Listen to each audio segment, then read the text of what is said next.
Sergey. Welcome to PADL 2024. Thank you for contributing and joining today. And hopefully I won't take too long because I don't want to take the time of our first invited speaker. We have a nice program with 13 technical contributions, 2 invited talks, one this morning, the other tomorrow morning, and an exciting panel in the afternoon. And yeah, thank you for being here. And I would like to hand over to our first keynote speaker. He was so nice to come here.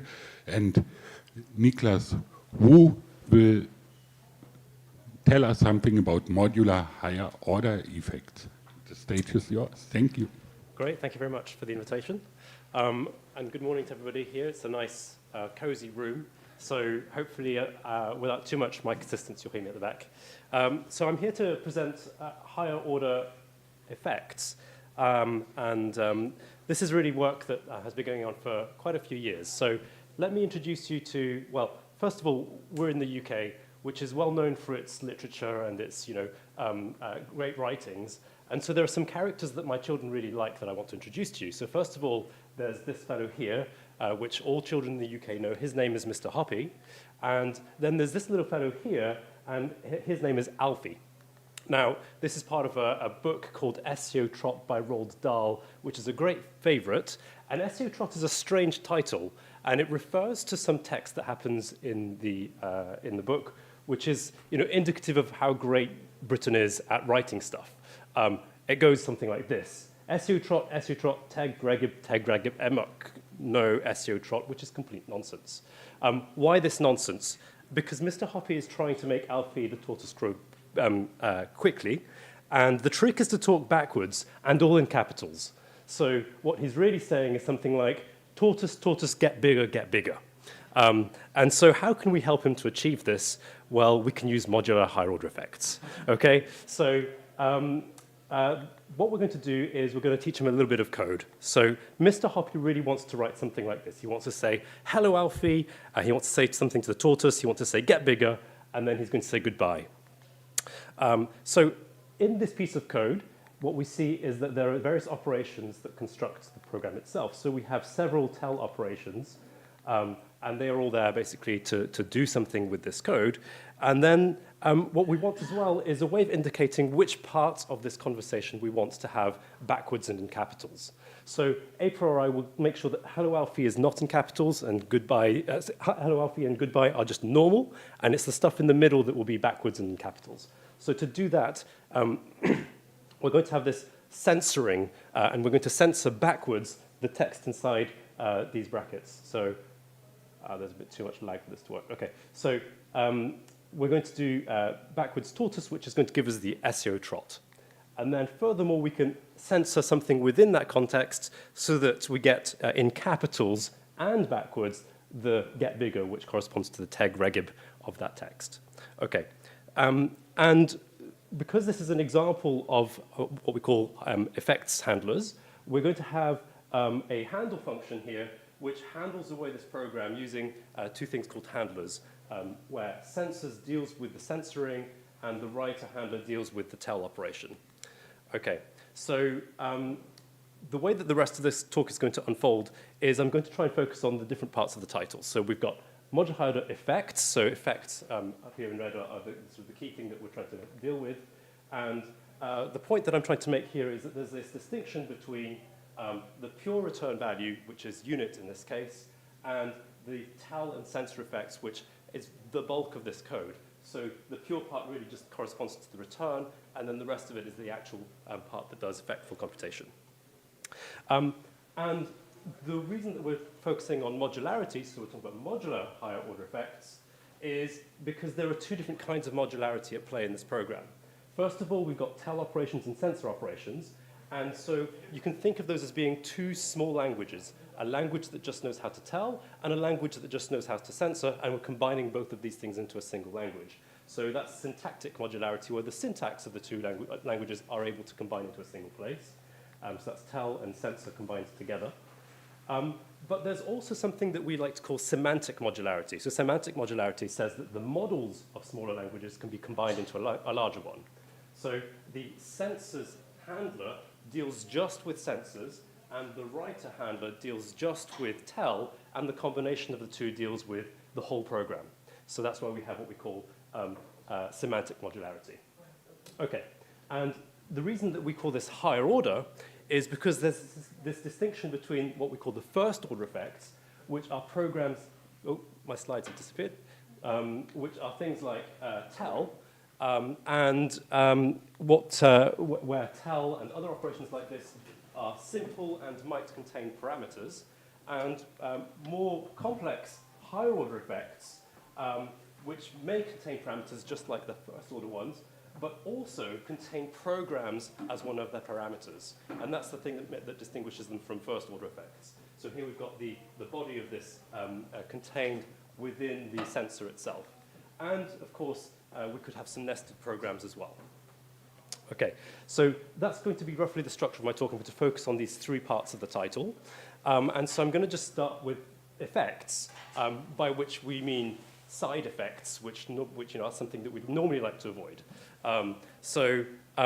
Let's think about where these come from. So this program that we've just seen seems quite innocent, and what I want to do is a sort of a deep dive into the history as to where this program comes from and what the aspects are that we need to get there. So there are things like the tell and sensor effects in play. We've got pure values. And to understand where this sort of interplay between operations and effects and pure values go, we have to go quite a long way back in the history of CS, probably right back to the beginning. And this is a brief history of programming languages. Here is the ALGOL committee all putting their hands up, apparently for the first time in agreement on something. And what they agreed on was the question, do you agree to have your picture taken? And then they all agreed. And apart from that, the committee never agreed on anything else. So this very big diagram, you're not expected to see it in any detail, outlines just the development of programming languages to 1971 from 1952. So I've got no chance of doing a proper history here, and it will be largely opinionated, and there will be mistakes, for which I apologize, but hopefully it gives you some idea of where things came from. So let's start with ALGOL in 58. The revised algorithmic language came out in 1960. It was the result of a committee of people, its code looks something like this, which is very familiar because it looks a lot like comparative languages that we have today. In fact, it brought many, many different innovations to the world, and Tony Hoare at the time said this was a language so far ahead of its time that it was not only an improvement on its predecessors, but on nearly all its successors, and that was in 74. So what did it innovate? Well, we have code blocks and lexical scope, nested procedures, procedure passing, call by value and call by name, and of course BNF. So lots of different things came out of this particular piece of work. But also came a mention of side effects for the first time. Actually, not quite the first time. Side effects, apparently, according to the OED, first were talked about in 1814 in the monthly repository of theology and general literature, where side effects are considered to be, one way of describing evil things, where God has in mind like the stuff that he intends, and then when bad things happen, well, those are the side effects, according to the literature. So side effects have been related to evil things for a long, long time. And the earliest trace I can find of the mention of side effects goes back to 1960 by Woodger, who says something like, it's unreasonable to allow the evaluation of expressions to include side effects. So from the beginning, it was understood that really they're nothing to do with what we want to compute in our results. And not long after, two of his colleagues, so Salson and Bauer, they agree. In fact, they're a bit more emphatic. They say the idea of expressions having any effect but defining an actual value is so preposterous that it was not even considered by the ALGOL committee. So right from the beginning of even an imperative language, side effects should be ruled out from the start. And we see this happen a little bit more strongly again in 77 when Backus does his keynote at the ACM in receiving the Turing Award, and he says that the world can be split into two places once you've got an assignment statement. The things to the right of the assignment statement, which are the pure expressions, which is sort of a nice world, and the things to the left of the assignment itself, which is a disorderly and chaotic world that we want to avoid. And he says that the properties are often, the nice reasoning properties are destroyed by side effects. So he's trying to escape from von Neumann machines. And he goes on to say that what we really want are things like denotational and axiomatic semantics. And so, although it seems like we're left thinking that in an imperative world there's no hope, what we'd like is to see that maybe there's going to be a denotational semantics for the imperative world, and maybe there we'll see some reasoning principles come back in. So how do we get to denotational semantics for imperative languages? Well, I think the beginning is somewhere to do with the relationship between ALGOL and the lambda calculus. This is work by Landin in 1964, where he introduces the so-called SECD machine. And what he's trying to do is build a correspondence between this language that he calls the applicative expressions language, which is very much like Haskell with lets rather than wheres, and the lambda calculus. So he has this correspondence between the two. And he gives an operational semantics of the SECD machine in this paper. A little later, so 1 year later in 1965, he then extends the applicative expressions to be imperative applicative expressions, where he adds the assignment operation. And then he gives the semantics of ALGOL in terms of these imperative applicative expressions. And so what we're seeing here is an early version of denotational semantics, because he's mapping the meaning of ALGOL to the meaning of something like the lambda calculus, and that correspondence is how he gives the semantics. So this is the first trace, I think, of denotational semantics happening in around 1965. A little bit later again, Landin writes in 66 this really famous paper called The Next 700 Programming Languages, and he advocates what we call denotative programming as a methodology. So he's unhappy with this distinction between imperative versus, well, everything else, where everything else is called things like declarative or functional or maybe logical programming. He thinks there should be a word that kind of encapsulates all of the other things that aren't imperative into one place. And for him, he thinks denotative is the right expression to use. And so his description of what denotative means really foreshadows the development of what we would consider formal denotational semantics now. So those semantics came up a little bit later in 71 by Scott and Strachey. And the description of Landin looks something like this. He says that, and this is the first sort of denotational semantic given in the paper by Scott and Strachey. And what Landin is saying is that each expression has a nesting sub-expression structure. So this is an expression that we're trying to evaluate. It's v0 plus v1, and we've got some sub-expressions v0 and v1. And then he says each sub-expression denotes something, which we can think of as the denotation of these two subparts. And then finally, he talks about the thing that the expression denotes, the value of this whole thing, is the combination of these parts over here. So he's, in words, really described almost exactly what Scott and Strachey came up with later on. Okay. We're trying to think about how we get from denotational semantics all the way to a kind of denotational understanding of effects. And we get that, I think, for the first time in terms of monads, and let's think about how that came about. So we've got monads and the lambda calculus coming up first. So Dana Scott thinks about the lambda calculus in terms of category theory in 1980. He thinks that the theory of pure functions is category theory itself. So he describes this in this paper on relating theories of the lambda calculus in 1980. And he thinks that that category theory is the right way of doing these things. A little bit later, Eugenio Moggi picks up the view that monads should, or he in fact realizes that monads give a good denotation of semantics computations in this paper called The Computational Lambda Calculus and Monads. And he's trying to understand the lambda calculus where you extend it with various effects. So he builds on the work of Strachey, and it's hard to see, but he basically introduces lots of the different monads that we would understand today. So that's things like state and exceptions, and a whole bunch of others are all introduced in that original paper. And then a bit later on in 91, it's more than the lambda calculus. He's actually thinking of monads as a means of describing computation directly. So we have partiality, non-determinism, side effects, exceptions, continuations, and I/O, all described in that really early paper. That's more from the theoretical perspective. How do we get that from there to the practical perspective? A slightly different story. So in 85, Phil Wadler thinks about exceptions and how we can have a theory of exceptions in Haskell. And he starts by using lists and laziness to deal with exceptions. But not monads. So at that point, I think he's unaware of that work. And a little bit later, so in 88, but then the paper's accepted in 90, Spivey picks up this idea of exceptions, and he realizes it's connected to the category theory that Modgy was talking about, and he introduces the maybe monad, actually called maybe, and with just and nothing constructors, so he's the person that invented those terms.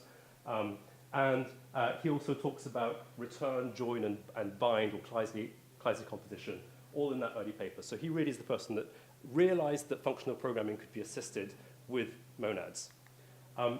Wadler picks up on this idea and introduces comprehension notation for monads in 1990, and does a really great job of making monads come to life between sort of 1990 and 92 with a whole bunch of really useful examples. So interpreters, error messages, state, output, and all sorts of different things, so non-determinism, and even an example which he says is contrived and John Hughes discovered it, and he doesn't really know what you can do with it. So he thinks that there are all sorts of different examples that you can do with monads, and I think it's this work that sort of set it in stone for the Haskell community. So I've just done a grand tour of how we got from this imperative piece of code to a kind of functional understanding of it in terms of monads.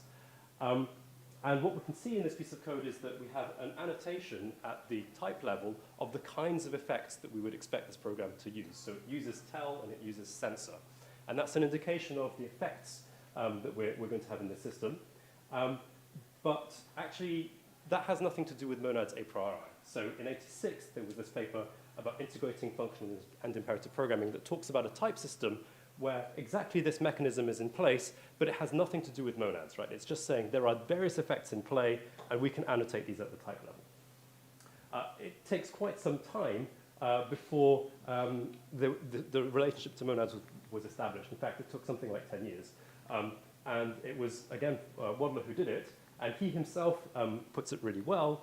He said that, half a he says, goodness knows why it took so long because the correspondence between effects and monads turns out to be surprisingly close.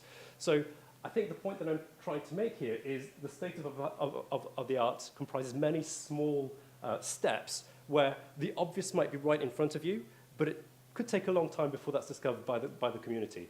And what I'm observing here is, over the period of many years, lots and lots of small contributions all leading towards a much larger picture.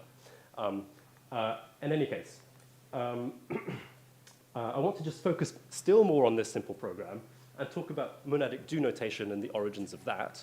So the do notation itself was conceived by Launchbury in a paper in 94 called Lazy Imperative Programming, where he doesn't use the do keyword at all. So he just uses curly braces and semicolons. And actually, I think the code looks a lot cleaner, and it looks more imperative, which I think is the intention.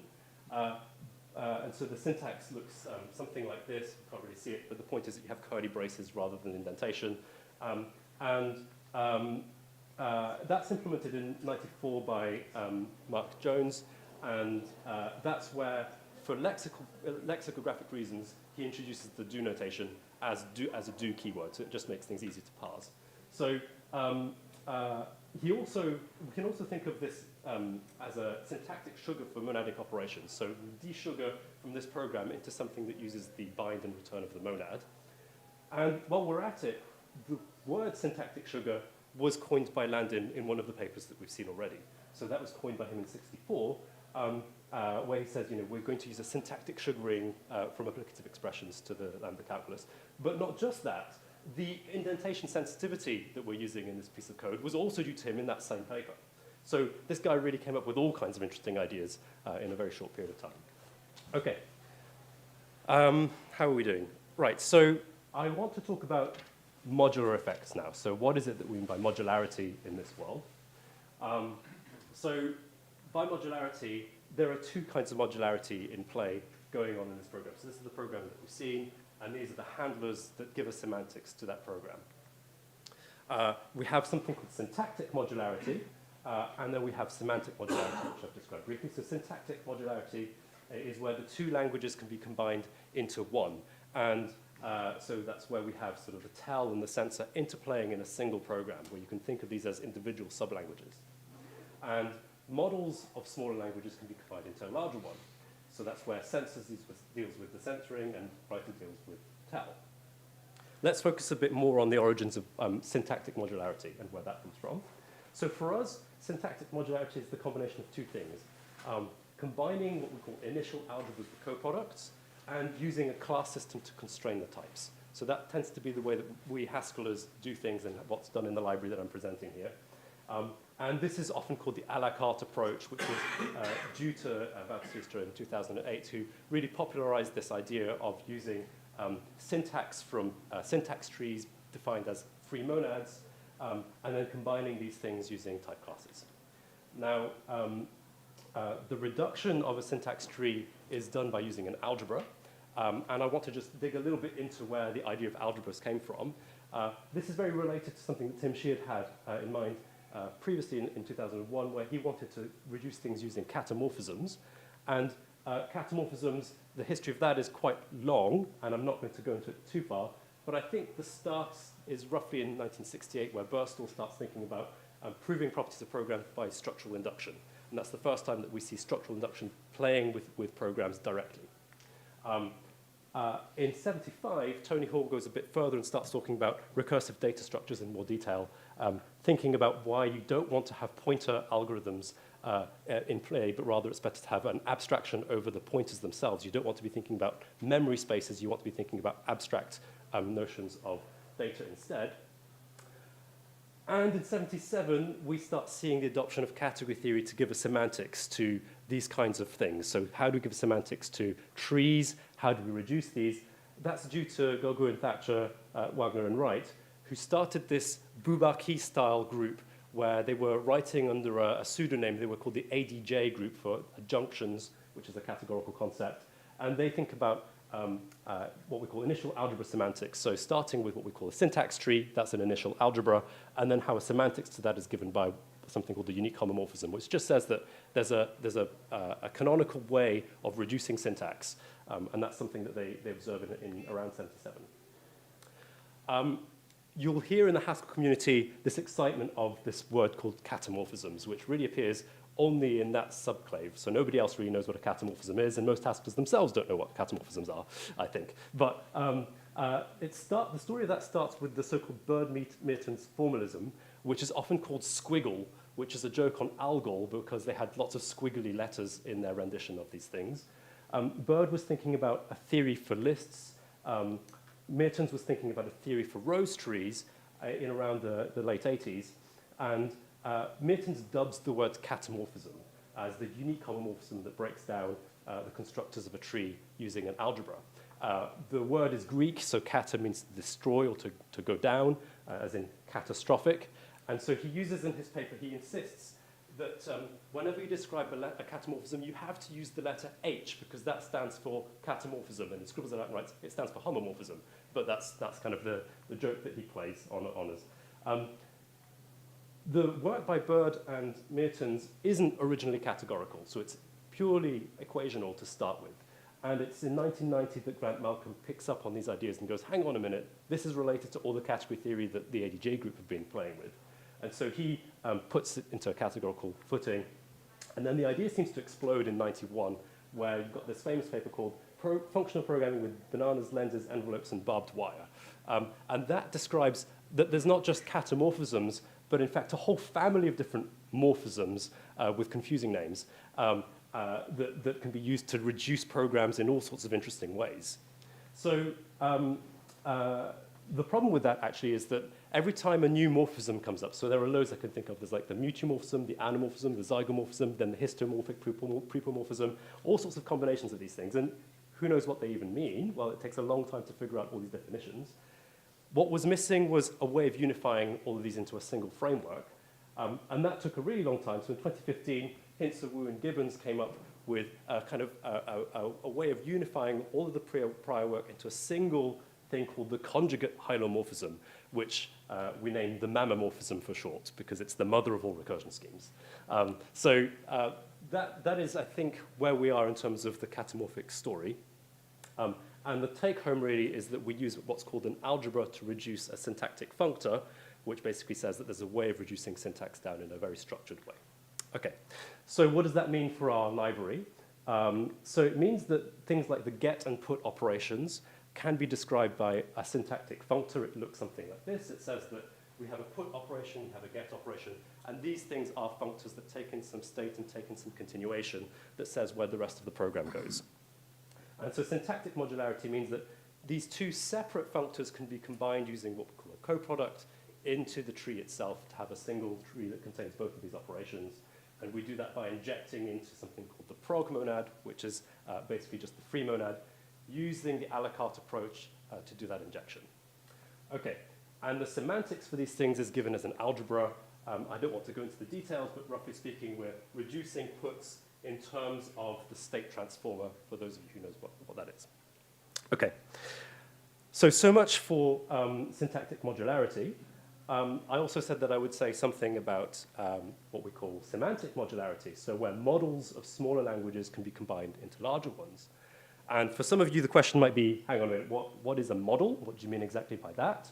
So for that, we go back to our friend Landon again. So he didn't quite invent models, but in the Next 700 Programming Languages paper, his idea was that there are 700 languages because what you want in programming language design is a core language, which he calls ISWIM, which stands for If You See What I Mean. And that language should be extended with lots of small domain-specific languages, each for its particular use. So he thinks that these DSLs are what he calls the primitives of the domains that we're interested in. So that's in 66. And so he saw that the main language should be comprised of 4 different parts. So there's the sub-expression, or 4 different groups of laws. So something to do with sub-expressions that says that if 2 terms are equal, then they should be equal under sub-expressions. He also wants definitions to have equality constraints on them that says that you can have definitions as let or as where, so he thinks that there should be multiple ways of defining different things. That built-in expressions like conditionals should also obey various laws. And then finally, he thinks that the primitives, that is to say, the user-defined DSLs, should also obey whatever laws the user wants. So way back here, we're already seeing an understanding that we want domain-specific languages to be subject to a bunch of laws that describe how things should interact. Okay, so equations are things that should be maintained right from the beginning. In today's language, we might call these equations theories, and particular instances of this theory is what we would call a model. So that's where the idea of models comes from, at least in CS. And so we have things like theories for monads. So the theory for monads says that we've got this interface, which is going to be the return and the bind operation. And the monad laws are things that we can understand as the theory that supports how monads should interact. And Gibbons and Hinter have a nice paper that talks about how you can use the do notation as the way of explaining those theories. And so for us, where we're talking about things like, when we're talking about get and put operations, it means we want theories like this, that say putting and putting again is the same as putting the second time. If you put then get, then that's the same as just putting and then returning the thing that you put. And then if you get then put, that doesn't do anything. So these laws you can think of as the theories, and there should be multiple models of these theories. For example, the standard model is to understand state as a function from input to output, fine. But maybe you want it to be a function from input to output, but that also records the number of times something was put. So that could be some extra data that exists on the side. It still satisfies the laws, but it's not the, I'm getting a no. The last law is tricky with that one. The last, okay, that's true, yes. I'm thinking of timing information. Okay, fine. There are other models of this that we use, and as in the effect handlers world, we do use these. But that's a good point. Thanks for picking up. So this is an old idea that's really refined over time. Yeah, that is a good point. The laws of programming for things like get and put also go back quite a long way. In fact, they go back all the way to 1964 in a relatively hard-to-find thesis by Igarashi. It took me quite some time to pin this one down. That was picked up by De Backer, who talks about how assignment should work very much in the way of the put-get laws that we described in 66. And then there's this big paper in 87 which describes the laws of programming. And I find this note that they have here, they say, some computer scientists have abandoned the search of rational laws to govern conventional procedural programming, and they tend to recommend the use of functional programming or logic programming as alternatives. But here, we substantiate the claim that conventional procedural programs are mathematical expressions subject to laws. So this is where they kind of try to pin down a way of being reasonable with imperative programs. From the more categorical perspective, we see this coming together in the work of Plotkin and Power. So they think of the notions of competition as determining monads. So the idea there is that you have operations, and you have theories over those operations, and from there, you can define or you can derive the monads, and that connects back to Lovelace theories, but I won't go into that history. Sometime later, Plotkin and Pretnar use these ideas, and they think of handlers as being a particular model for an algebraic theory. So that means handlers are an instance of the theory. So different handlers will be different ways of dealing with that, an operation and its, that respects its laws. And they observe that operations and handlers are dual. Operations construct effects, and handlers deconstruct effects. So what's a model? A model is an instance of an algebraic theory, and we implement that as a handler. Okay. And so here is the handler for put and get. So we have the state handler. And what we do when we apply the state handler is we say something like handle with the state starting off as hello, whatever program you want, and then that will execute that program in some way. And the point is that the handler itself has several components. There's a list of what we call the input effects, which describe the effects that this handler will consume. So what are the syntactic fragments that will get destroyed or used up by this handler? Then there's a list of what we call the output effects. So what are the effects that will get produced by this handler? So some handlers will destroy things, others will create new effects to be handled later on. And then finally, there's this thing called the result wrapper. And the result wrapper is basically going to transform your pure values by wrapping them around some functor, which adds information as you process through. So I know this is too soon after Christmas, but here is an analogy of what these handlers are actually like. They're like one of these things. And if you don't know what these things are, it's a kind of large tube where you put a Christmas tree in on one side, and what comes out on the other side is a Christmas tree wrapped tightly so you can bring it home. Okay? And I've seen some fun pictures on the internet that I didn't dare reproduce of a lady who decided to jump through one of these. And she ends up sort of on the floor holding her Christmas tree tied together. So that's what this machine is for. So you can think of this state thing as being like one of these machines. So let's try and understand why that is. Okay? So here is this machine that takes in trees and does something to those trees.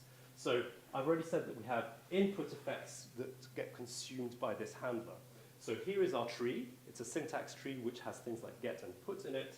And we can see that the signature of this is we're using get and put, and the pure value it returns is A, which I'm annotating here at the base of the tree. Okay?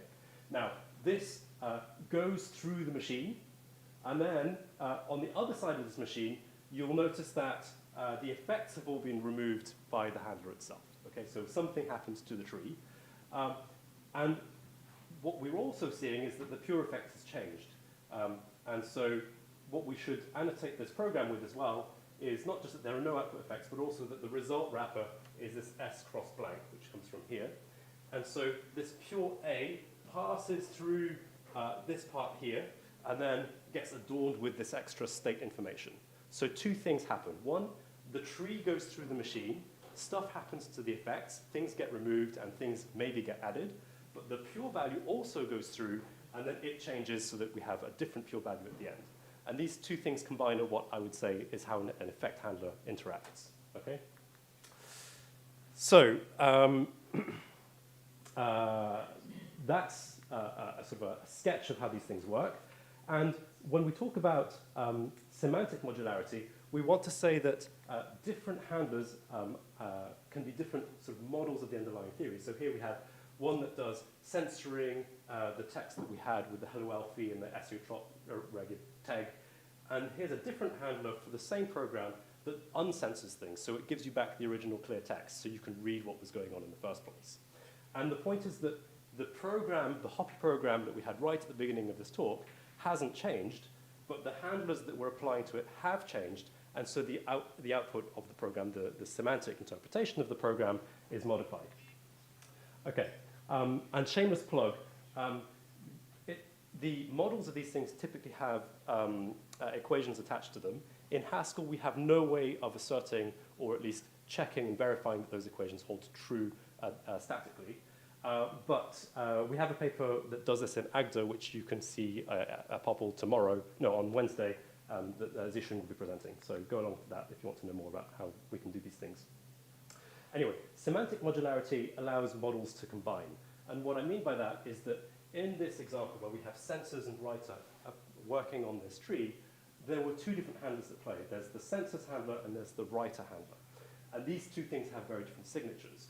So on the one hand, what the sensors is doing is it's taking tell and sensor operations and it's emitting tell operations. And on the other side, we've got the writer handler, which takes tell and emits nothing. Notice that the pure values are untouched by the sensors, but the pure values are crossed with W in the case of writer.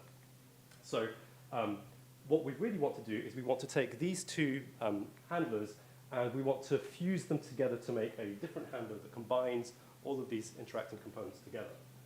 So we can take these two handlers, fuse them together, and consider this to be a single tree transformer that goes from one side to the other. I'll spare you the Christmas trees, but what we can do is we can start with a program with tell and sensor effects, and the output's pure values of type A. We can pass it through the first part to remove the sensors and just have tell of A, and then we can pass it through the writer effect, have that should be empty, and then just W cross A at the end. So there's a way of removing effects as we work through this. And that was done by the combination of handlers, which we call the fusion of handlers. So now it's the last part of the talk where I want to talk about higher order effects. Well,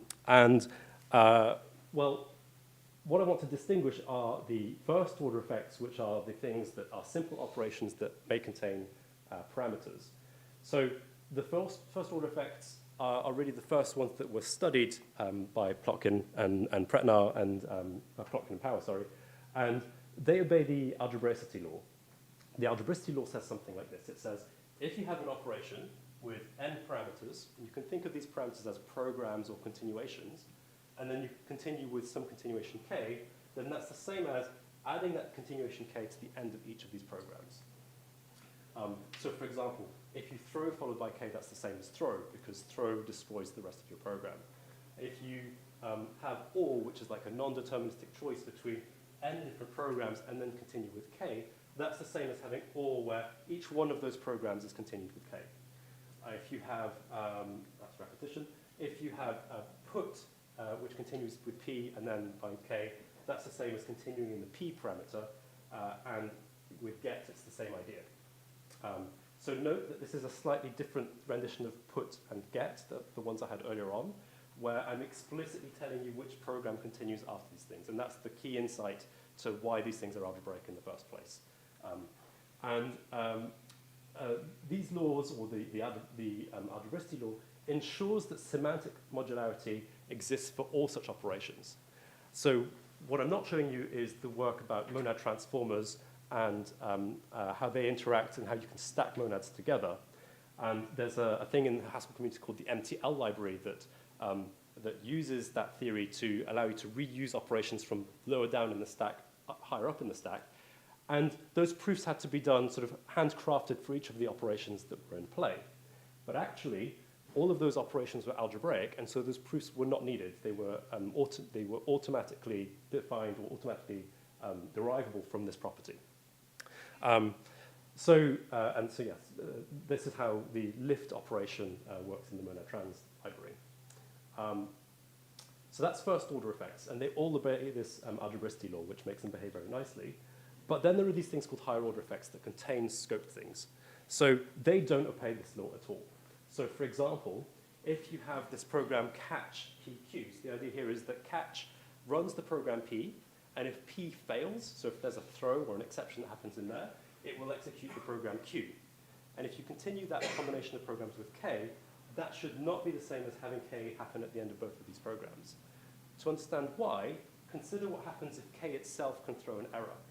That would mean that if catch catch will succeed in P, everything goes just fine, and then K starts executing, and then something goes wrong. So part of K has been evaluated, and then an exception happens. Then we're going to execute Q, which recovers from things by executing Q, and then it's going to continue by executing K again, which means that the effects of K up to the failure have been repeated. And that's the problem with this law, where we don't have algebraicity at play here. So these are traditionally, in terms of the work by Plotkin and Pretnar, always implemented as handlers.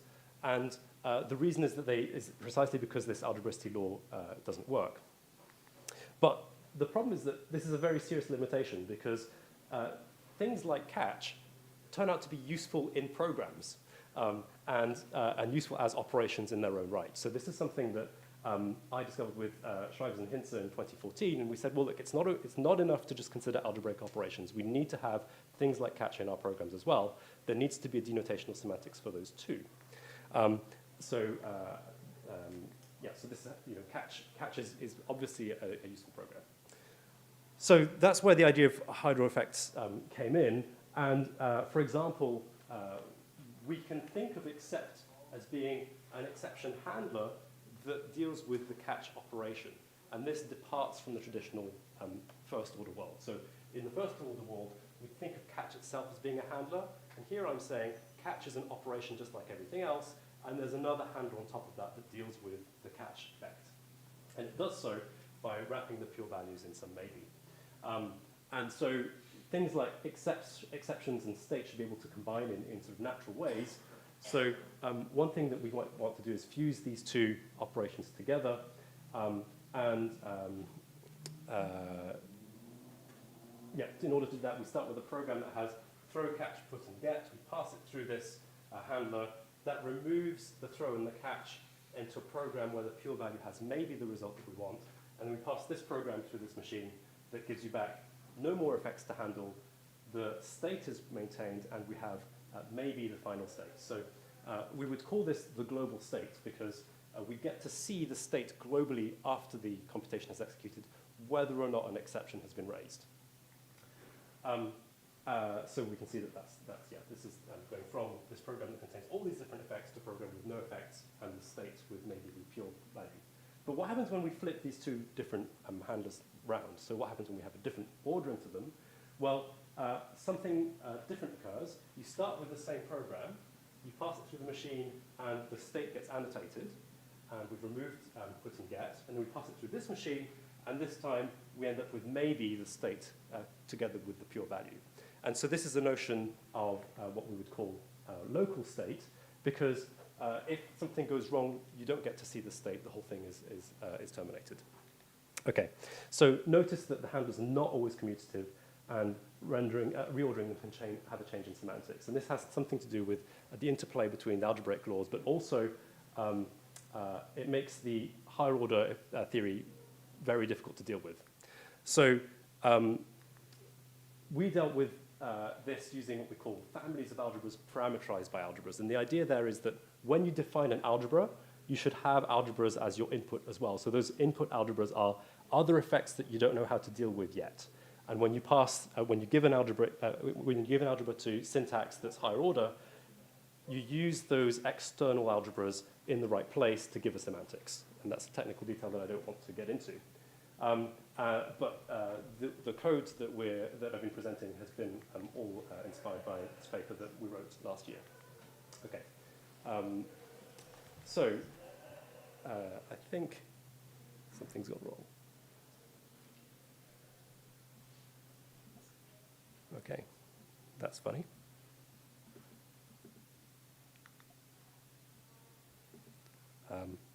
My talk is out of sync with what's going on in the projector.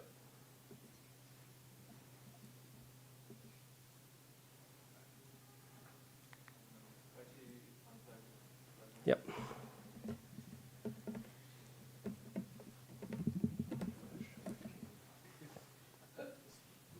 So an exception was raised.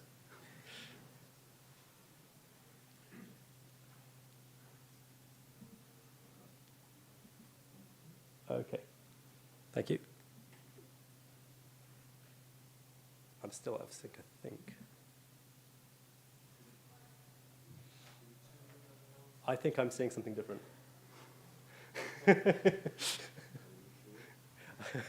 Well, I am seeing something different.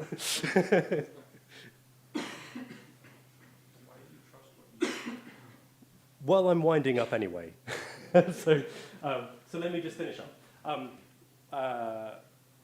What we've seen here so far has been basically a tour of all the different modularities and high-order effects together. And I wanted to end with a slide that shows us what we started with, which was this SEO Trot quote, to ask ourselves, what has the tortoise taught us? And what the tortoise has taught us is that research is done over a long period of time with lots of small contributions without necessarily knowing exactly where everything is going to end up or exactly knowing how everything is going to be defined formally right now. And I think that should inspire us to carry on doing what research we have to do right now, no matter how small those steps feel. Okay, thank you very much.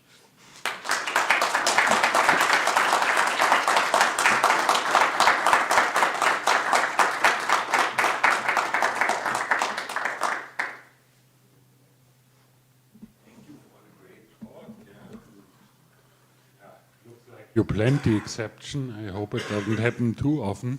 Yeah, and we have plenty of time for questions.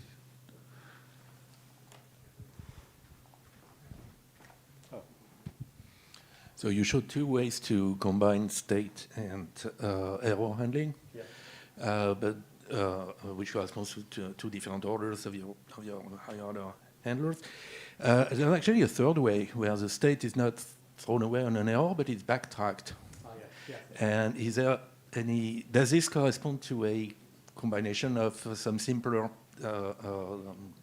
handlers, or is it kind of a monolithic handler anyway? So yeah, good question. Backtracking state, I think, comes out very naturally when you deal with non-determinism. So non-determinism, instead of exceptions, can be one of the effects that we play with in here. So what you can do is have a handler that deals just with non-determinism, which basically takes your pure input and then translates that into a list of possible worlds. And then the way in which you do state versus the non-determinism handler will exactly give you either backtracking or non-backtracking state. So those two things come out very naturally from that. Yeah. I can probably say more, which is that I've got lots of nice examples of higher order operations on non-deterministic programs. So one of the higher order operations that you might want to do on a non-deterministic program is change your search strategy. So one of the things that we do in Prolog is the cut operation that kills off all the siblings to the right. But actually you can think of that as having a scope, which is the program that you want to influence under. And you can think of cut as being a search strategy that is sort of killing off everything to the right. You could change that search strategy and make it, for instance, to do depth first or depth bound or breadth first searches. And so this way of working means that you can annotate your program with sort of search scopes that say, under here I want to search, and then you can have handlers that have sophisticated search mechanisms that you can change after the fact. So you have a single program and you decide, well, I want to get all the solutions, or I want the first solutions, or depth first, etc., etc. Yeah. Further questions?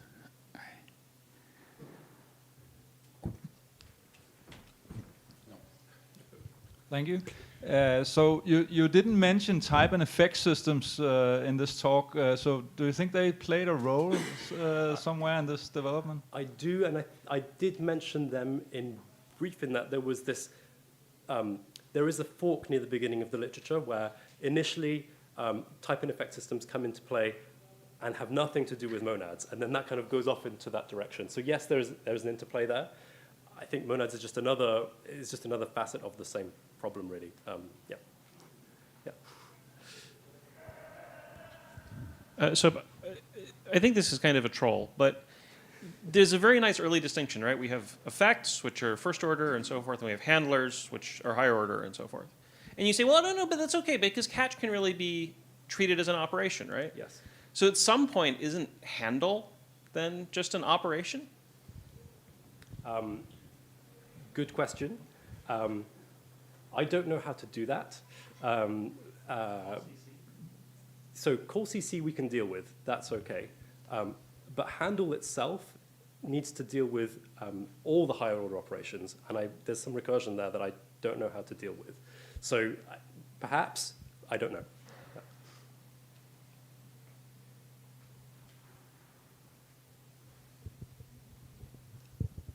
I was curious, you know, so this is all done in like kind of an intuitionistic setting.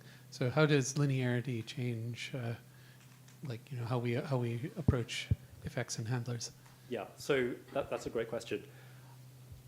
Depending on who you talk to, there are different ways of doing effect handlers. There are single-shot handlers and there are multi-shot handlers. Multi-shot, which basically don't accept linearity and say that you can resume a different continuation multiple times. If you insist on things being linear, then that means that things like backtracking for non-determinism is no longer possible. But it does mean that you can have much more efficient implementations of these things. Because you know that you're going to completely consume the continuation as you go through. So there are some really nice implications there from a practical perspective. I don't know if that answers your question exactly, but it's a super important part. I was actually thinking of things like quantum programming where I was thinking of things like quantum programming where the linearity in the effectful operations is also important. Okay. Are there any other examples like that? So where linearity is concerned, we do things like mutable state type things where we know we can mutate the state in place and everything works out nicely, which I'm sure you know about. That can be dealt with in this framework as well. I don't know about the quantum side of things, but yeah, I think it's a super relevant aspect of this. It's not something that I insist on in this particular library, but it's certainly something in the design space that we could insist on.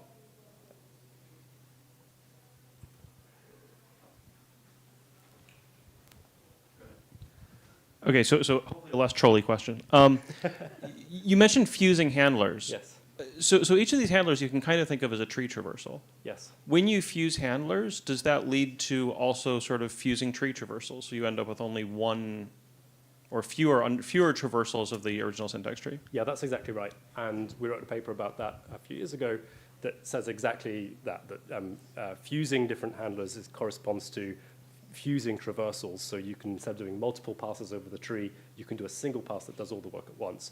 And actually that is critical to the way this all works. Yeah.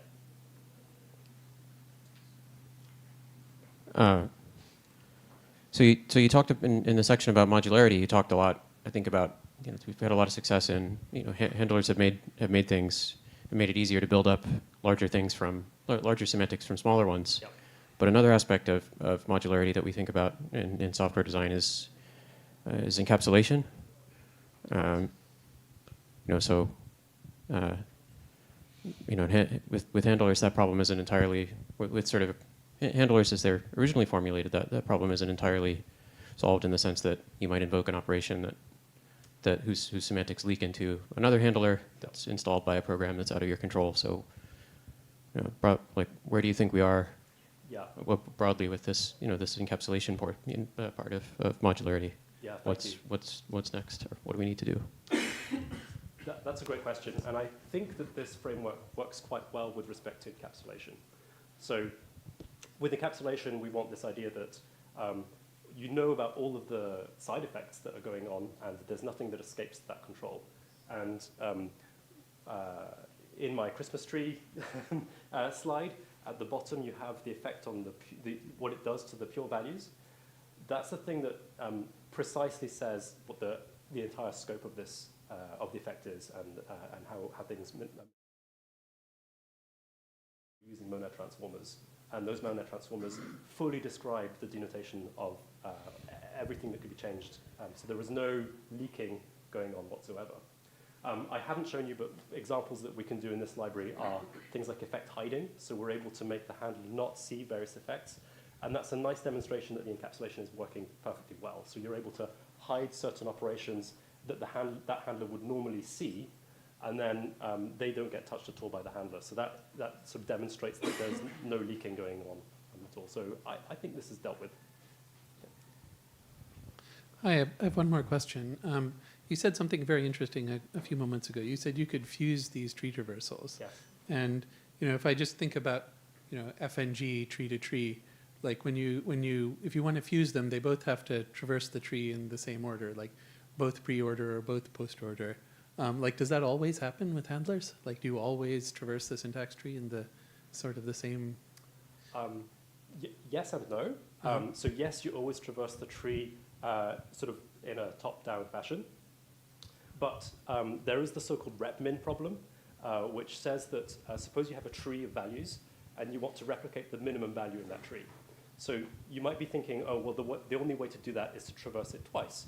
You have a traversal that finds the minimum, and then you traverse again and propagate that minimum everywhere. But actually, that can be done in a single traversal, which traverses the tree and creates a kind of continuation structure that says, when you find out where the minimum is, please insert it into this function, and then you can traverse the tree, creating this continuation structure and finding the minimum at the same time. And once you've finished traversing the tree, you're left with a big function and the minimum value, and you apply that function to the minimum value, and that propagates through. That repmin trick is what allows you to have alternative traversal structures through your tree. What you're doing is you're traversing through your tree, creating a continuation structure that does the traversal that you really want, and then at the end you can kind of hit that with a value that then does the traversal of the tree in a completely different way. It's a kind of a cheeky answer, because we did traverse the tree once, in the sense that we traversed it and we created a continuation structure. But it's all cheeky because we're about to then follow that continuation structure, which goes through the tree again, right? Yeah. Although it's not the tree, it's now the continuation structure. So that's why it's a sort of technically we've been through the tree once, but in practice we're going to do some pointer chasing afterwards. So, yeah. Okay, thanks. Sorry, can you just make sure that you can switch slides now? I don't think I'm seeing this slide at all. Okay. Further questions? Is it, maybe I have one. It's long ago that I programmed Haskell, but what you showed, is it mostly about Haskell, or is that in general about programming? Yeah. I've presented a library that's implemented in Haskell, but these ideas far exceed Haskell. So there are implementations in OCaml, in C, in, I think, JavaScript, and all sorts of different things as well. So the concepts, I think, are really nicely explained in Haskell because you can't play tricks on the type system, and you have to be upfront about everything being interpreted by a monad transformer. And that drives us to be very accurate with the theory side of things, whereas if you're doing this in OCaml, the type system can get sort of put to one side, and then you can do all of this stuff by just not typing all of your effects and not working within a monad, or at least, sorry, not explicitly working with the monad. And so that turns out to be very good, because it means that we can implement these things and they work well. But from a semantics perspective, it's not exactly clear which monad we're working in now. In a sense, it doesn't matter, but from a theory perspective, I want to know. So that's why we do it this way.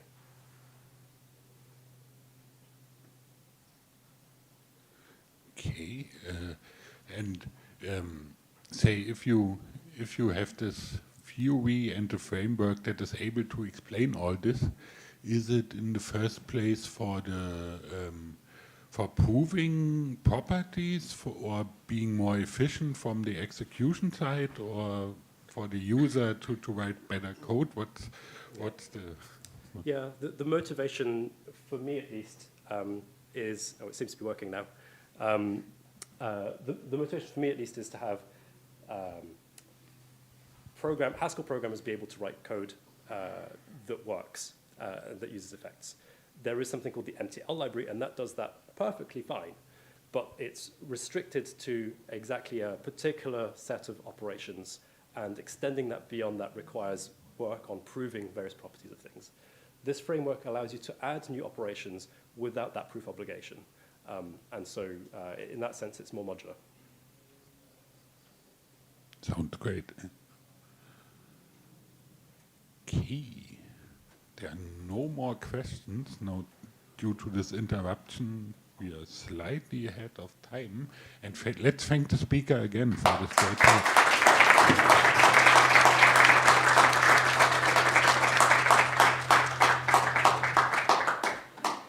And we have one more talk, actually the first mini technical session, and I hope that this will work. That we see something.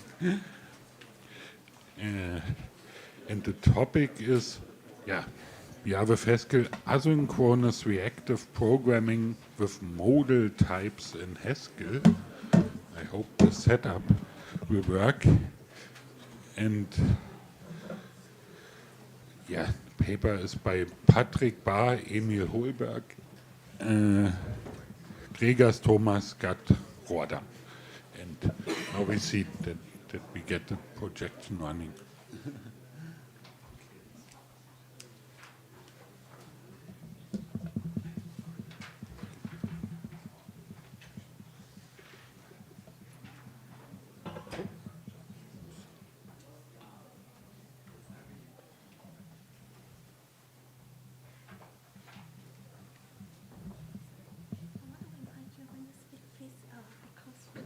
Okay, yeah. Yes. Oh, yes, that looks good. It's there. Okay, excellent. Oh, there we go. It woke up Right on again. time. Yeah. All right, thank you.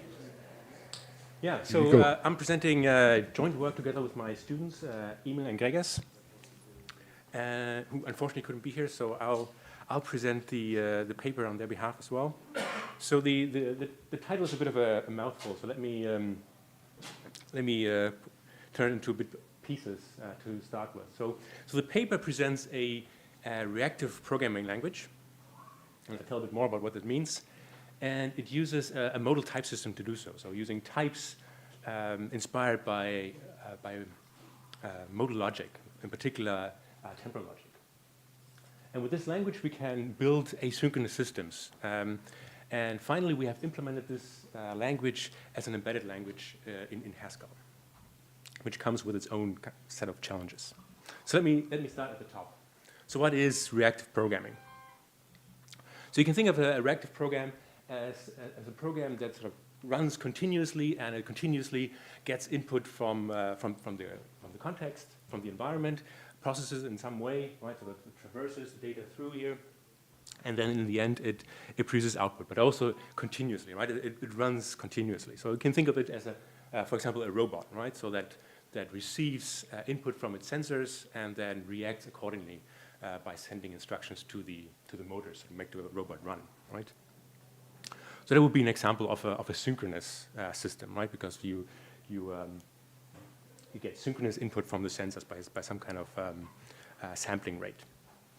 An asynchronous example would be a GUI, where the GUI runs continuously, receives input from the user, and then reacts to those inputs from the user continuously, right? As the user presses button, writes text into text fields, and so on. So this is what you can think of as a reactive program.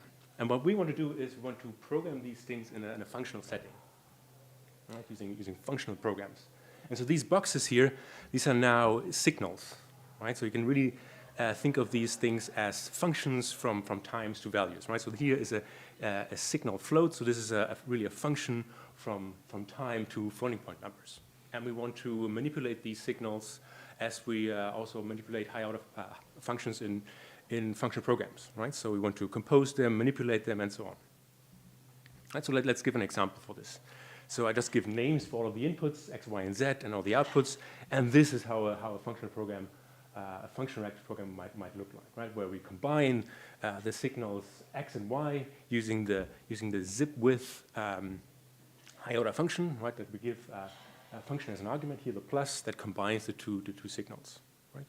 And b here is defined as using the map function, higher order map function, right? So this is kind of the programming model that we're considering. But we have to be careful when we're designing such a language, right? So if we're not careful, we might be able to write programs we rather shouldn't. So that can be defective in at least two ways, right? That are either not causal, so we might be able to define signals whose value now might depend on another signal's value tomorrow, right? They're not good. We cannot actually run these programs.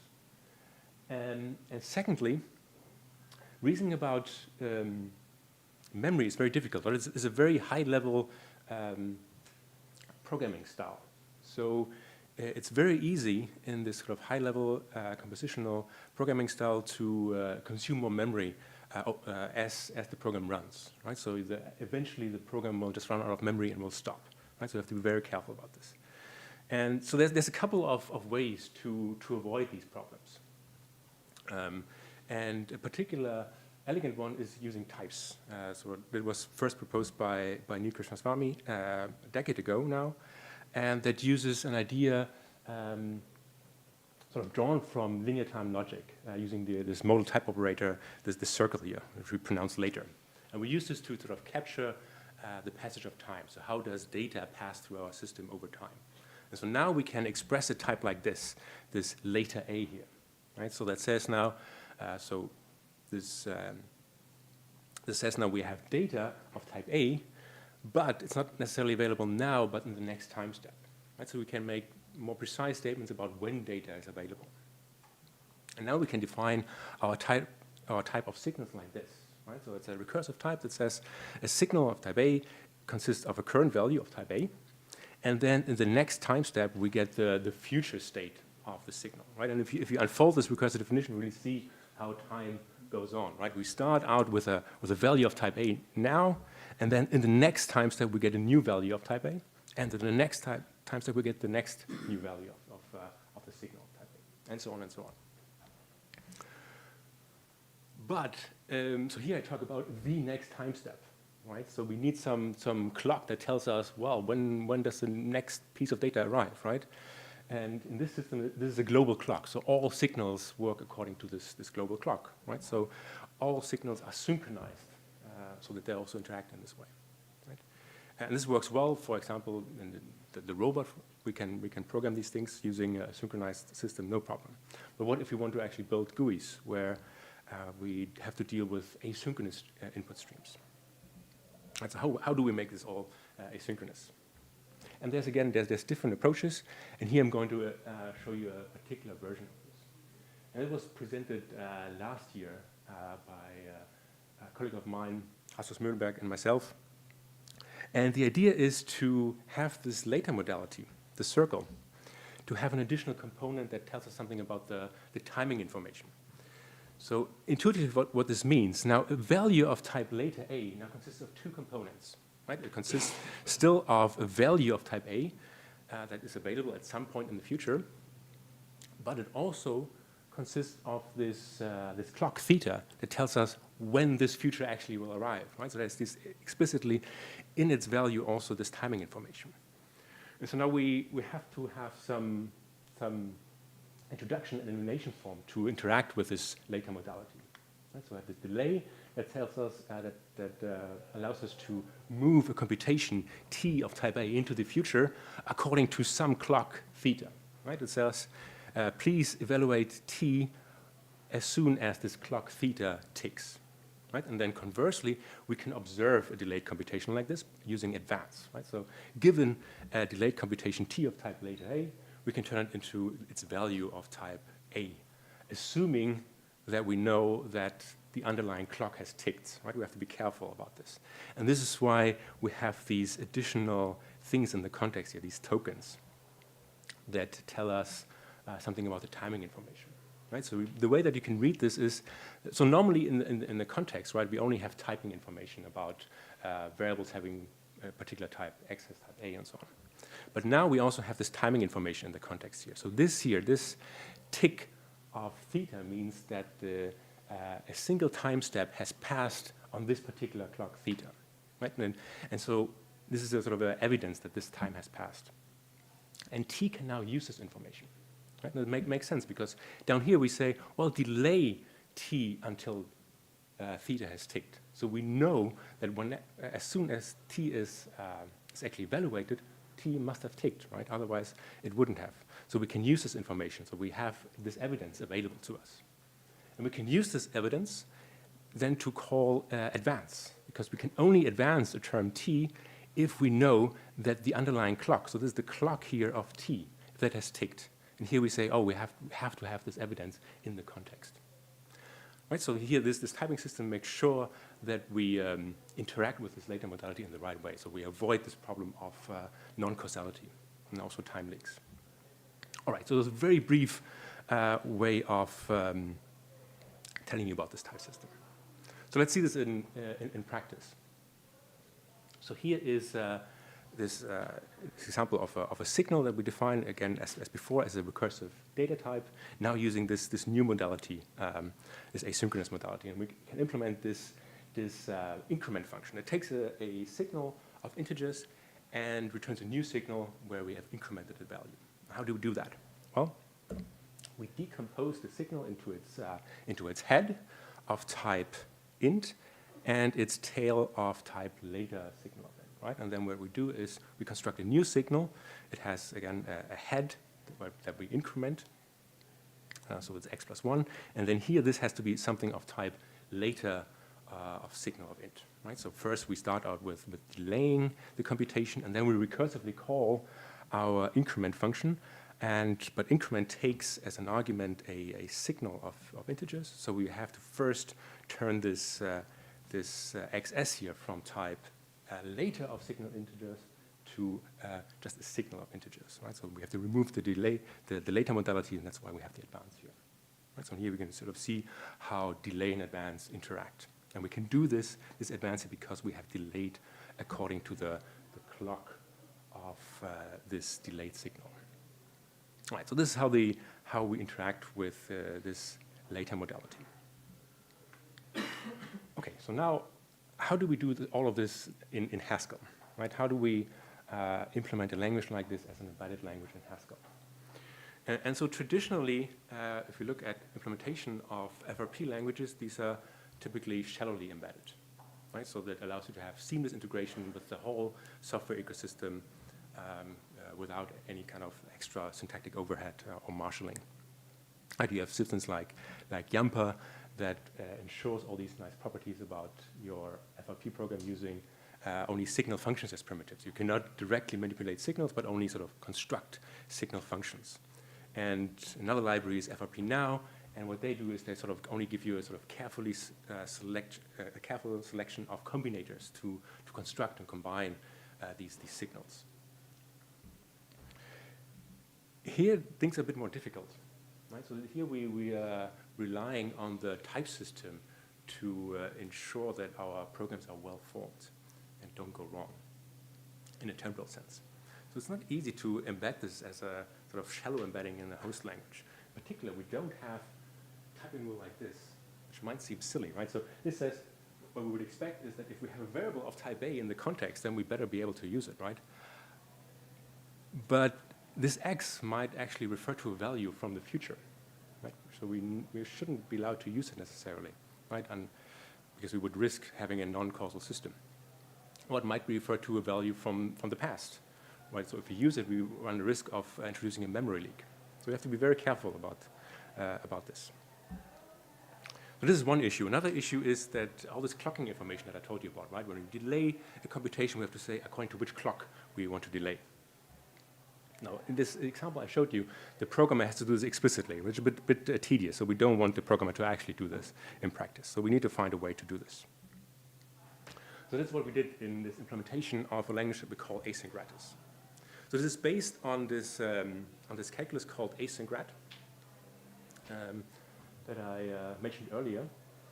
And so it does it in sort of in two parts. So the language consists of an actual library that gives all the combinators for example, the delay and advance to interact with the modality. But it also needs something extra. There's a compiler plugin that does all the extra parts that is required by the type system.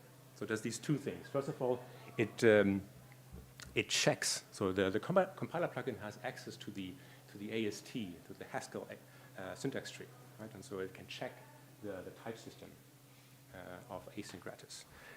So it has additional checks. And secondly, it also infers these clocks, these clock annotations, right? So, and they're inserted automatically by the system. So there's some form of program elaboration that is done by the compiler plugin. Okay, let me show how the language works. This is the very simple example of the increment function written as asyngratis. So this is just a normal Haskell file, .hs, and the only thing that you have to be careful about is that you have to have this magic incantation at the beginning that enables the compiler plugin, right? So that we've written. And so now everything in this module is asyngratis. And then first you import the actual language. So the first import says, okay, import the syntax of the language, so you have access to advance and delay. And then the second one imports the signal processing library. So we now can work with signals, right? And down here we implement the increment function that I showed you earlier. And here, this is really a shallow embedding, right? So we can seamlessly use Haskell definitions, Haskell types, Haskell functions. Here, this is just the normal Haskell integers and the plus from Haskell. And also notice that we don't have these explicit clock annotations. So there's no theta here that we have to put in here. So it knows that we have to delay according to the clock of this delayed computation XS. All right. This is a very simple example. Some more examples. Here's the map function, right, where we want to map this function from A to B and apply it to a signal of A's and then get a signal of B's like this. The only difference here is that you have this box here that I haven't really told you about. This is essentially the always modality from temporal logic, right? So intuitively makes sense, right? If you want to apply a function from A to B at any time in the future, you have to make sure that it is always available. That's the idea here. That's the map function.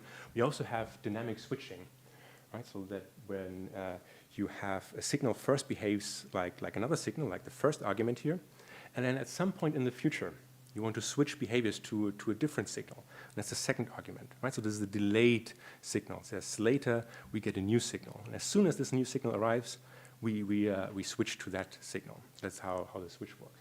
And it also uses a language construct that I haven't really introduced yet. It's sort of like advance before, but it takes 2 delayed computations as an argument and sort of synchronizes them.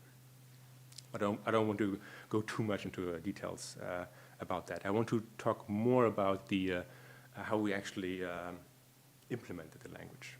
So how do we pull this off? So as I mentioned, it consists of 2 components, right? So it has, on the one hand, has the Haskell library and then a plugin for the Haskell compiler, right? But before I go into the details, I have to take a step back and tell you more about where do these clocks come from, right? So this, again, this picture about our reactive program that receives inputs from these channels at the top here, right? We have this kappa 1, kappa 2, kappa 3, so that's how we name our input channels from which we receive our inputs. And now clocks are simply sets of those input channels, right? So here, for example, we have this clock here. This is a clock consisting of kappa 1 and kappa 2.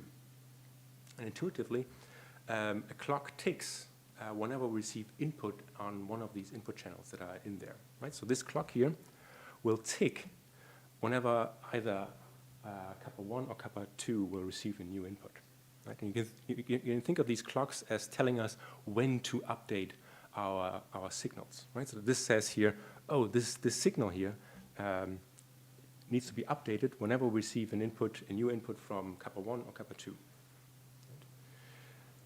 So that also ensures that our program sort of self-updates its dependency, right? So if we look at what this type actually means, sig or float, right? What this actually means is, if you unfold the definition, it means it consists of the current value of a floating point number, but also the clock, right? So it's a delayed computation, which also contains a clock that tells us when to update this signal. And that's exactly this clock down here. It says update this signal whenever we receive new input from kappa 1 or kappa 2. And if this graph here, this data flow graph changes, the computation updates this clock, right? So it's because it's part of the value, right? Remember, a delayed computation is both the clock and the actual value. So this will update here. And also might update here if we get this dependency, it updates like this. Right? So this is where the clocks come from. So let's see how we implement this in Haskell, this idea. So this is the implementation of the later modality. I hope this is visible. So I've grayed out this part over here because this is not actually visible to the user. The user will only see, oh, there's a type later, right? And so a value of type later A consists of 2 components. It consists of a clock, which is simply a set of channels, and it consists of the actual delayed computation, which is a function that takes an input value and returns the actual value of type A. And then an input value, you can think of this as an input value that comes in from one of the channels from the top, right? So it has its channel ID, so which of the channels it is, kappa 1, kappa 2, and so on, and the actual value that has come in, right? And in this way, we can sort of thread these inputs that come from the top to the actual delayed computations at the bottom. But this is not actually visible to the user. The user only sees this implementation, so delay in advance. So this is just the syntax that the user sees. So it's just a function from A to later A and vice versa, right? But here we don't yet check the typing rules, first of all. And second of all, it's just a dummy implementation. It's just defined as undefined. So this will just crash if we actually run it like this. So what happens in the next step is that the compiler plugin will jump in and actually replaces these with the real implementations of them. Right? So this is the program elaboration part of the plugin. Right? So on the left-hand side, we have the surface syntax that the user sees, and these are then replaced by the implementation. Right? So this is the constructor of the later modality type with the clock and the delayed computation. And similarly, we have a corresponding advanced function that does the actual implementation, that sort of applies the function that will then produce the later value, the delayed value. All right, and so what the compiler plugin will do, it will see this definition of our increment function we've seen a couple of times by now, and it will replace it by this. So it has clock inference, so it will find out that, okay, this delay is must be with respect to this clock of XS, and it will replace the body here with this function that takes the input as an argument, and then will pass it on to the advance. So it does the passing on to the input values to the corresponding places where we call advance. Right? And we know this is always possible because of the typing rules of async gratis. All right, that's basically how the language is implemented. So just where does this actually all take place? So this is a very simplified overview of the Haskell compiler pipeline, right? So it takes Haskell source code parses it to an AST, then it type checks it, then it desugars it to this intermediate language called Haskell core, does some stuff on this, and then this is very much simplified, generates the executable. There's a lot more going on, but I'll just abstract from that. And so what our compiler plugin does, it adds some additional phases here, right? So we have, in particular, we have this additional type check, where we check the stronger typing rules of async gratis. And then once the AST is desugared to Haskell core, it's a much simpler language. We do this elaboration and clock inference, right, where we replace those dummy implementations of delay in advance with the actual implementation and insert the clock information. And finally, Haskell is a lazy language. Async gratis very much depends on being a strict language to actually have the memory properties. So we have to do a pass to turn it into a strict language. All right, to wrap up. So what I've shown you is sort of a first implementation of a synchronous modal FRP language, right? So a language that uses modal types to build asynchronous function-reactive program. And also, in order to implement it, we had to use this program elaboration. I haven't seen this before, sort of using a compiler plugin like this for program elaboration, which worked out very nicely. There's also a bunch of related work that I want to shortly mention. So this works, the underlying calculus on which this work is based is this async grad language. So if you're more interested in sort of the language part of this, have a look at that. And then secondly, it uses a lot of the implementation techniques of this Ratis language. But this is a sort of a synchronous language. So what we added here is all the program elaboration. That's sort of new in async Ratis. And finally, there's this Lambda widget language, which is sort of the first asynchronous modal FRP language I'm aware of. So a lot of the ideas of async Ratis sort of also drawn inspiration from Lambda widget. But Lambda widget does a lot more things. So it also has linear types to build GUIs, right? So represent sort of this kind of manipulation of state. Okay, to wrap up, if you want to play around with this, so this is very much intended as sort of a test bed to try out this language. How can we actually build systems using modal types? How can we build GUIs? How can we build interactive systems? So you can try it out. It's available on Hackage.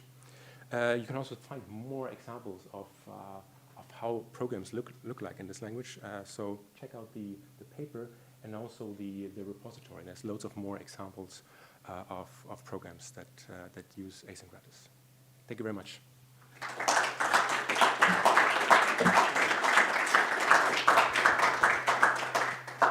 Thank you very much. We still are good in time for questions. Yes, I'm coming. Hi. Could you say a bit more about the mismatch that you mentioned between laziness in Haskell and strictness in async gratis? Right. So, yeah. So async gratis has to be a strict language, right? We want to. So the idea is that we want to evaluate as soon as possible to avoid space leaks, but also we have to make some parts of the computation lazy, right? The delayed part, right? And so we have to turn the lazy code into strict code, basically, right? So we, as part of this compiler pass here, what we do is we insert. So now we're getting a bit into the weeds, but so basically we have to make sure that all arguments for function definitions are evaluated as the first thing a function does. So we make sure that all function definitions in async gratis are strict, right? This is not sort of 100% sure, right? Because you might still be able to use functions from the Haskell library, right? So we do an additional check. So we make sure that the user can only use types that are strict, right? So whenever we use a sort of a lazy map, then the system will throw a warning to you saying, you know, you're using a lazy data type. Be careful, you might introduce memory leaks. So that's sort of the story of how we deal with strictness. So in a way, Haskell is an odd way to implement this language because it is lazy by default, but it has this nice infrastructure of these plugins. So it would be interesting to see how we can do this perhaps easier in a different language that is sort of strict by default.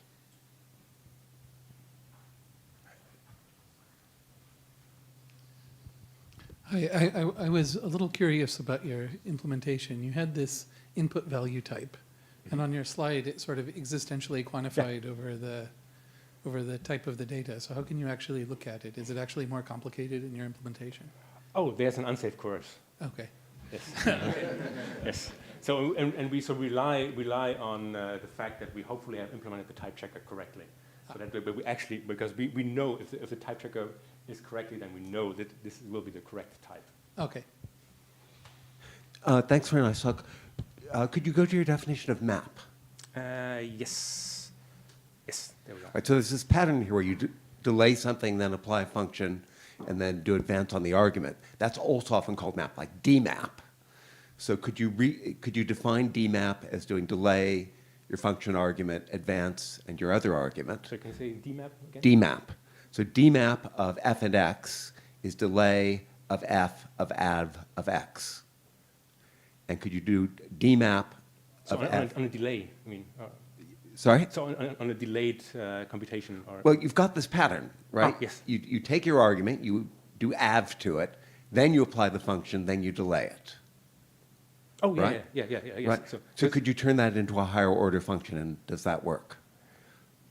Yes, you can do that.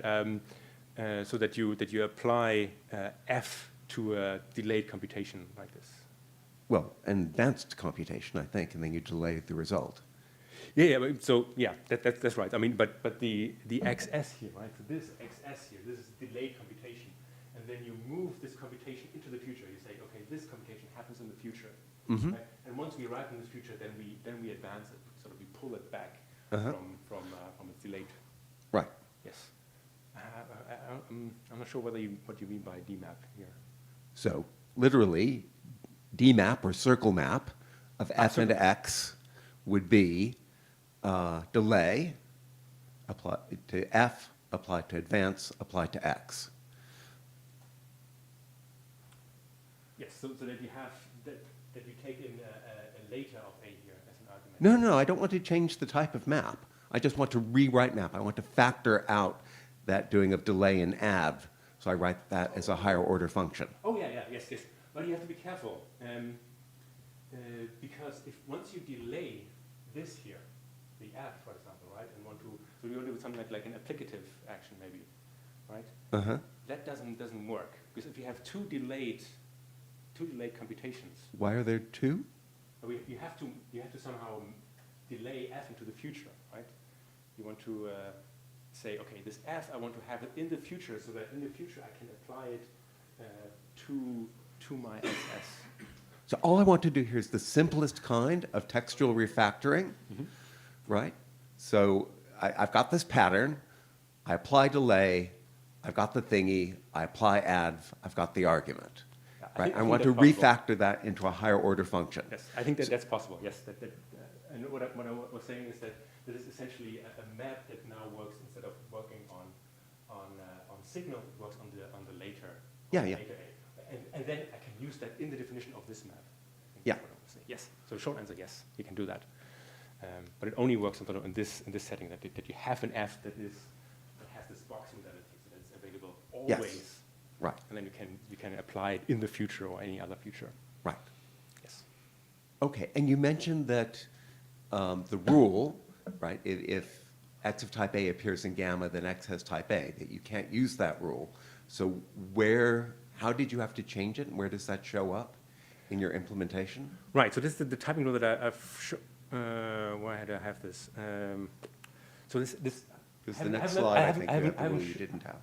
I haven't shown the introduction rule for variables. But essentially what happens is here, right? So when we delay, we introduce this tick into the context. Yeah. Now what this essentially means is all of the variables in gamma, they are now one time step older. So this basically says one time step have passed. Mm-hmm. And now the variable introduction rule says you cannot use those things in here anymore because they're too old. Mm-hmm. Right? But you can get access to them again because as you see here in the advance, Mhm. we sort of remove the tick, but we also remove the gamma. So now all of a sudden, the things that were inaccessible over here are now accessible by having removed those. Mm-hmm. Right? So these ticks in the context, there's sort of time barriers that cordon off some of the variables from use temporarily. Right? So that's how they occur. That's why we don't have, in general, this rule, right? Because even though we might have an X in our context, there might be to the left of a tick Right. that tells us, oh, this variable is too old. So it might. I see, so that the check for that shows up in your scope checking. Yeah, exactly. That's Okay. exactly right.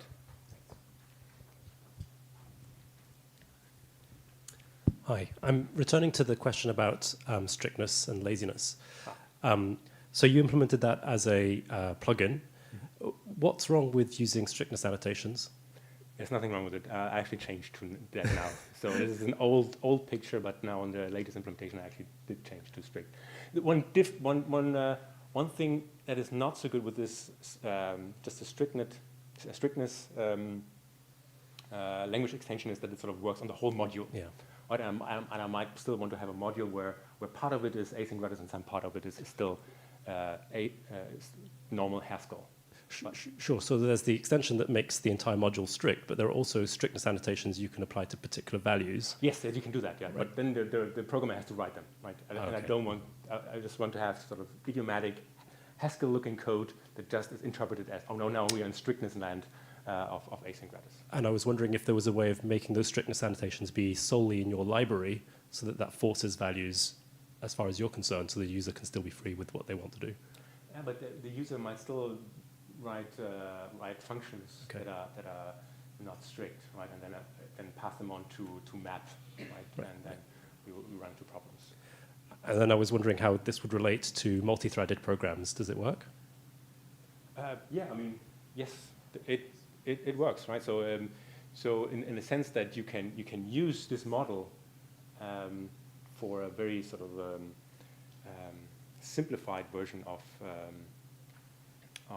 concurrent programming, right, where you have concurrent values coming in from these inputs, right, and then you have to interact with them, right? So but it's a very sort of particular. So it's not a general model for concurrent programming or parallel programming.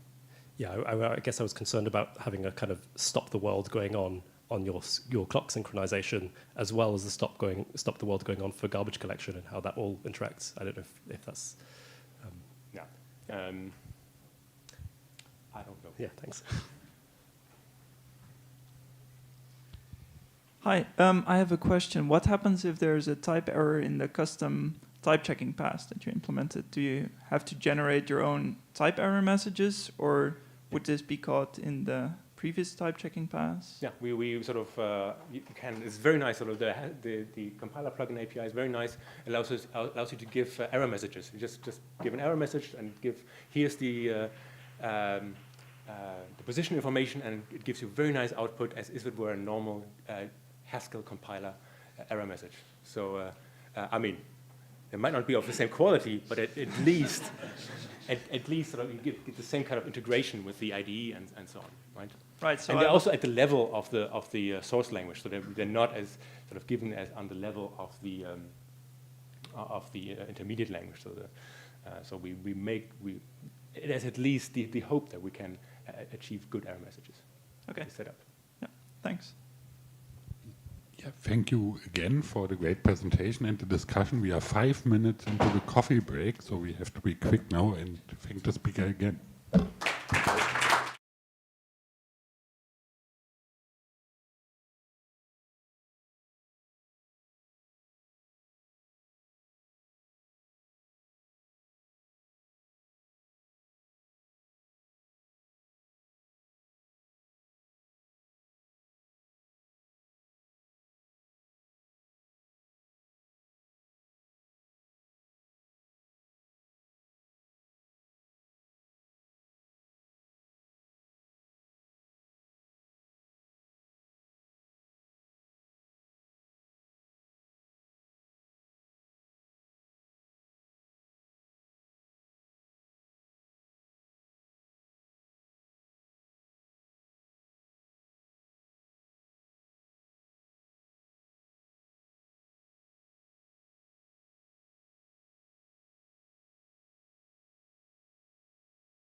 Yeah, mute the. Unmute. No, that's a laptop. Sorry. Yeah, turn it on. That's a room laptop. That's a room laptop. Okay. That's our laptop. Our laptop? Yes. See? Okay, we're getting audio from you. Are you playing the sound? We are getting audio. Take a small chance.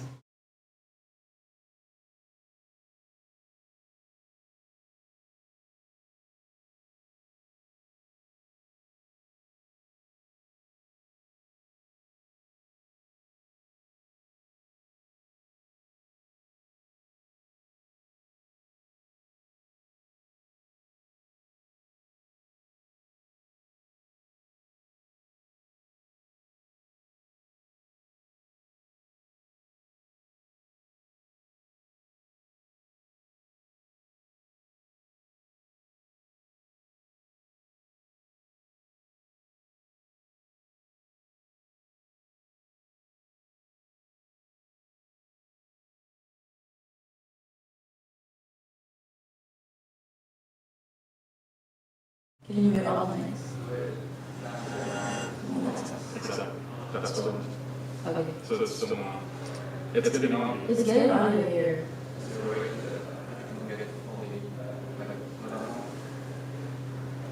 Sorry? You change the sort of Yeah.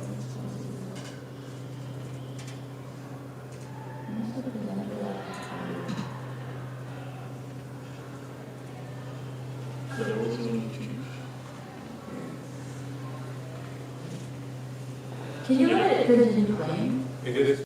Less representative rules. What is the meaning of scalable explainability in fold SE? Explainability in machine learning is the concept that a machine learning model and its decision can be understood by a human at some acceptable level. Scalability. We will introduce a new efficient rule-based machine learning algorithm with scalable explainability.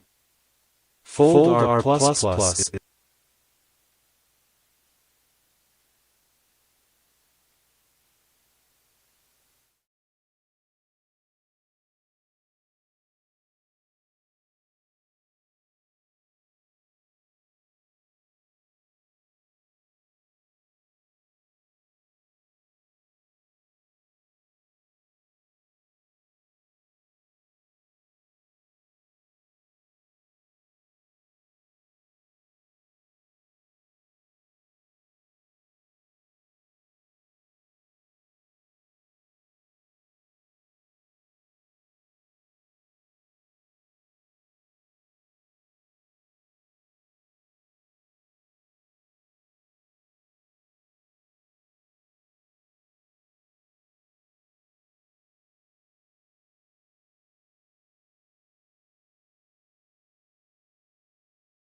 So, welcome to this second session of today, dedicated to knowledge representation and learning.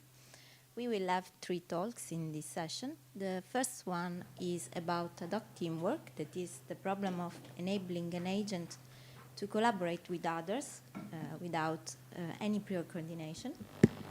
It is a work by Ashra Dodempegam and Mohan Shiran from University of Edinburgh. And Ashra is going to present us the work. The title is Knowledge-Based Reasoning and Learning in Ad hoc Teamwork. Thank you, Ashra.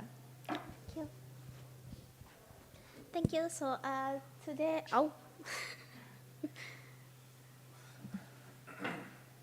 is it okay? Okay. Yes. I think it's fine. Okay. So yeah. So I will talk about an architecture for ad hoc teamwork which combines knowledge-based reasoning and data-driven learning. And the focus will be mostly on the explanation generation and the knowledge acquisition part. So if I talk a little bit about ad hoc teamwork, we talk about collaboration of agents without prior coordination. So for example, here we have these 2 domains. The first one is fort attack, where you have a team of guards trying to protect a fort from a team of attackers. And the second one is a half-field offense domain, which is basically soccer domain, where you have an offense team scoring against a defense team.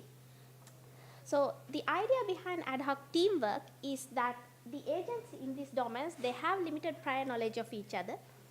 They can have different representations and may have no experience working as a team before. So the domains itself can contain a lot of uncertainty. It can be fully or partially observable with or without restricted communication. So this is actually representative of many practical applications in robotics, like disaster rescue, surveillance, space exploration missions, where you have humans and robots who need to work together towards a common goal. So the agents, they have to learn interactively from whatever they observe, try to understand the behavior of the other agents, and come up with their own actions so that they can achieve the team goal. So actually, ad hoc teamwork is a well-established research area. It has been around for at least 15 years. And the earliest approaches, they used to have these encoded protocols or plays to select the actions of the agent. And then it transitioned from that to having 2 main components. The first one is a probabilistic or deep neural network model to estimate the behavior of the other agents in the domain. The other one is to select the actions of the ad hoc agent based on a long history of experiences. So as you can see, these methods are mainly focused on learning approaches, and therefore they are prone to the common limitations like being computationally expensive. So they need large data and resources before producing results. And also, because they focus on optimization, it's hard also for them to fully utilize of the common sense domain knowledge in these domains. And on the other hand, because they build these opaque models, they also lack the transparency desired from such systems. So in this work, our inspiration was, instead of just looking at this as a learning approach, try to combine knowledge-based reasoning with learning so that they can address each other's drawbacks. So our inspiration lies in cognitive systems, which are in turn inspired by human cognition and control. And in this work, instead of looking at representation, reasoning, learning, acting as very different mechanisms, we want to try to couple them together. So it's not a unified representations, but you have a nice information flow which will sync them together. So you can replace some of the components if you need it without changing the whole architecture. And then, of course, we want to combine the knowledge base with data-driven learning. And to provide the desired transparency, we want the agent to be able to provide relation descriptions of decisions and beliefs. And we want them to be provided on demand to different type of questions. And finally, we also want the architecture or the agent to be able to incrementally learn previously unknown axioms. So this is an overview of the architecture. So if I take the fort attack domain that we saw before, the ad hoc agent can be a guard type agent. And in that case, its teammates are going to be the other guards, and the opponents are going to be the attackers. So the agent is going to learn models of these teammates and opponent, And it needs to do this on the fly with limited data because it's ad hoc teamwork domains. So because it has these behavior models of the agent, it only needs to have minimal declarative knowledge in its knowledge base. And at the same time, it's going to continuously receive observations from the environment, which it will use to revise these models or learn new models based on the data. And the axiom learning component is used by the agent to incrementally learn new axioms or acquire new knowledge. And the explanation generator component is used by to create relation descriptions as answers or explanations to different type of questions on demand. So in this presentation, I will mainly focus on the explanation generation and axiom induction. But for the completeness of the presentation, I will also briefly go through the other components. So the knowledge representation reasoning component, we use an action language to describe the common sense of the common sense knowledge of the world. So it has a system description which consists of a signature and set of axioms. So the signature has statics, which are actually the attributes that cannot be directly changed by the actions of the agent, like next to here, which talk about the relative arrangement of places in the domain. And then it has fluence, which are actually the attributes that can be directly changed by the actions of the agent, like the location of the agent. And then we have the actions of the agent, like moving, shooting, and things like that in the photo tag domain. We also have mainly three types of axioms. The first one is a causal law, which says that moving to a place make the agent to be in that place. The second one is a state constraint, which says that the agent cannot face two directions at the same time. The third one is an executability condition, which says that it's impossible for it try to prevent the agent from trying to consider a shooting action if there are no attacker agents in its shooting range. So apart from this, the agent also has a partial history, which consists of prior observations, the action executions, and some initial state defaults. And the agent can do the common reasoning tasks like planning, diagnostic, and inference. And to do that, we use answer set product because it supports the non-monotonic revision, which is really important in this kind of uncertain domains because it allows the agent to revise previously held conclusions. So then the agent can prioritize different goals at different times because the agent needs to consider both team goals as well as its own goals. So for example, in the fort attack domain, if it sees an attacker who's near the fort, then it can prioritize to shoot that attacker. But otherwise, it can also decide to spread around the fort, trying to maximize the security of the fort. And also, we use the optimization statements in Klingo to minimize the total cost when computed in the action sequences of the agent. And finally, another important aspect is the use of refinement and zooming. So we adapt on previous work to use the refinement and zooming here because it allowed the architecture to be scalable to much larger and complex domain with many agents. So basically, for example, in the fort attack domain, if the agent sees an attacker and it needs to shoot the attacker, then it needs to know exactly where the attack agent is in. So in this case, it needs to reason in the final resolution.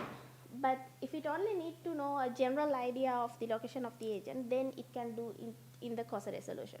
So at each step, it can reason in the Cosa resolution and decide whether it wants to zoom into the final resolution or not. And then this is again a brief touch on the predictive behavior models. So having only this knowledge is not sufficient in ad hoc teamwork because the domain itself and the behavior of the agents can change over time. So because of that, we use ecological rationality approach to create the predictive behavior models. So these behavior models need to be learned on the fly with limited data. So ecological rationality focuses on adaptive satisficing, where it characterizes the behavior as a function of both cognition and the environment. And then we use algorithmic model of heuristics so that we can ignore part of the information from the observation to make decisions more quickly and accurately. So by doing that, we have decided to learn a set of fast and frugal decision trees And here you can see part of the trees that was created for a guard type agent. And as you can see, they have limited spread and depth, and it is easy to interpret by the humans. So when come to the transparency, instead of actually trying to describe all the decisions made by the agent or try to make the whole learned model interpretable, what we try to do is we try to identify the axioms and literals that affect the agent to take that action or belief, and then try to create relation descriptions as on-demand explanations. So we type basically 4 types of questions. The first one is action justification questions, where we ask the agent why it decided to include a particular action in its plan, or it decided to execute a particular action. And the second one is contrastive questions, where we ask the agent why it did not do a particular action. The third one is belief justification, where we question the agent about the beliefs that it has particular time steps. The last one is counterfactuals, where we question the agent about hypothetical actions, which considering its own actions as well as the actions in the other agents in the domain. So when we created the architecture, we deployed it in the fault attack and the half-field offense domain that we described before. So here we have the accuracy of the predictive behavior models that we created using the fast and frugal trees. So you can see that they have considerable accuracies, and what's important is that we were able to come up with these accuracies with much smaller data when compared with the state of the art based on data-driven approaches. So for example, in the fault attack domain, we only use 10,000 examples, where the state of the art use millions of data. And then, so it is important in ad hoc teamwork that the agent is able to adapt to new teammates that it has never seen before and react to the behaviors in the environment that it has never seen before. So because of that, we trained the agent with a different set of policies, but we tested it with some policies that it has never seen before. And these policies were based on sophisticated systems like deep neural networks. And we were able to see that incrementally the agent can actually adapt to these new agents while also revising the models that it has and also learning new models. And it can do this on the fly. So here we have some of the results that we got from the half-field offense domain. We also have same results from the similar results from fault attack domain, which we have included in our paper. So the first bar in blue color is actually the proposed architecture, and the second one is interesting because it's where you have only the logical reasoning component of the architecture, where we don't use the learning component. And so you can see that the combination of both can actually perform better than just having a single component. And the other two are actually well-known state-of-the-art methods in ad hoc teamwork, which are mainly focused on deep neural networks. So we have 2 sets of bars here because in the first one we have 2 offense agents playing against 2 defense agents, but in the second one we have 4 offense players playing against 5 defense agents. So you can see that when the environment becomes complex, the logical reasoning based architectures can actually perform better than the data-driven architectures. So when it comes to axiom learning, what we did was we allowed the agent to select an action and execute in different initial states that is created by the program. So then we collected the data of the unexpected returns and the returns that is supposed to be there but which are not observed. And then we used that data to create a decision tree. So here you can see part of the trees that was created for a learning and executability condition. You can see the executability condition here, which says that the agent cannot shoot if it doesn't have the ball. So the agent follows the path which is in gray color to create this executability condition. And we also recorded the precision and recall of learning these axioms. And also in the half-field offense environment, we deploy the agent with and without these learned axioms. And we were able to see that when the agent runs in the environment with these learned axioms, it can actually perform better than without the axioms. So for the transparency or the explanation, I have included some of the execution examples from the photo tag domain. So the first one is an example for an action justification question where we ask the agent why did it decided to move to this particular grid cell in step 4. So here the answer of the agent is that because the attacker was not in range for shooting. So basically the agent here starts, the ad hoc agent is the agent in green color who start from 313, and it's trying to, the overall goal of the agent is to shoot the attacker who is in red color. So it decided to move to 713 and shoot. So the question is about why it decided to move to this step.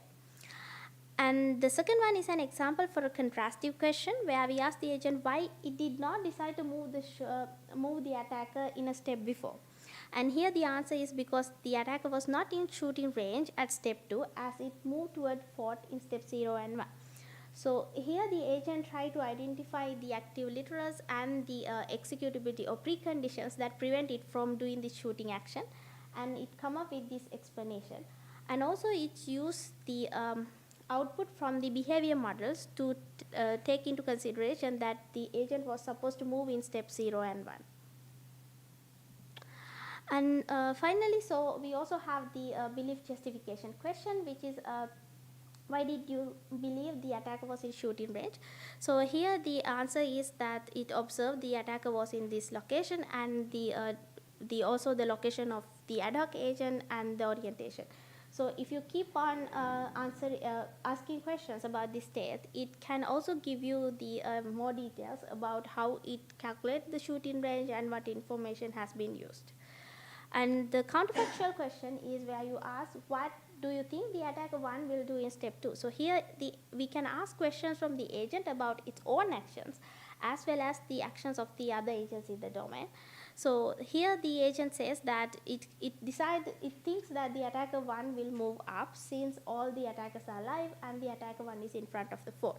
So it used the behavior model to hypothetically think a few actions forward and come up with the answer that it thinks it will move forward.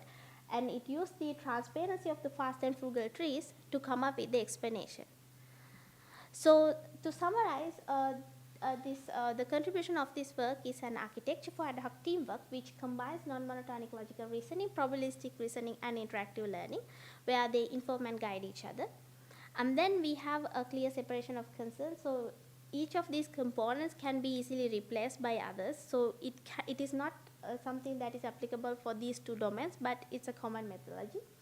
And we use stepwise refinement, which allow us to scale this to much larger and complex domains.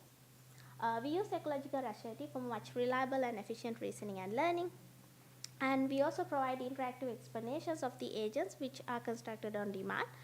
And the agent is also able to learn previously unknown causal laws and executability conditions. We are also working on the state constraints at the moment. So, thank you. Any questions?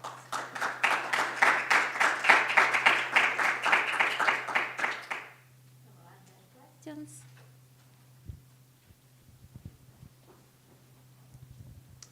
Yeah, so I had a question about the nature of justifications. So you asked the agents to justify the actions they took. And the system generates the explanation at the time you ask them. Is it also true that that justification was why they took the action? So the justification the system produces is an explanation for the action. But is it necessarily true that that is the reason why the agent took the action? So you mean by there can be multiple explanations? Yeah, it is possible that it can have multiple explanations. But in this case, so we don't have a method at the moment to prioritize which is the most important axioms. Instead, what we do is we take all the possible explanations and we give them as answers. And for future work, we also need to prioritize, like for sometimes we have multiple state constraints which can be doing the same action. So in that case, we have to prioritize which is which. Okay, yeah, I was just thinking about how there's kind of a parallel with human explanation justification, which is, according to psychologists, we don't come up with justifications until after we've made a decision about what to do. Yeah, human, yeah. Other questions?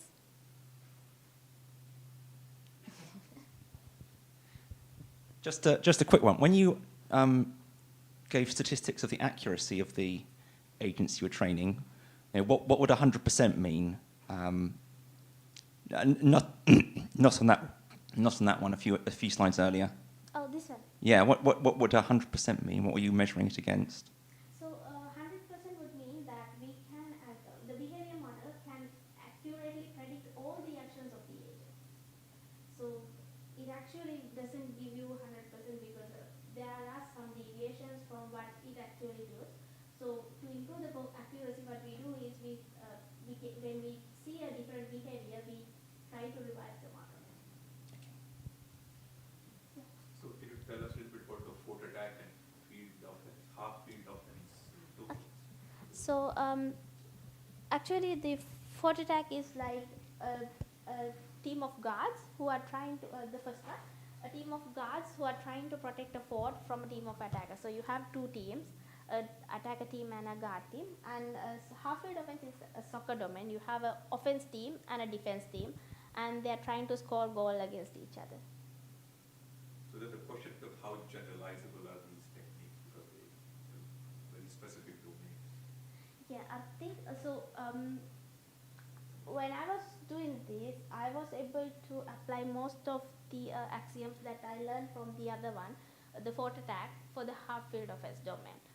And I think the most important thing is that we can actually, so the mostly difficult part to replace is the learning part. But in that case, because they can be learned on the fly, actually with limited data, so they can be replaced real quickly. But for the axioms, we use most of the axioms in the same domains to the other domains. And what you learned is what, an answer set program or something, some kind of rule? What are you learning? Yeah. We are learning the constraints actually. So in this one, I mainly use executability conditions and quotient laws, learning quotient laws and executability conditions. Other questions? Comments? I'm curious whether have you already tried it or are you willing to test your framework with physical robots or real situation, let's say? Actually, it's in progress. So we are currently trying it with some physical robots, mainly turtle bots. So it's in progress. Probably I'll be able to provide something this year. Thank you. Okay. Thank you. Let's thank again the speakers. And let's move to the second talk of today.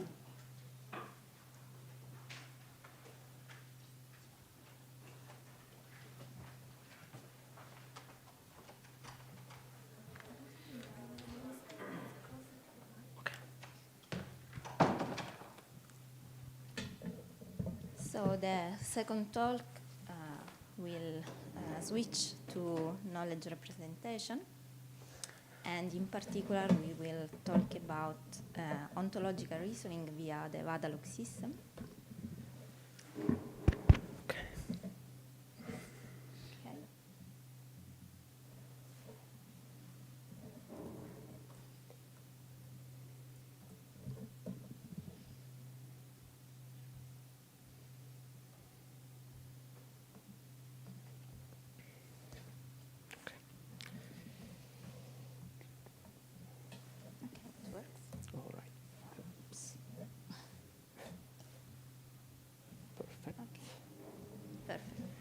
Okay. Sorry. So the title of the work is Ontological Reasoning over Shy and Worded Data Loop Plus Minus for Streaming-Based Architectures. It is a work by Teodoro Baldazzi from University Roma 3, Luigi Bellomarini and Marco Favorito from Banca d'Italia, and Emmanuel Salinger from TUVN and University of Oxford. And Marco is going to present us the work. So thank you, Marco. The floor is yours. Thank you. So, good morning, everyone. Let's start.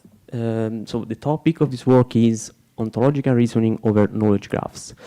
And in our view, we consider a knowledge graph made of three components.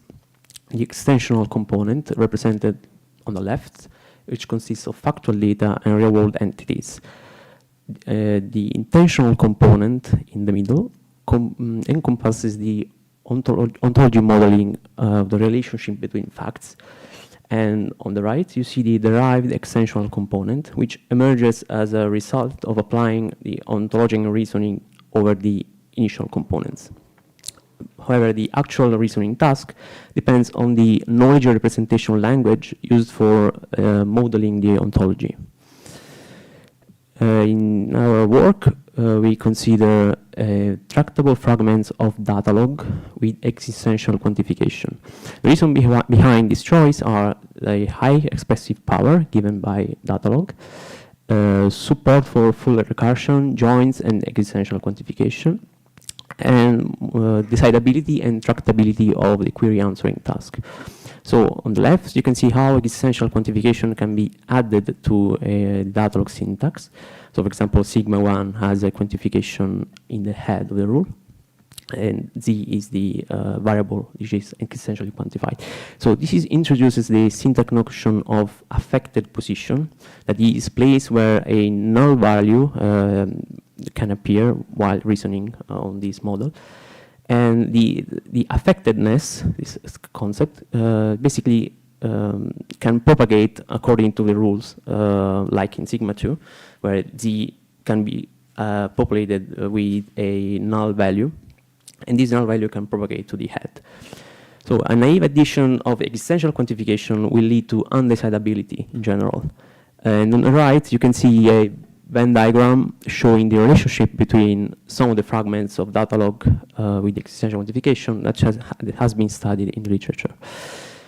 So how the reasoning takes place? Well, the semantics is based on the chase procedure, that basically we take in as an input a knowledge base D and a set of rules sigma, and we generate new facts by applying the rules until we reach a fixed point where basically we cannot add any more new facts. These artificial values that are generated during the reasoning are called labeled nulls and act as a placeholder for existential variables in the chase. And the chase is represented in the form of a dependency graph, like in the picture, in which nodes are facts and edges represent rule applications to the generated new facts.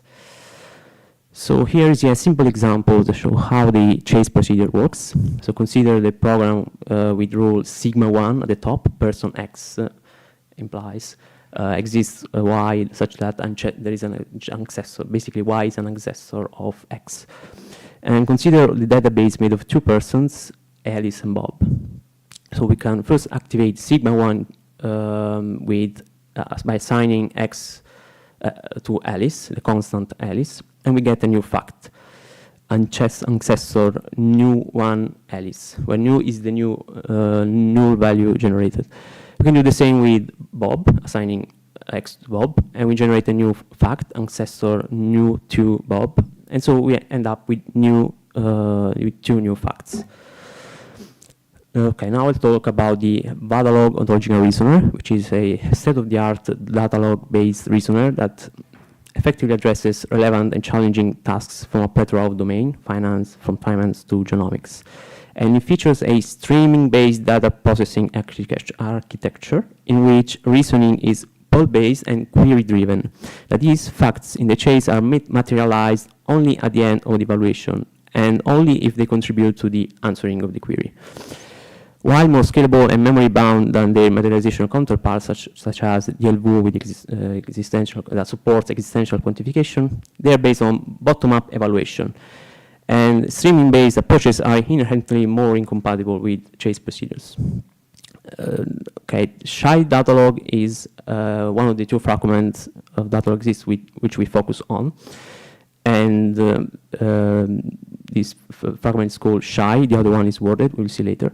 So you can't go too much into details, but the idea is to impose syntactic restrictions on the program such that we cannot generate null facts indefinitely. And shy, for example, introduces the concept of invaded position, attacked variables, and protected variables. And each rule must satisfy the following condition, like only protected variables occur in two body atoms, and two attacked variables occur in the head and in two body atoms are not attacked by the same variable. The reasoning of a shy program is based on a variant of the chase we saw earlier, which is called parsimonious chase. The idea is to prevent generation of facts that are homomorphic to some already generated facts via some assignment on the null terms. So for example, consider the previous example we saw, but with a new rule, sigma 2. Now, ancestor new2 Bob is not generated because there exists a homomorphism with the previous term, and so we basically don't generate that. The other fragment is worded, which is analogous in the sense that it imposes some syntactic restriction, this time based on the concept of harmful variables and dangerous variables. And now the rules are that all the dangerous variables only occur in a single atom in the body, which is called the word. And the word shares harmless, that is non-harmful variables with the rest of the body. The worded fragment is based, the reasoning over this fragment is based on the isomorphic chase, where instead of looking for homomorphism, now we have a isomorphism check, where basically a null this time cannot be mapped to a constant, but only to null values, and the mapping must be bijective. So for example, here in picture you see ancestor new2 Alice is isomorphic to ancestor new1 Alice. And so we cannot generate it. Okay, now we're ready to state the contribution of our work, where basically we developed novel shy and worded chase variants that are suitable for streaming-based environments for ontological reasoning. We integrated the new developed chase variants into the streaming-based architecture of the PADL reasoning engine, and we performed an experimental comparison with modern materialization-based systems over complex QA tasks to check whether it is useful. So the first building block we focused on is the homomorphism check. So in the materialized case, you just basically run a query, an atomic query on the facts that you have generated so far to check if there is an homomorphism. However, in the worst case, this requires a full scan on the dataset if you don't assume anything about how the facts are sorted. But this is not feasible in a streaming setting because as a constraint, we impose it to ourselves to not have the dataset materialized. So our solution basically verifies whether a new fact, A, resulting from an applicable homomorphism in the chase, is isomorphic to a previously generated one, but by performing a form of path matching in a corresponding aggregate fact tree. So basically, if there exists a route to leave path such that a homomorphism occurs from the fact A's arguments to the one in the path, then the firing condition prevents the applicable homomorphism from being fired and from being generated. If the homomorphism is not found, then the tree is updated with a new path corresponding to the A's argument. And the firing condition returns true, and so we basically add this new fact to the chase instance. And the approach performs the check only on the generated atoms and not the entire dataset. This is a crucial difference, but this doesn't prevent the procedure to be complete, which basically is monotonic reasoning. So if we add some fact, we don't compromise correctness of the algorithm. And in other words, it might lead to false positive, but that is fine. That was for the parsimonious chase. That is used for shy fragment. For the word fragment, there is the isomorphism check, and we developed a hash-based isomorphism check, where basically this new approach is based on the concept of null canonicalization, where basically we rename nulls in a canonic way, so it doesn't really matter the actual identity of the null. We just have an approach to rename them canonically. So for example, you see A1, which is P nu X, nu Y, nu X, and the other atom has nu Y, nu Z, nu Y. Well, these two atoms, although they are different because they have different nu values, when we canonicalize them, they are the same because we replace a canonicalized null in place of the original ones. And it turns out that, I mean, by design, we have that two facts are isomorphic if and only if the canonical version of these two facts is basically the same atom. And so we can use a hash set to track the canonicalized atoms that are generated so far. So given a new atom, we first canonicalize it, find its canonical version. And if it is contained in a hash set, then we have an isomorphism. Otherwise, the hash set is updated with this new fact, but crucially, the canonicalized fact. And note that there might be false positives, that is, isomorphism detected while that shouldn't be the case. However, using a hash function with strong collision resistance, this should make this event improbable and has witnessed it in practice. So now we focus more on the Vador stream architecture. So the logic core of the system is based on the common pattern in the literature, which is based on pipes and filters, data processing. It basically consists in an active pipeline that reads data from the input sources and performs the needed transformation and produces the desired output as a result. So in the case of data reasoning, we have basically we take the data and the set of rules. We compile these two in a processing pipeline where we have a data scan that scans the data set.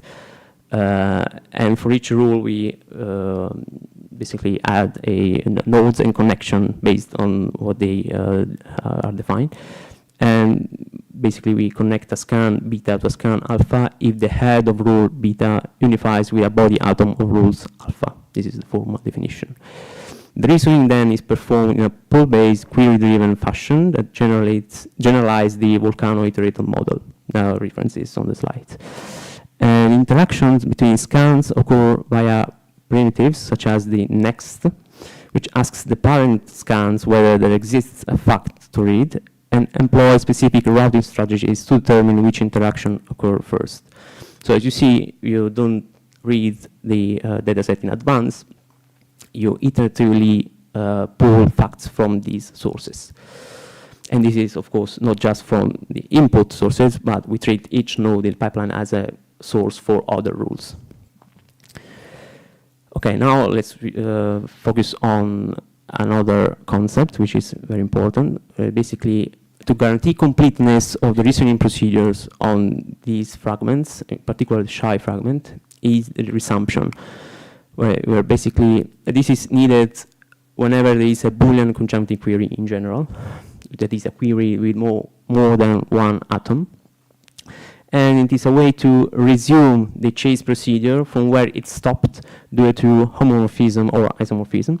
And it works by promoting the nulls and making them behave as constants. So now from the resumption on, they are treated as constants. So in the slide, you see an example where the resumption takes place. The Boolean conjunctive query is an example of it is at the top, where you have exists Z such that ancestor Z Bob, ancestor Z Alice. And basically, the first iteration, ancestor new 2 Bob, is homomorphic to can be homomorphic to another fact, and so it cannot be generated. But after the nulls promotion to constants, we have that the new atom can be generated because the previous atom contained null that now are treated as constants, so there is no anymore homomorphism. Okay, another core component of our contribution is to see the resumption mechanism implement not seen as a materialized, known in the materialized setting, but on a streaming setting, where basically we consider resumption as a fact-based concept.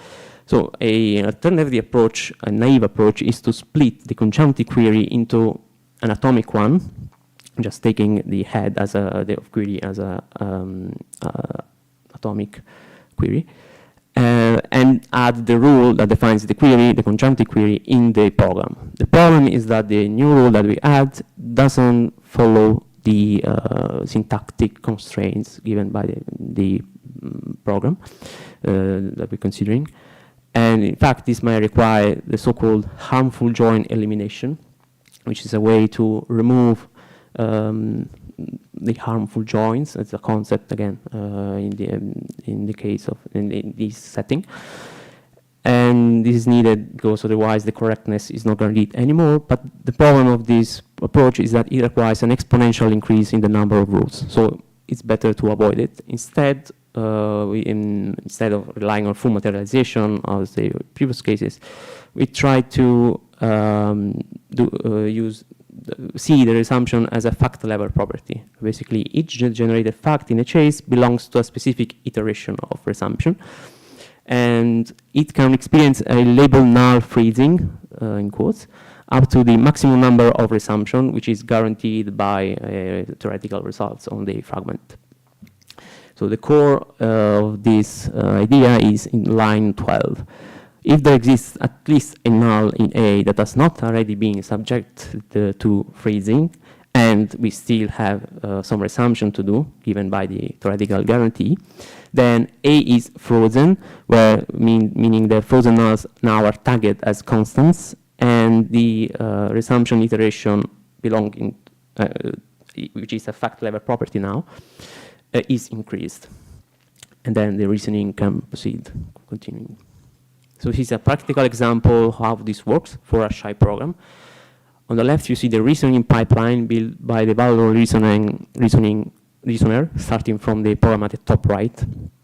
And at the bottom right, you see an execution of the chase, where the core thing to see is that the fact in blue, works B new 1, is not generated at the first iteration of the resumption iteration because it is homomorphic to the fact works new B. On B new 2 at the bottom.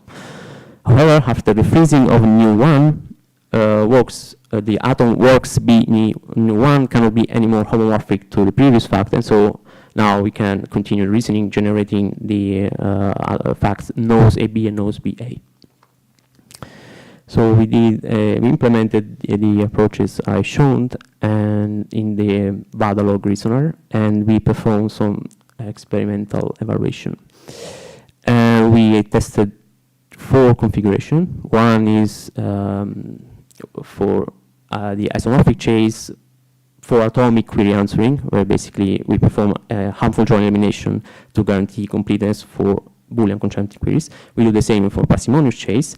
And then we consider the streaming variant of the resumption mechanism, both for isomorphic chase and parsimonious chase. We consider some datasets, some benchmark known in the literature, like a strong link scenario from a business case Bank of Italy, a simple has ancestor program we saw earlier, and doctors and SDBA ONT from Chase Bench. So we have some results on the slide. In the strong link scenario, the presence of the streaming resumption does not heavily affect the performance, because as you see, the plots are very similar. So it doesn't add a heavy overhead, this mechanism. However, in the case of the simple program, the ancestor program, resumption is essential. The streaming variant of the resumption is essential to handle the combination of recursion and attack at harmful join rules. So as you see, the one that goes to timeout after n equals 3, basically because the HGE, the harmful join elimination algorithm, just gets stuck because it gets stuck in removing the harmful joins. While the streaming variant doesn't, it's not affected by this. And For the other benchmark, we have, for example, we compare the running times with DLV, and DLV performs slightly better over smaller instances, but the gap shrinks when we go to larger datasets. And regarding the chase bench running times, we get that these variants outperform other materialization systems. Okay, this concludes my presentation. So as a contribution, we have a development of novel shy and worded chase variants that are suitable for streaming-based environments for ontological reasoning. We integrated the newly developed chase variants in the streaming-based architecture of the PADL reasoning engine, and then we performed an experimental comparison of PADL with modern materialization-based systems over complex QA tasks. As a future work, we would like to focus on streaming-based chase variants for Word+, which is a recently proposed fragment that's basically a union fragment between shy and worded. All right, thank you for your attention.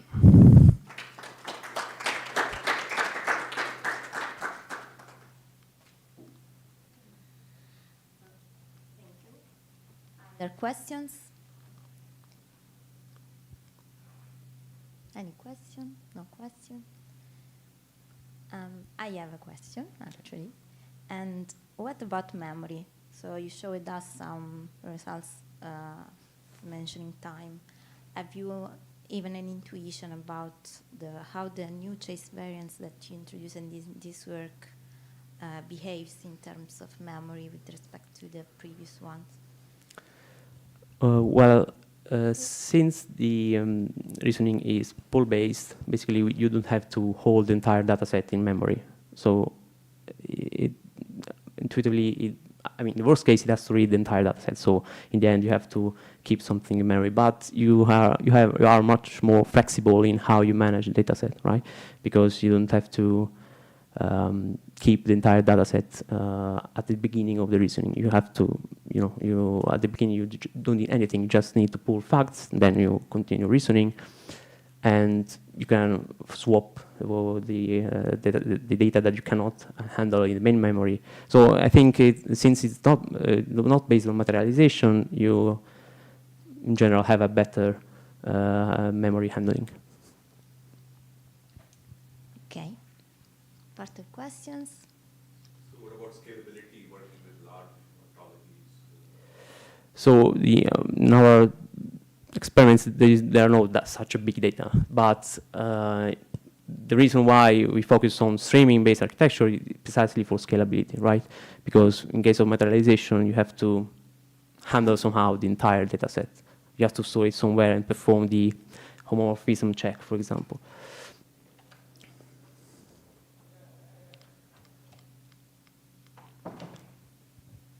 Other questions, comments? Okay, so then let's thank again the speaker. Thank you.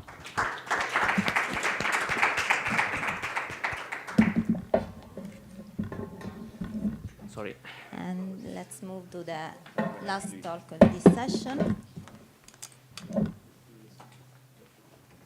I'm going to actually play the video prepared by my co-author. Okay. And then I will interrupt and maybe explain a few things in between. So let's see if this will work. Let's see, just 1 second. I have the controller, but I think, no, I'll just play the video, so I think it should be okay. Okay, so we will now move to learning. And in particular, we will see an explainable classification algorithm powered by default logic. So it is a work by Wadhwa Wang and Gopal Gupta from University of Texas at Dallas. And we will have a video by Wow. Who will present us the work. Hello everyone, my name is Wadhwa Wang. So its voice is AI generated.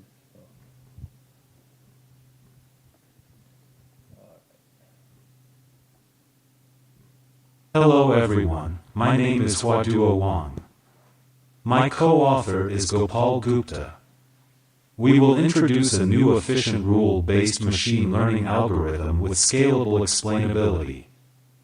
FoldR++ is a scalable inductive learning algorithm for default rules.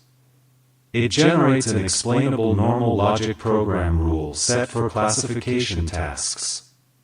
We will show an improved FoldR++ algorithm, called FoldSE, that significantly increases the explainability of FoldR++ while preserving the accuracy. It has many good features inherited from FoldR++, like highly efficient and scalable, with no need for pre-encoding data. Competitive in accuracy with XGBoost, MLP, and Ripper algorithms. Compared with FoldR++, it has refined comparison assumption and operators. Newly designed heuristic magic genie impurity with better efficiency of finding literals. Rule pruning mechanism helps eliminate the less representative rules. What is the meaning of scalable explainability in FoldSE? Explainability in machine learning is the concept that a machine learning model and its decision can be understood by a human at some acceptable level. Scalability in machine learning means that an ML application can handle any amount of data and perform training and make predictions in a cost-effective and time-saving way. Scalable explainability means that a generated machine learning model always makes sense to human users regardless of the size of its training input. For the FoldSE algorithm, scalable explainability means that the number of rules and literals should stay small. Why do we need explainability in machine learning tasks? Generally, machine learning models are complicated and find it hard to explain their decisions and actions to human users. The training data may not be correct or have biases that get baked into the learned model. It could lead the model to make wrong or biased predictions. The training data may not represent all the possibilities, so the learned model makes discrimination predictions against the disadvantaged. Even if the data is representative of all aspects, we still don't know if the learned model is fair and unbiased. The only way to know is to expose the internal logic in the learned model. Also, we want to explain to the end user how the model makes decisions.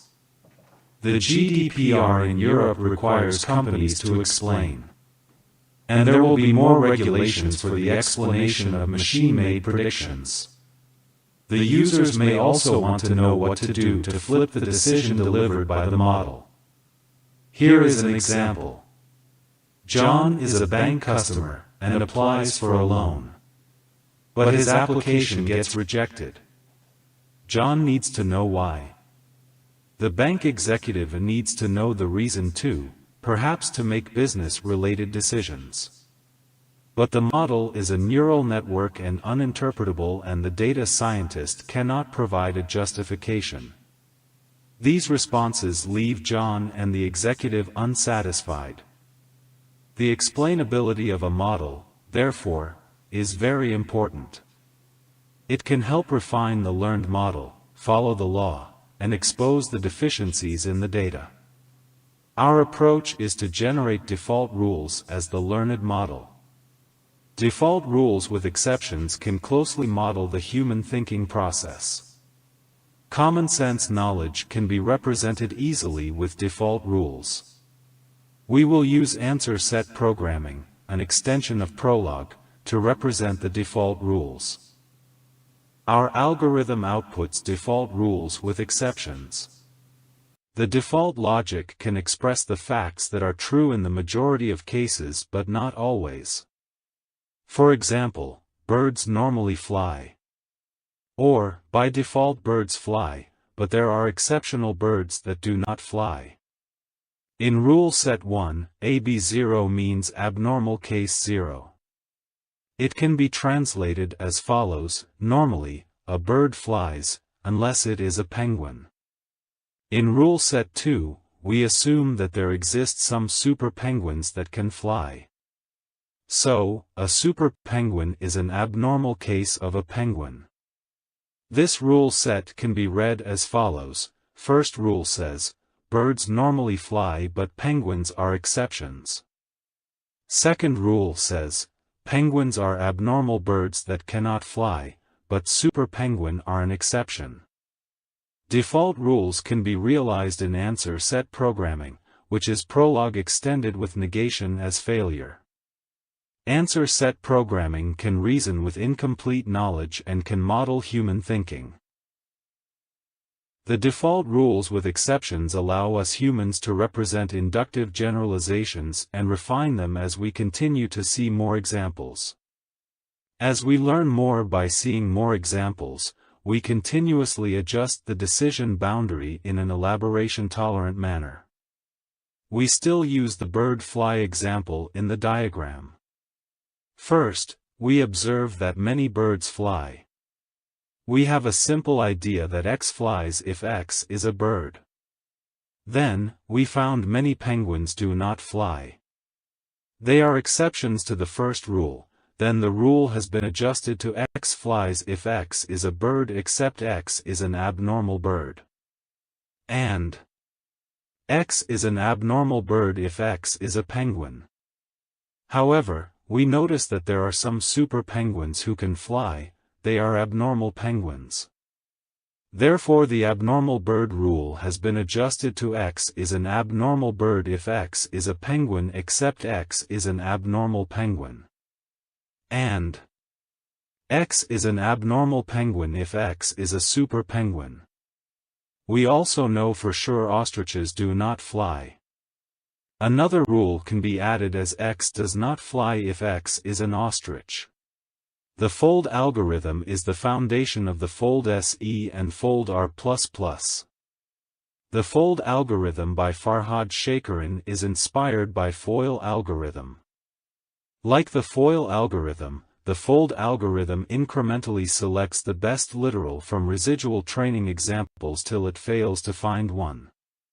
The fold algorithm first learns default literals incrementally, then it next swaps positive and negative examples and calls itself recursively to learn exceptions to the default.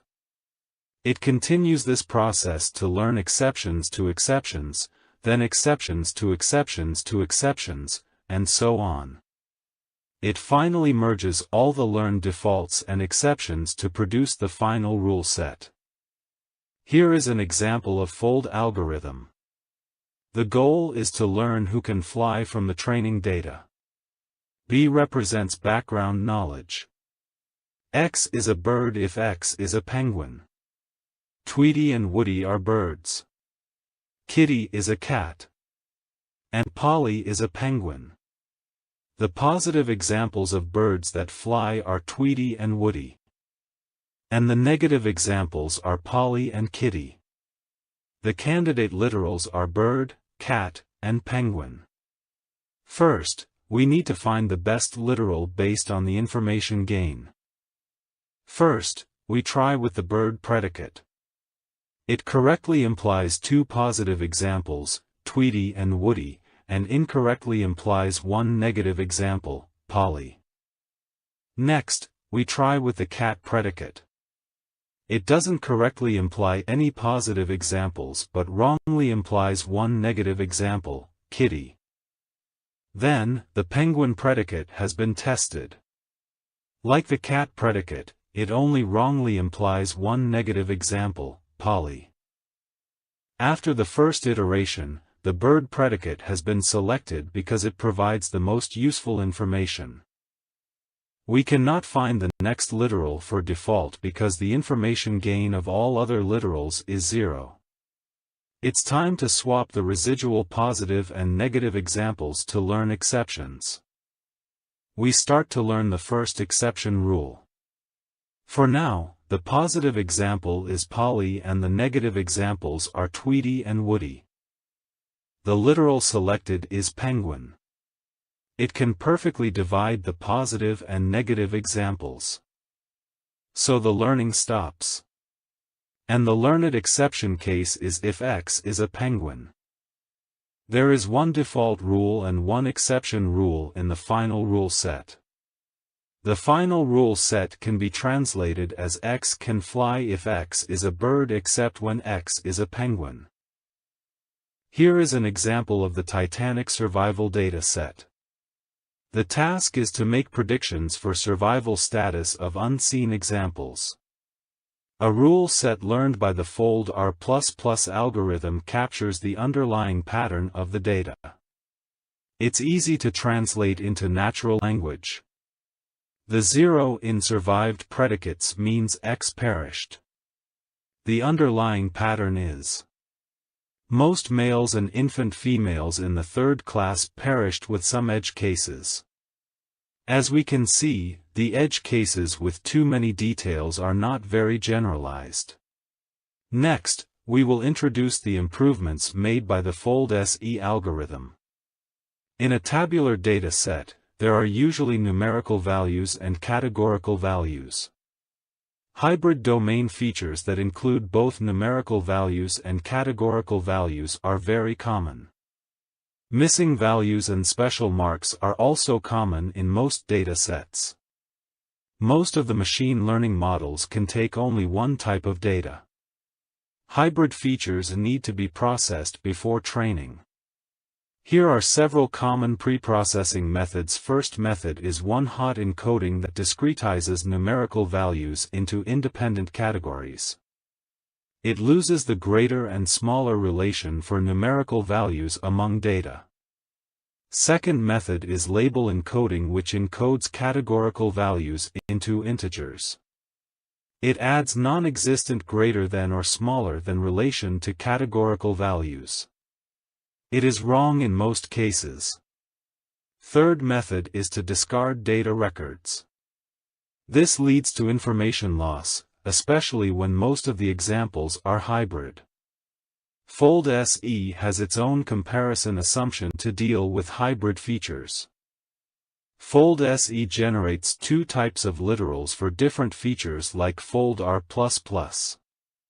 First type is equality comparison literals for categorical features. With this kind of literals, two values are equal if they are the same type and identical, else they are unequal. Second type is numerical comparison literals for numerical features. To compare two real numbers is straightforward, but the numerical comparison between numerical and categorical values is always false. With the comparison assumption, the literals in the generated rule set are able to handle the hybrid values directly. Here is an example of the comparison assumption. The equality between 10 and cat is false. The numerical comparison between 10 and cat is always false. Another example is to illustrate how to evaluate a literal with specific values. ith feature value greater than 3. The positive examples 4, 5 have been classified into true positive category because they are greater than 3.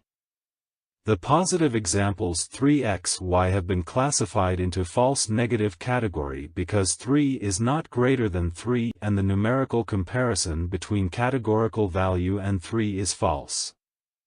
The negative examples 1, 2, 3, y, z have been classified into true negative category because 1, 2, 3 are not greater than 3 and the numerical comparison between categorical value and 3 is false. Heuristic in the literal selection process are critical to the explainability of a rule set. Because it has an impact on the number of literals and rules generated, comprehending more literals needs more effort on the part of humans. Information gain, Gini impurity, chi-square are widely used heuristics for splitting nodes in decision tree algorithms. We have created a new heuristic based on Gini impurity for POPL'24. We call it magic Gini impurity. It improves the explainability of POPL'24. Experiments show that magic Gini impurity has similar performance as information gain on decision tree algorithms. But it significantly reduces the number of generated literals with equivalent accuracy for POPL'24. This is the comparison experiment of magic Gini impurity and widely used heuristics on decision tree algorithms.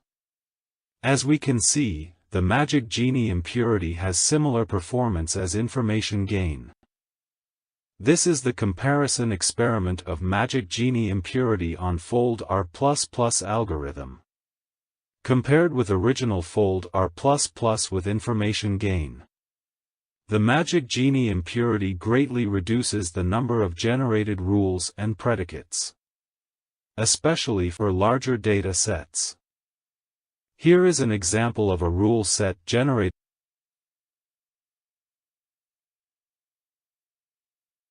So this new heuristic called Magic Genie impurity is used for selecting literals. And so what this table tries to show is that if you take simple decision tree and use the Magic Genie impurity versus information gain or weighted Gini index or chi-square as the heuristic, then there is really no difference in performance. The difference in performance comes when you try to learn default rules. Then Magic Genie impurity shows dramatic improvement. So if you look at across any row, then the number of nodes generated in the decision tree is more or less comparable. So this is the number of nodes in the decision tree generated by various algorithms. And so regardless of the heuristic, the decision tree algorithm remains the same in terms of performance. But if you use the same heuristic for learning default rules, then you see a dramatic improvement, which Performance as information gain. This is the comparison. And now you can see that there is improvement. So in fold R++, you can see, so fold R++ is the original algorithm with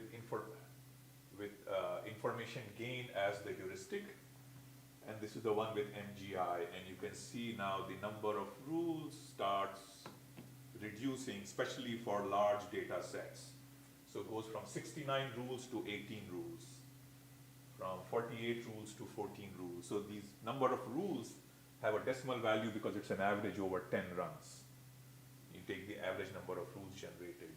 So using MGI or Magic Genie impurity with default rules, where you're learning default rules rather than decision trees, makes a big difference. So that's the point of this slide. Comparison experiment of Magic Genie impurity on fold R++ algorithm, compared with original fold R++ with information gain. The Magic Genie impurity greatly reduces the number of generated rules and predicates, especially for larger data sets. Here is an example of a rule set generated by fold R++ for the adult income dataset. As we can see, there are 9 rules with 24 literals in the rule set. The number in the brackets represents the number of test examples the rule can cover. Many of them are generated because the pattern only exists in the training set but cannot cover any examples in the test set. That means they are the overfitting part that can be eliminated. The rule pruning mechanism is introduced in the training process. When the sub-training process only learns a rule from a negligible number of examples, it skips. With the introduction of Magic Genie impurity and rule pruning mechanism, the fold SE algorithm can generate very concise rule set while preserving the accuracy as fold R++. Here are 2 examples. Fold SE generated 2 rules with 5 predicates for adult income datasets while achieving 85% accuracy.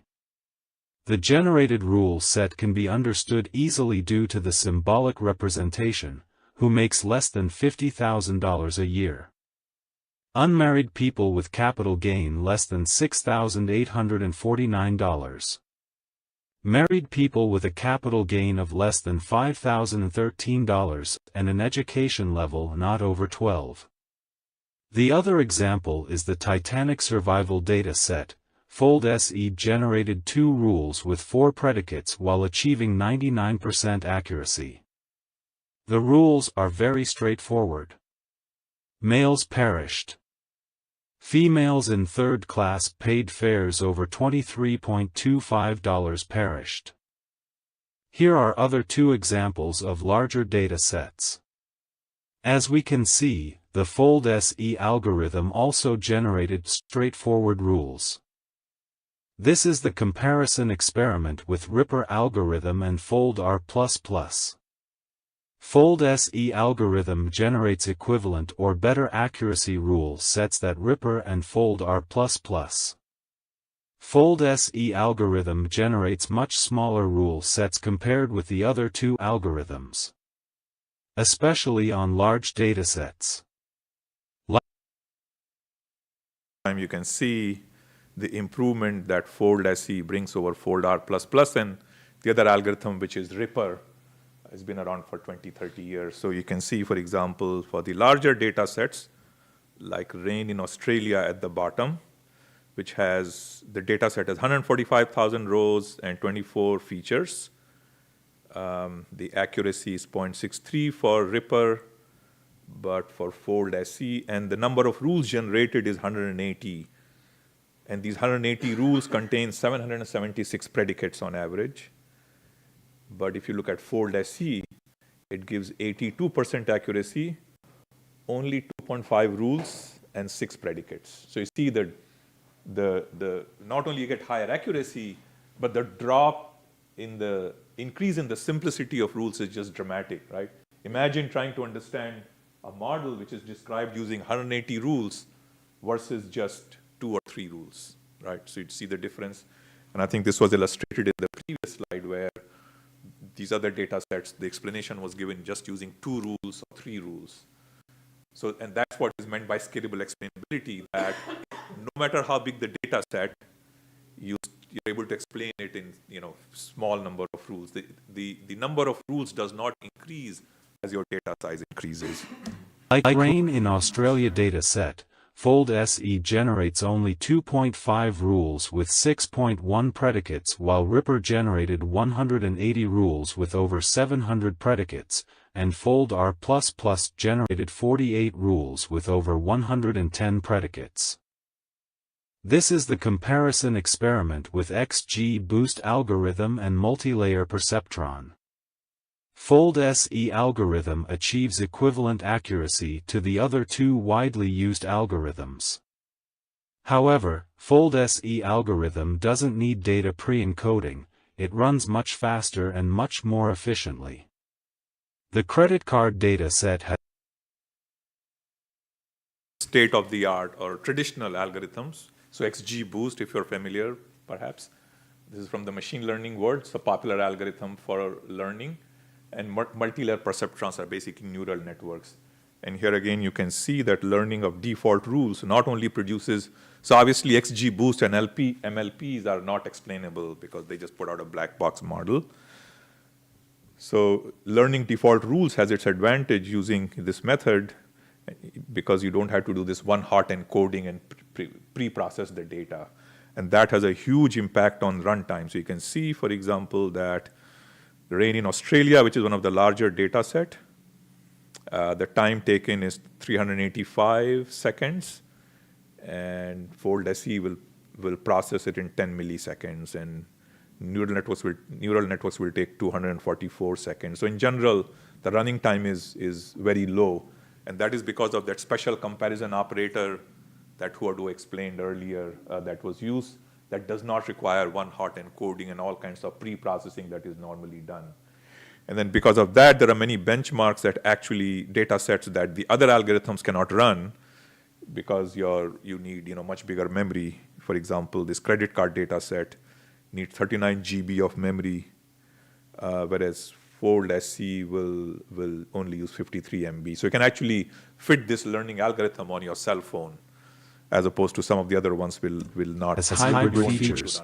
One-hot encoding needs 38 GB memory. In contrast, Fold SE algorithm only needs 53 MB of memory at peak.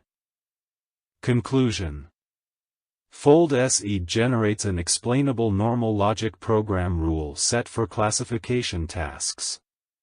It is highly efficient and scalable, as well as free of pre-encoding data. It can generate rule sets with scalable explainability because it employs a newly designed heuristic and introduces a rule pruning mechanism.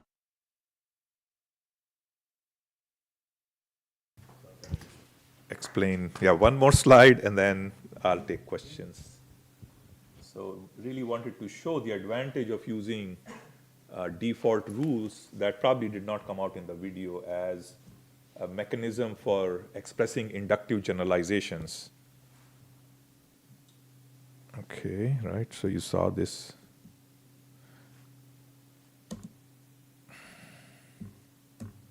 Oh, it's just low. So essentially, the idea is to use default rules that was explained several times, right, in the video, as a method of expressing inductive generalizations, right? So you generalize, but then there are exceptions, and you learn those exceptions as well. So your generalization is more precise, right? You're inducing that birds fly, normally birds fly, but then you're adding some accuracy by taking into account the exceptions. But then you could have exceptions to exceptions and exceptions to exceptions to, so this algorithm will actually learn exceptions to exceptions, except, you can keep going until you decide to stop because, you're maybe at that point overfitting the data. So I wanted to show the animation. So you have these birds, and they all fly. But then you discover that there are birds marked with red points, which are penguins that do not fly. So you have your first decision boundary. And that's what the algorithm will discover using heuristics. Next, you find that there is a subset of penguins that do fly called super penguins. So it will adjust the decision boundary. So move the one penguin that's on the not fly side to the fly side, the green dot. So you have adjusted your decision boundary. And again, you might find that an exception to exception, again, you adjust your decision boundary. So what you're really doing is, right, you have a set of objects, and you're dividing them up because you're trying to classify. And then as you discover the exceptions to exceptions, you're basically redrawing that boundary. And all this is reflected in these default rules to the left. And that's what basically the algorithm is doing. And you can see that the results it produces are truly quite phenomenal. And then, of course, if you have knowledge that something will definitely not fly, or strict negation, then you can add those rules as well. Okay, now I can take questions if you have any.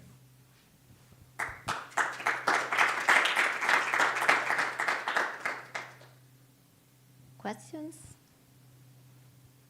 Yes. Maybe it was a detail, but I found this interesting for the comparisons. You say when there are different types, you always say no, that this is false.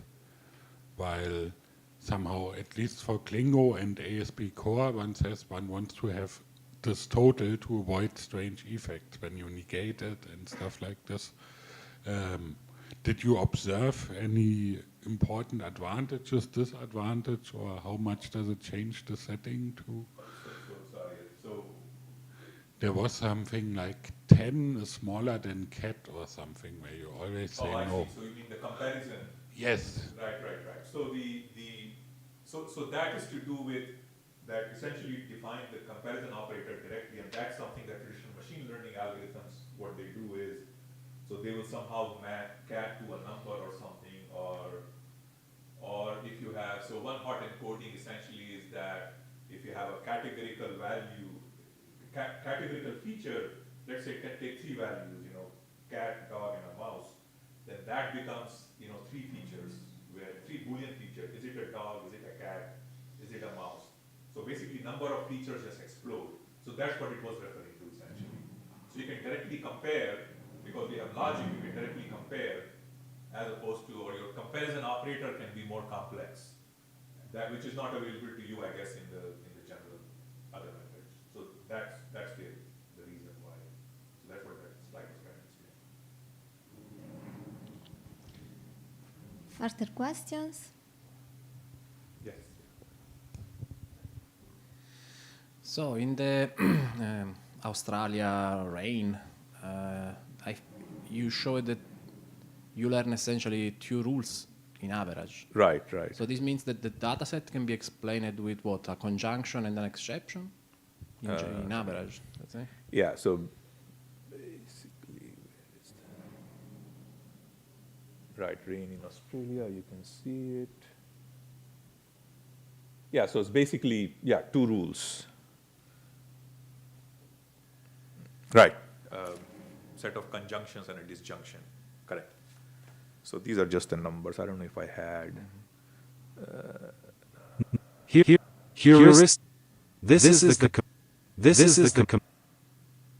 is an example of a with the introduction of magic genie impurity and okay, there it is. You can see that just those 2 rules explain the whole 145,000 size data set. How many nesting do you think a human can track? Oh, what level of nesting of exceptions? So I think we have seen maybe 3 or 4 levels generally. Also the second operation, which was essentially removing the long tail, does the pruning. So it basically stops at a certain point, because if your rule is covering too few examples, better to just get rid of it. That's what the second part was doing. Yeah, so you generally see 3 or 4. It's hard to say, but 3 or 4, because the number of rules is small, so just 3 or 4 maybe level of exceptions. But the interesting thing is that default rules with exceptions are able to capture the logic of the model so well. And we saw that if you use decision tree, it makes no difference. So there is something peculiar about default rules that, and maybe that's why we use it as humans as well, very effectively. So there is some, and I don't know what it is, but it works very well. Yeah. Yes. Really powerful. Yeah. Yeah, I had a question about this pruning of the default rules. So you were saying a moment ago how one advantage of your system over like the sort of more common machine learning things, with the introduction of a magic genie, you can handle them directly. What you sometimes find in people who are doing machine learning is sometimes they have a very unbalanced data set. So maybe they're looking at network traffic and they're trying to detect hacking attempts, and that's only a very small fraction of everything they've recorded. And when they use traditional machine learning methods, what they have to do often is find some way of bulking up the smaller data set. So like they duplicate all those entries in the training data set. It seems to me, though, that if you start pruning out the records that don't give you much information, if you like, you'll then suffer the same problem in your system. So I just wondered, was that behavior configurable or what? Yeah, it is configurable. There are 2 parameters where you can basically adjust, what levels of exceptions to exceptions will you allow. Right, so you can adjust all that, yes, absolutely. Okay, great, thanks. Yeah.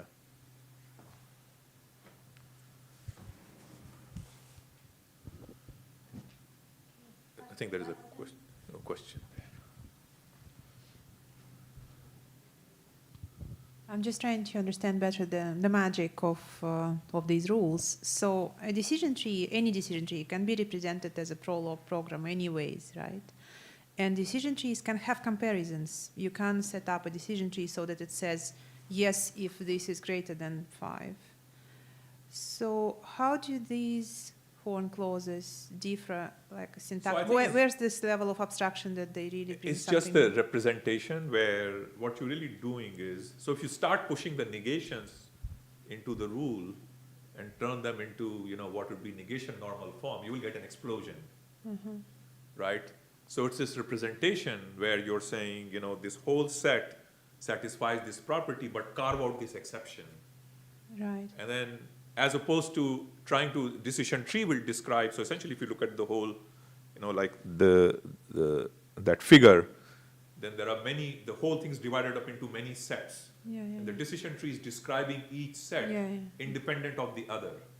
Whereas what the default rules are saying is this whole thing, but carve this out. And then out of this card stuff, include this part, and of that part. So it's just the mechanics used to describe the set that is making this difference. Yeah. Okay. So negation together with comparisons, you make this abstraction step up. Yes. Yeah. Exactly. Okay. Yes. Okay. Thank you. If you push the negations all the way, you will get this huge explosion in the number of rules. Okay. Similar. Yeah. So that's the secret. Okay. Thank you. Further questions, comments? Okay, I think we can conclude this session here. Okay, thank you. So let's thank again the speaker.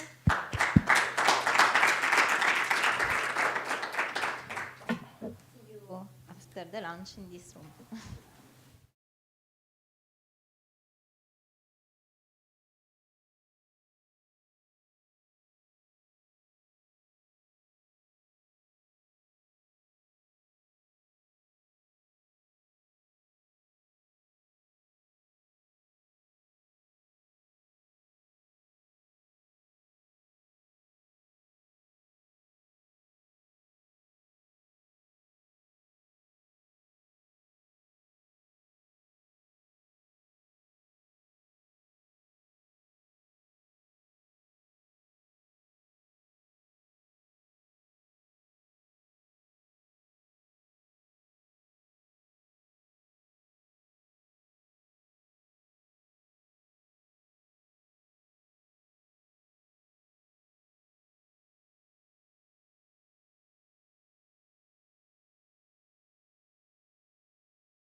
Yes.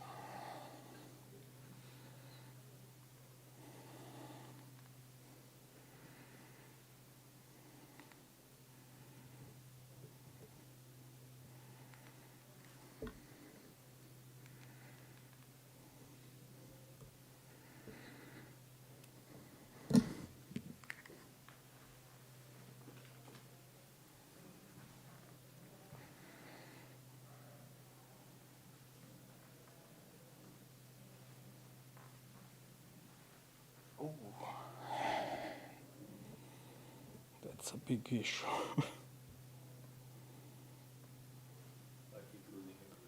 You're okay.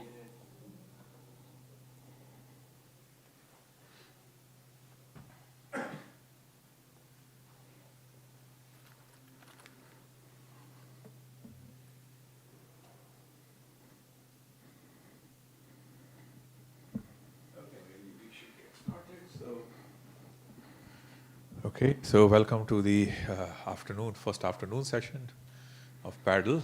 And so we have 3 talks, and the first talk is going to be titled Marketplace Logistic via Answer Set Programming, and the talk is going to be given by Mario Albiano. And in fact, I think I would say this is the University of Calabria session. All 3 talks have people from Calabria. So first 2 talks are going to be by Mario. So Mario, the floor is yours.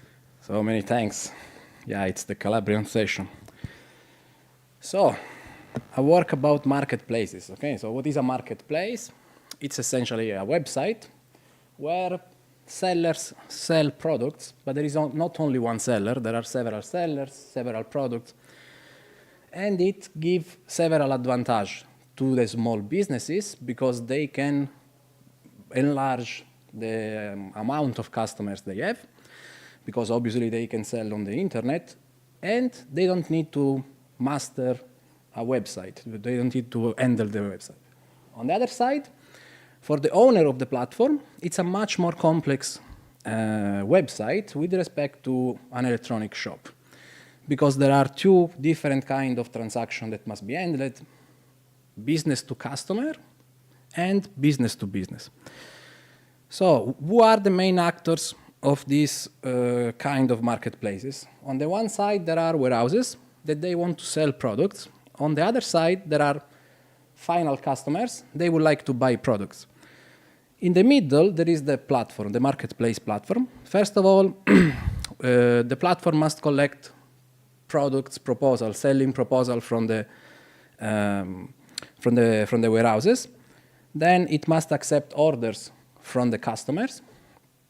And at some point, it must decide how to deal with the order of the customer. So who are the warehouses to contact for fulfilling the order?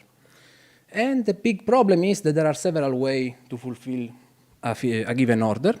So if we consider this example, so we have several products in the basket, and they can be given by different warehouses. So, for example, one can involve all the warehouses, but this, it's very likely a too complicated solution from the point of view of the marketplace. So it must interact with everything. So one can try to restrict. Let's just consider these 2 warehouses. That's good. So it's a minimum amount of warehouses to contact, but on the other hand, there is at least one line that should be these 5 elements that you must necessarily split between the 2 warehouses. And this is maybe not optimal from the point of view of how many interactions you have to do with the warehouses. Then it's also possible to use these 2 warehouses, and then in this case, also this is also optimal from the point of view of the warehouse logistics because you don't split any line. Very important, if there is any difference from the customer in terms of how much the customer is going to spend on this order, this should be taken into account. Now, the problem can be given in different ways. We had a specific setting that was from the marketplace owner. And in this setting, we were having products, same product, same price, regardless of the warehouse. This price was agreed with the platform. The warehouses synchronize the availability of products with the platform. And then the buyer simply compose the order. They don't care about the warehouses because all warehouses provide the same price, so they don't really care who is sending the items. But on the other hand, the warehouses possibly charge some amount if we don't give enough money for the same order. So there are shipping fees that can be waived out, and this can be of interest for the final customer. So what the marketplace has to do? First of all, while the basket is updated, adding products, removing products, we want to give a feedback to the customer and say, you are expected to pay this amount plus this expensive for the fee, for the shipment. Before asking for the payment, the customer would like to have a confirmation. I'm going to pay this amount, and I'm going to receive this number of shipment. So maybe this is less frequent, and you can spend a bit more time on this calculation. Finally, once the order is fulfilled, is paid, it's time for the final decision. So we have to decide also which warehouses to contact and what to ask to each warehouse. So again, the first of these three tasks, we must be super fast because we have to do this very quickly. Okay, so and it's a frequent operation. The second one is a bit less frequent, we can spend a bit more time. The last one, technically, it's an offline operation, so we can take even more. Now, I was contacted by this marketplace platform, and I was asked, can you help us, okay? Because we have only an heuristic, and apparently it doesn't work very well. We know that you are an AI researcher, and in their mind was obviously deep learning. But then I replied, that's deep reasoning in case. It's combinatorial search and optimization. So we are going to use maybe answer set programming for this. So how to approach with answer set programming? You need a formalization of the problem. So maybe warehouses, we can index them by integer. Products, we can index by integer. Then at this point, every product has a price. Every product has an amount of products in the order. Every warehouse has a shipping fee. Possibly this shipping fee can be waived out. And then for every product and warehouse, we would like to know how many products are available in that warehouse. What's the task is to compute this other function. For every product and warehouse, how many products are you taking in order to reach these numbers? And then there are objective functions. First of all, we would like to minimize the shipping cost. After that, we would like to simplify the logistic, so contact warehouses only if they are needed. And finally, we would like also to simplify the logistic, the interaction with each warehouse by minimizing the number of pairs, warehouse products that are involved. So let's consider a simpler example. So here we have 3 warehouses and 2 products. There are 4 units of product 2 in warehouse 1. The warehouse 1 would like to give us free shipping if we spend at least 8, and otherwise it's going to charge 1. Then there is the price of each product. For example, product 1 is going to cost 4, and the order includes 8 units of product 2. Now, how we approach this problem? We use the ASP Chef. So ASP Chef is a nice tool for fast prototyping. And essentially, we started with a numeric format that the idea is this is going to be used by the platform to exchange data. What you do with this numeric format, you would like to apply a sequence of steps that we, in ASP Chef, we call a recipe. And you end up with a relational format that is what we usually use in ASP. And this stuff you can easily share with a link that I should have here. And you see, as a side effect, you also have this nice visualization, a table. You start from this input. Here there is a recipe, and here is the output. But where is the recipe? The recipe is actually hidden, so we can show here. There are several ingredients, and if we want, we can also enable the editing And you see that here there is the real content of the recipe. A recipe is something that you run from the top to the bottom, start with model, apply something, get model, and so on and so on, okay? So you do several manipulation of this kind. Now, okay, that's just the input. What about the real solution? So how you get this solution? Yeah, first of all, with this initial step, you already give to the, how to say, to the customer, to who wants to have the product, you give a nice visualization to say if we correctly understood the problem, and you just send a link. Because you see the recipe is fully encoded here. There is nothing running on the server. Now, there are several ingredients you can add to the recipe. So here it's an optimization problem. So very likely you would like to try different options to see what option of Klingo, actually Klingo WASM, perform better. And we have an ingredient for this. So that's a bit more, easy to use with respect to reading the documentation. You have a form and you select what you want. Then you can add other elements. For example, if you need the add term that in ASP are interpreted function symbol, you can define with Lua, with the Lua scripting, no Python at the moment.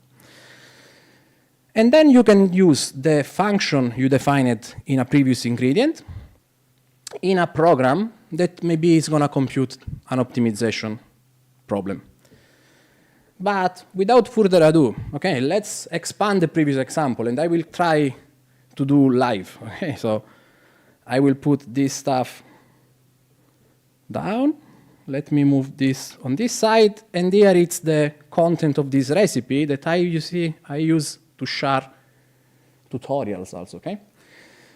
So the first thing I want to do is to show the header bars, and I already have done. But actually there is also another way to do this. Let's see if I can activate this. So you press escape to release the focus, and then you press B. Okay, you see this easily switch the header bars. Then maybe you want to enable editing, press E. Maybe you would like to hide temporarily the right panel, just press the right arrow. And then we would like to show the left panel that contains the actual operation. Now, we would like to add a set optimization strategy. So I can search from here, and I can use F to jump to the filter. Then I will search for opti, and you see that here there are a few key bindings that will speed up the development. So if I press 1, and I go down, down, down to the recipe, you see that I have a new ingredient in there, where I can explore different optimization strategy of Klingo. Now, if I want to add the add term, I'm going to search for terms, for example, press 1, and I have the new ingredient in there. Now, I would like to set as the encode predicate underscore underscore Lua underscore underscore. The content is going to be a function that gives me the minimum between two values. What is the result of this stuff? It's essentially this Lua stuff in there. Would I destroyed something? Okay, that's the live demo. It's always problematic.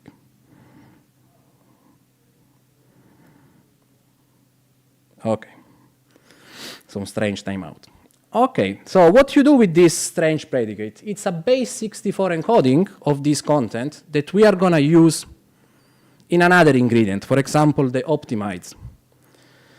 Now, how the optimize is going to work? You see, first of all, there is a decode option. The decode option, you specify a predicate that contains base 64 encoded content that you would like to be part of this program. So now I can use the add term in this program. What is the program? By the way, you see that the Lua predicate disappeared from the output. So let's keep it because we will need later. So we activate this HO option. So let me copy this content in there.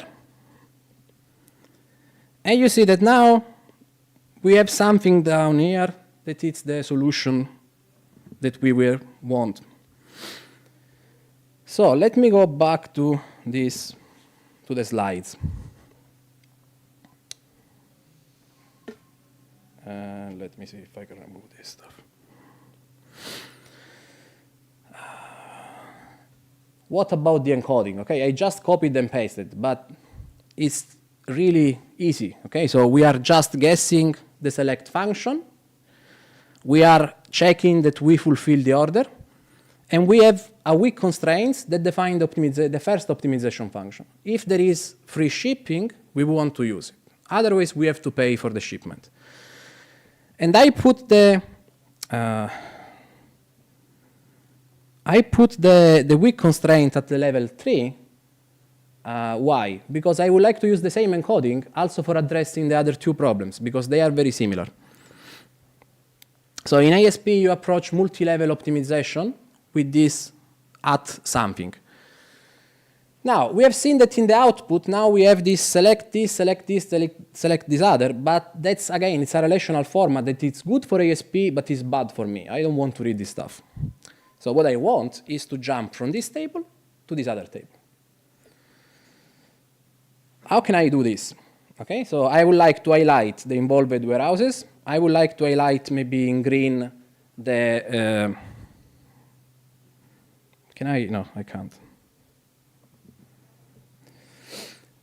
In green, the free shipment. And I would like maybe to highlight in orange the involved pairs so that I will understand immediately the solution. And I can show also to the customer. So again, this stuff, you can encode.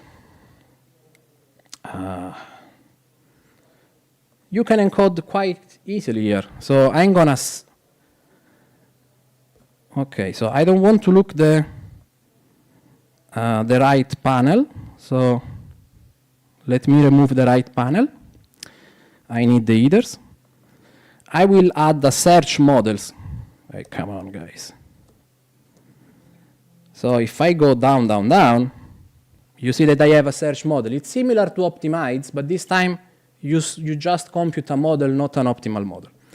After that, I would like to show a graph. The graph, I'm going to encode in a specific predicate that since I'm lazy, it's going to be just G. What I will do, where this predicate G comes from, yeah, maybe it's going to be similar. It's going to be similar to this other ingredient. So let me copy the content. Hey, come on.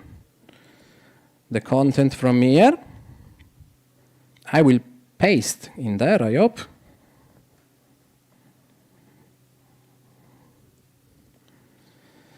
And you see that at the moment, I have the same table. But now I'm going to modifying a bit the encoding to do what I want. So the first rule is going to draw these parts of the table. I would like to replace with the one that possibly highlight in yellow. And you see that it's updated instantly. Then maybe we would like to color in red the involved warehouses. So let me go down. And let's add this rule. And then I would like to color in green the free shipment. And there it is.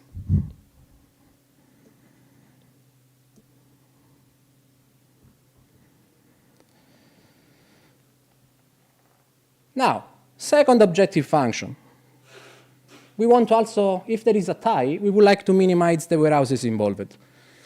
Now, simple approach, we can take this new week that essentially minimizes the number of involved warehouses, and we can place somewhere in the recipe, where? Here. Okay, so we can modify this, and you see that the table is updated. Okay? That's one way. But there is an alternative way, that is that you stack one problem after another in the same recipe, so that you will have a better understanding of the problem and you can discuss with the committer of the job. So how can I do this? So first of all, we have to delete the previous solution. So you can do this by hiding predicates, or you can filter them with the low-code approach. So select predicates does exactly this. So I'm going to keep everything, with the exception of the select, that it's the output that we want to produce at some point. So what is the result of this stuff? Essentially, select disappeared from this output. After that, let's hide the details for a moment. ST. And yeah, let me zoom because I don't read. We would like to do a copy of the ingredient number 9 that contains the optimization function. So how can you do a copy of an ingredient? Super easy. So if you press H, you activate this inline help, and then there is this duplicate operation. Then move this at the end, and this is the ingredient we are going to modify later. But before, let's copy also search model, graph, and I think we can stop at this point. So we have new ingredients. We would like to add the new weak constraint to some of them, actually to the number 13. So let me show the detail. Escape D. Let's go down, down, down in the recipe. And this one, I would like to add the new weak. And now you see that here we have the intermediate solution, and here we have a better one. So we go from one to the other in this way. Now the third one is going to be similar. Okay, so it's just adding another constraint that minimizes the number of pairs. Now you can do the same copy and paste approach. Technically there is another way. So I think we don't have the time to see, but you can essentially add an interceptor in the middle of the recipe. If you add a new ingredient, it's going to be intercepted at that point. Among the ingredients you can add, there is the recipe ingredient. So you can put a recipe inside another recipe, and you can use a recipe to implode a portion of another recipe. So some of the ingredient will become part of this recipe ingredient. Then what you do with this imploded recipe, if you want, you can explode. Now, if you explode 2 times, it's going to copy for the last 4 ingredients in this way. And then you modify what you want, you get the new table, and you have all of them in the same place. You can, as we have seen before, you can disable details, editing, headers, and so on. You get a nice visualization for someone that is interested only in the output. You can share recipe with the URL. If you want, you can shorten the URL. Okay, so you attach your GitHub account with a token, and you can save the recipe on your own GitHub with a short name, and you get also versioning of the recipe. I don't know, do we have this? Yeah, for example. Okay, don't mind. Now, what we have done at some point, said, okay, let's have a real implementation now, okay? Because this runs on the browser as an overhead and so on. Now we want something running fast. We consolidated the implementation with the Klingo Python API. We compared with the greedy algorithm that was essentially at every iteration selecting the warehouse that was providing more products. It's a reasonable heuristic. Then we said, okay, let's generate instances that can be challenging because those that we were having were too easy. And this is the result, okay? So execution time. The greedy algorithm is always immediate, zero time. ASP, the blue one only applies the first weak constraint. The orange one applies the first and the second, and the light orange, I don't know, red and orange, the last one, select all the weak. You see that the performance is acceptable, unsat instances are here on the right. So the time is fine, okay? It's also compatible with the requirements we were having. What about the shipping cost? Now there is a big difference. So the greedy algorithm, it's often unable to understand that there is the opportunity for minimizing the expenses. ASP always find the optimum, and often this optimum was 0. in these instances. Now, if we activate the second week, you see that we also improve the number of the number of warehouses that are involved. The greedy algorithm is already good on this, but you see ASP can actually give the optimum. And if you activate the third week, you also improve the number of involved pairs. Now, we tried also to take the formalization and do a mini-zinc model. I think it's just a matter of taste, which one is more readable, better, and so on. Now, on the execution time, we used OR tools for mini-zinc, and this is the result for that model. So it's somehow slower. Now, what if you want to add the second objective function? Now, to the best of my knowledge, the only way is that you compute the optimum cost from this model, from the previous model, then you fix the cost, and you ask for the second objective function. This is how multi-level optimization is done in mini-zinc, from what I know, and I think now it's not a matter of test anymore, which one is more readable. Okay, so because here you also need some scripting to link these two. Execution time, we haven't tested, because anyhow it's going to add something to this gray bar plot. If you add the third optimization function, you go with the previous two steps, then you need another portion for minimizing this other. And again, the approach of ASP is more uniform. Now, not that with this I want to say that we are better, okay? Not because of this at least. But we were having 3 related problems in the context of marketplace logistics. We obtained uniform solution in ASP, and we are happy, okay? And last but not least, the most important message of this talk is, I want you to try ASP Chef. Thank you.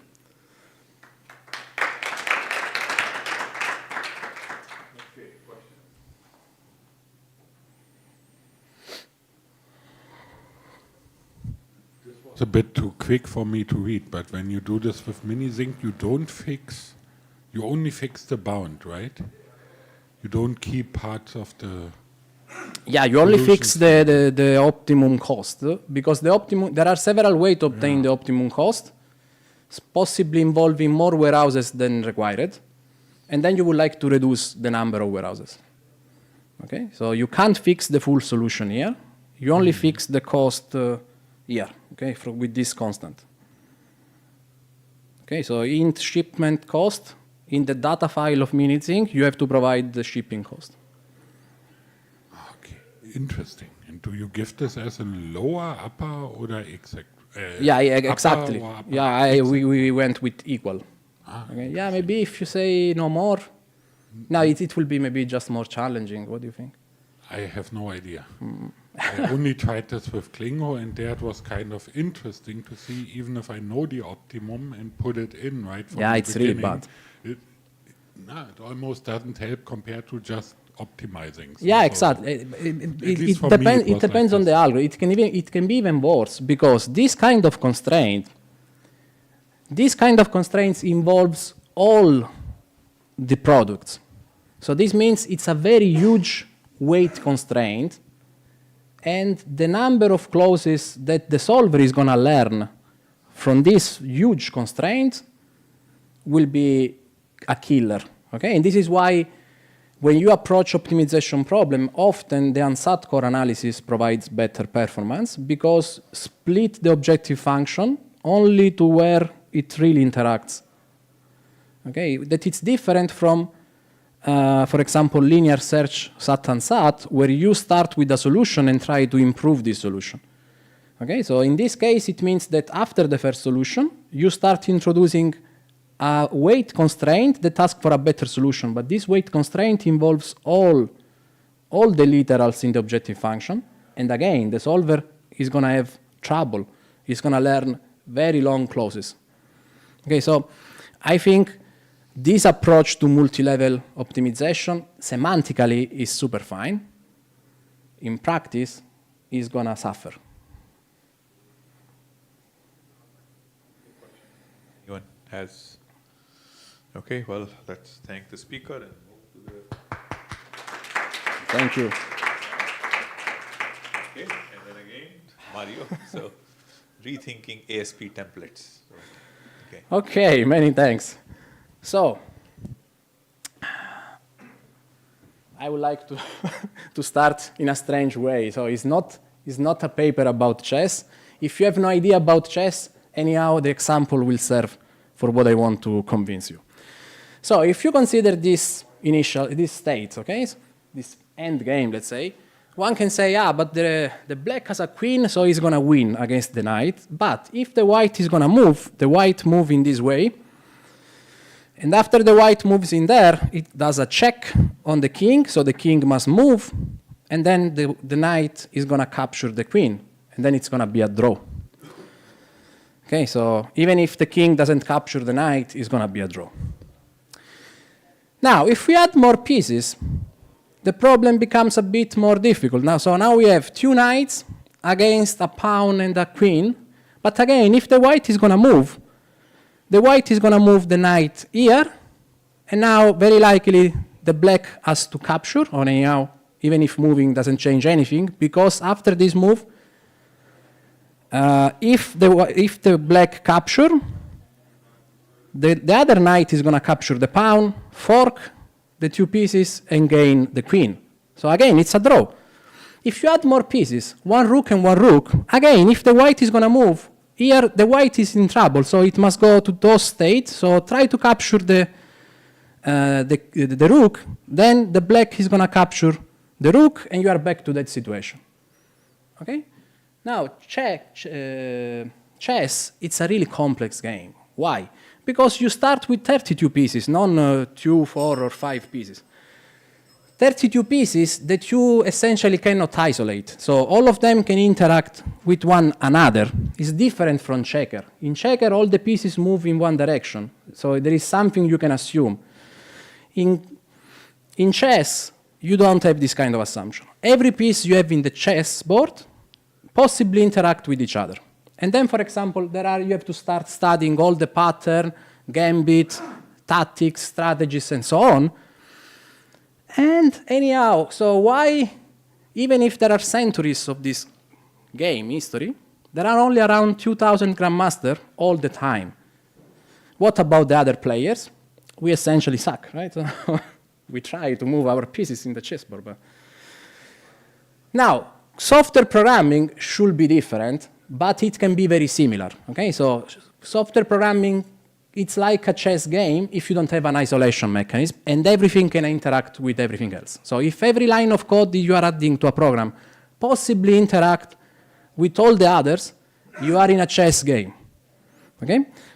How many rules can you handle in this way? How many lines of code? 32, like in chess? But we want to deal with programs that are much larger. I don't remember how to remove the... Now, big problem, okay? I'm mainly an ASP guy. Okay? In ASP, there is no isolation mechanism. So every time I encode in ASP, I feel like I'm playing a chess game. It's a big problem, okay? Not everyone is an ASP grandmaster, okay? So what about the other programmers, okay? We would like also them to play the game, right? So, and enjoy. So what's the problem of the lack of isolation? It's difficult to reuse the code. Okay, and then it's not because in ASP every time we have different programs, because if you consider having an undirected graph and checking that it's connected, you are going to very likely write 3 rules like this. So you start with a node, let's say the first one according to some total order that the ASP engine is going to provide. Then you compute the reachable nodes in the relation edge from that node. It's a recursive rule, and then you finally check that you really reach every vertex. Now, take another problem. You have a tree, and you want to check that it's not a forest. Obviously, it's the same program. The only difference is that you use a node instead of vertex, and you use a tree instead of edge. But the program is the same. Okay, so why you want to write again? Now, if there is a methodology in ASP at the moment, is that you search for a similar problem. If you are lucky, you can find one, and then you start to do what? some regular expression or manual renaming to map the predicates and say, okay, instead of vertex, I use node, instead of edge, I use tree. That's very, very dangerous. And you end up with something like this. Okay, your dream program, but obviously that's a wrong way to code. Why? It's not that you don't use copy and paste in programming. Everyone starts from a code base of another guy. The problem is, if you copy code from other guys, you have to understand it. You have to go line by line and understand every single line. But this means that you can't really copy from a grandmaster unless your level is comparable with a grandmaster. And let's be honest, the encoding that we usually see in ASP are something like this, where we use very short predicate names. We have rules that maybe they are not immediate to catch, and we can understand this already from the fact that there are more comments than code. Which other programming language has more comments than code? Assembly. Okay, so maybe ASP is an assembly language, obviously in its context, in combinatorial search and optimization. Now, in software programming, in the other languages, how you master the complexity of the software? You rely on invariants, okay? So what is an invariant? It's a simple definition, okay? It's something that doesn't change. Example, in C. You get a lot of invariant from the type system.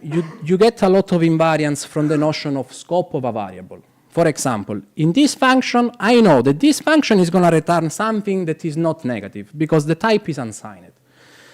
It's going to receive a number that is not negative. Then I also know that this variable is declared inside, so if you refer res outside of this function, it's going to be a different portion of the memory, so you can't refer this variable outside.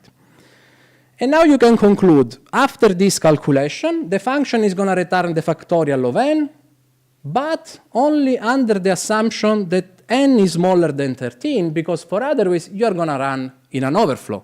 And then the output is going to be, we consider unpredictable. Okay, obviously you can do the calculation, but you don't want. So this means if you stop with this level of coding, every time you use this function, you must also check that n is not small, is smaller than 13. For otherwise, you should not call this function. You should do better than this, right? So in clean code, in a clean code approach, since this variable crosses the trusting boundary of this function, you have to check. Maybe you check inside, and if you don't meet the condition for avoiding an overflow here, you raise an exception. Okay, now this means that here I have an invariant. N is smaller than 13, no overflow is possible, all these operations are safe. And now I can conclude, yeah, it's going to return the factorial of n, or it's going to raise an error. And then that's another nice invariant we have in our code. We don't need to work, how to say, if we forget to do the check outside, it's fine, because we are going to get an error. It's a fail-fast approach. We notice the bug and we fix the code. How? With a try-catch. Very easy. So we would like to have invariants. But invariants in answer set programming. An invariant is something that doesn't change or vary. ASP, one of the strengths is the non-monotonic reasoning. And non-monotonic means that even the entailment relation changes, not in one direction, but in all the directions. You can remove some previously conclusion. So how much can you guarantee that doesn't change in an ASP program? Not a lot, okay? And let me say that it's not even just because of the non-monotonicity, it's because of the lack of isolation. So in our example, maybe we were assuming that this predicate vertex is not modified outside. For otherwise, this encoding doesn't work. But we don't have any linguistic construct that will ensure this property. What about edge? We also assuming is not referred outside, is not extended further after this line, but there is no linguistic construct that restrict the program in this way. What about reach? This is even more important. Here, with these two rules, I'm getting from this first vertex all the reachable nodes in the edge relation, but I don't have any way to say that nothing can be added to this reach relation. So if by mistake I'm going to expand this relation with another rule, I will get some unpredictable result. And now another big question. If you don't have an isolation mechanism, what you are going to test? Because anything you are going to test on this program, there is another rule that will be added in another 2-3 lines that will destroy some assumption you were having. So there is no notion of unit. And then the other big question is how to teamwork if you can't isolate your code. Let's consider this example that we have also in the paper. So you are given a graph. The graph represents cities, let's say, and the edge represents road segments. You want to build an highway, so you must promote some of this street to be the highway. You don't want to have more than required, so maybe you need a spanning tree of the graph. And additionally, for each spanning tree, you would like to understand what happens if you close one segment. Okay, so obviously you are splitting the network in two portions. The absolute difference between these two portions is going to give you the impact of closing that segment. Okay? So you would like to have this data in order later maybe to take a decision, or maybe there is a bigger program that where you want to do something. Now, very important, it's clear here that the problem can be split in two parts. You compute a spanning tree, then given a spanning tree, you close a segment and see the impact. So if you have two teams, you may ask them, okay, please work in parallel, okay? So one of you is gonna do the spanning tree, the other is gonna start from the spanning tree, represented the relation tree, and is gonna do the impact. Okay, let's say that the team alpha is taking care of the spanning tree and come out and build this kind of program. So the first rule, yeah, it's link. The graph is undirected, so let me do a symmetric closure. The second rule is guessing the tree. So if I have n vertices, I need n minus 1 edge in a tree. But this can also be a forest, so I close symmetrically and I apply the program that computes the reachable nodes and check that it's not a forest. So super happy. You can try test on a few examples. Given an undirected graph, this program is going to give you a spanning tree. It works. Meanwhile, Team Bravo is working on the other program, and essentially the guy says, okay, I'm going to receive the tree in this predicate, so this is my input. I'm going to guess one of these segments to stay out. Everything that is not out will stay in the network. Now I need to apply the reachability, and then I'm going to close symmetrically because it's undirected. And every node that I reach from this initial node is going to stay in one part of the network. Everything that I don't reach is going to be on the other side of the network. So the impact is going to be the absolute difference between these two values. So again, you can start with a few examples represented in this tree predicate, and you will get what you want. Okay, you can enumerate all the solutions. So again, super happy. Now, you have two working programs. You put them together, and you end up with something that doesn't work. Okay, why this stuff doesn't work? For many reasons, but let's see. An easy to see problem is that here we are using reach, actually reach 1 over RT1, with a meaning, and here it's used with another meaning. And these two definitions are going to interact with one another. Oh, one can say, okay, I'm going to rename one or the other. Yeah, but this means that either you have to discover from the bug, or whenever the team alpha decide to use the rich predicate, it must do a call to the team Bravo and ask, please don't use the rich predicate because I'm using it internally. But this is a synchronization point. Okay, so what you do when you do parallel programming and you have too many synchronization points, you just go sequentially. The parallelism doesn't pay off if you have too many synchronization points. Now, if for every predicate you have to introduce, you have to call the other teams, and there are maybe another 10 teams, give up, okay? Okay, but let's say this problem you can fix by renaming one of the two predicates. There is another problem, a bit less evident, that it's with the predicate 3. So on this side, at some point, 3 was closed symmetrically. Here, it was assumed to be without duplicates. So if there is 1, 2, there is not 2, 1. So this problem maybe you can fix by adding this condition in there. But you see again, it's quite easy to do mistakes.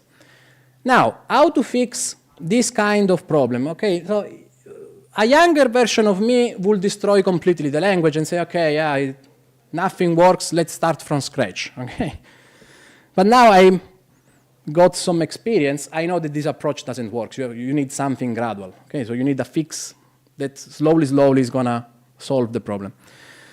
So let's consider a simpler example. So you just look for the nodes that are reachable from an initial node, okay? So in a relation edge, and you move to this other. So what can be a solution that I suggest? Okay, so maybe there is an ASP grandmaster that wrote this kind of rules in a proper way, testing, super efficient, and so on. And then the grandmaster will tell you, look, you can use this template that computes the reachable nodes from the relation, in the relation reach of arity1. Reachable nodes from where? From a starting node given in this predicate, start of arity1. And the relation itself is encoded in this other predicate, link of arity2. Now, the template itself is going to be something similar to this or something else. It's something that the grandmaster is going to decide. Now, you trust the grandmaster, you read the description, and then you say, okay, I need to compute the starting node that I have to place in this predicate, so let me compute this. It's the first rule, essentially. Then I'm going to apply the template, and then I will tell you, I would like the starting node to be in the start predicate. This is implicit. The relation link, actually for me, is the relation edge, the one I'm interested, so I want this mapping. And the result, I want to have in the rich relation. Again, it's an implicit thing. You do a transpilation from ASP to ASP, and you end up with a program that is essentially the first one. But now you can reuse. Okay, so if you want to obtain this program, now you compute the start node, and then you apply the template and say that you want the reachable nodes from this starting node in the relation 3. You transpile and obtain essentially this program. Okay, so we are at this point. Okay, so we are already reusing code from other guys. But now one can say, okay, look, the first rule is very similar to these two use cases. So maybe we don't want to repeat ourselves. Let's dry the code. Okay, so if I spot something that can be usable in 2 places, maybe it's going to be usable in another 1,000. So if I want, I can define my own templates. And let's say I define a template that, given a relation of arity1, is going to provide in this predicate first, the first element in the relation.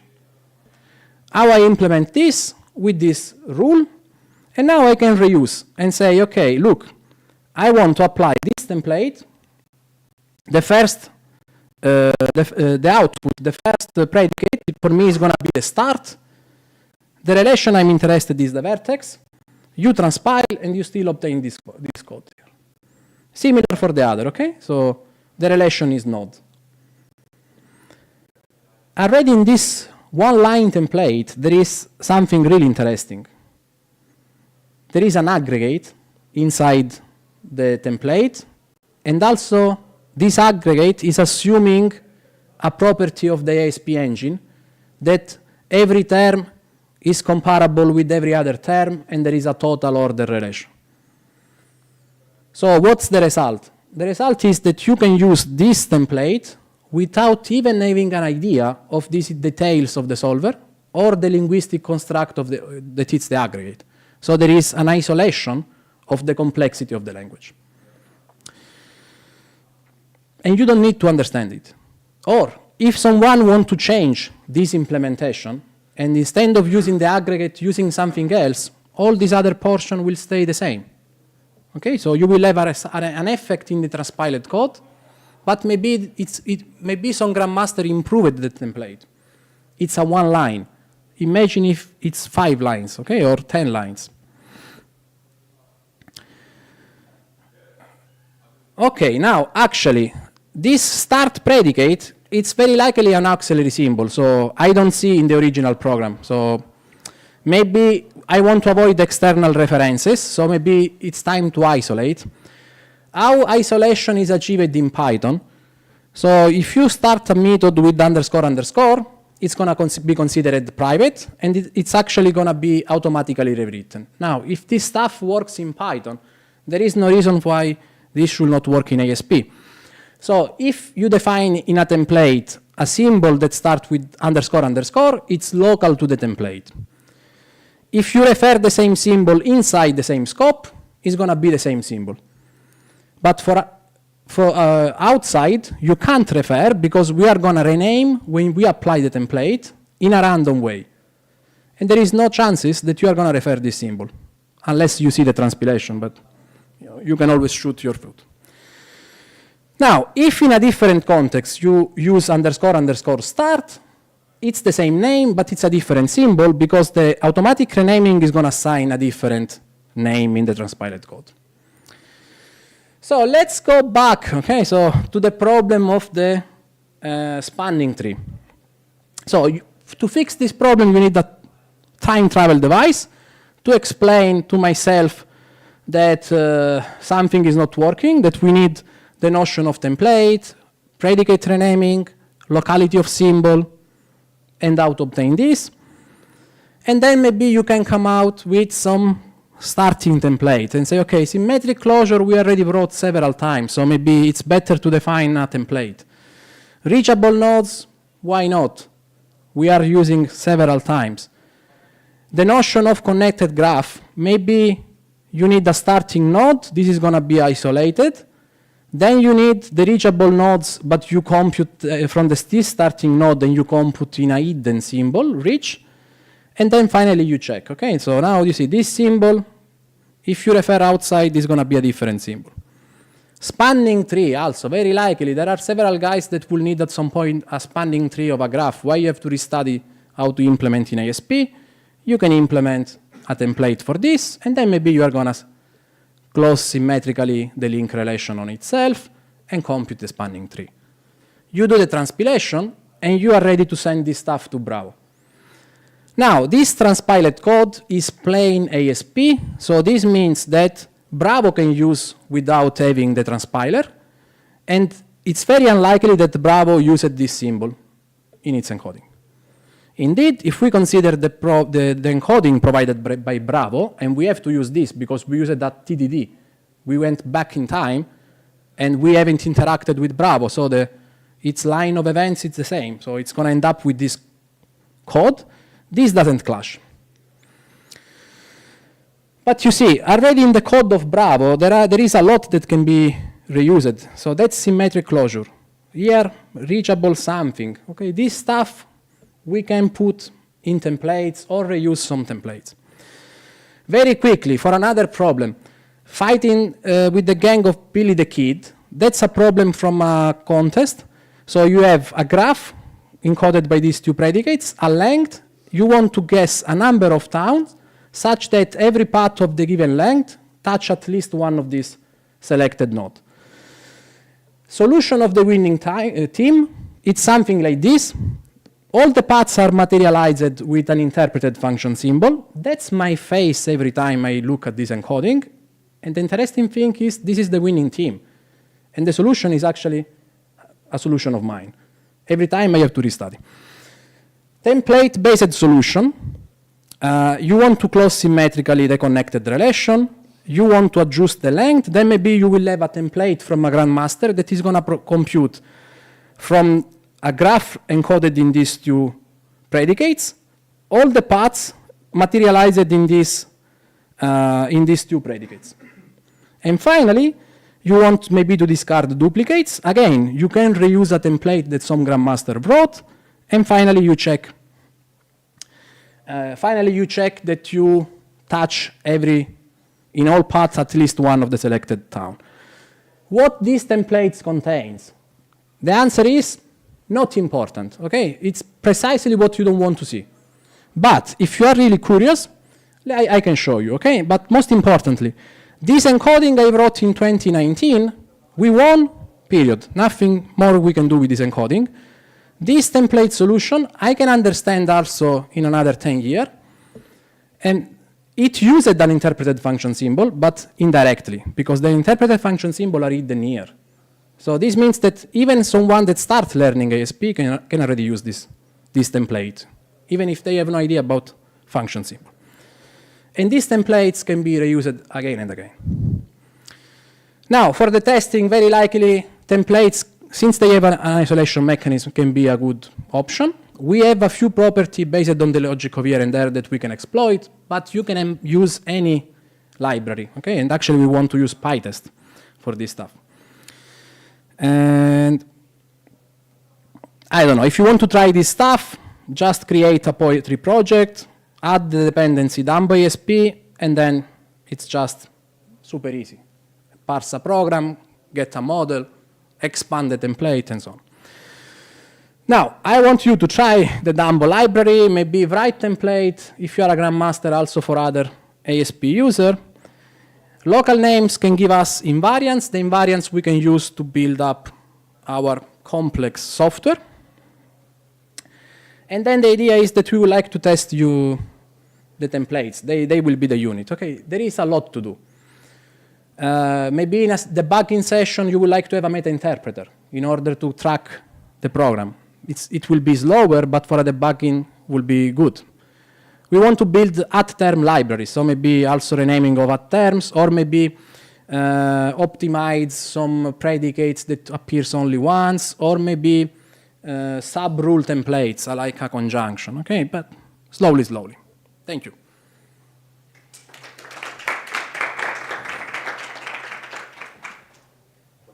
Questions anyone has? So I guess the library of templates you said is available for people to use? Yes, it's part of this Dumbo ASP. It's on PyPy and GitHub. So one can easily add the dependency, and then you see that's a wrapper around the Klingo Python API. So if you want to parse a program, you use this factory method, symbolic program parse. You get the program in this variable. Then if the program contains template or application of templates, you can also define a template here.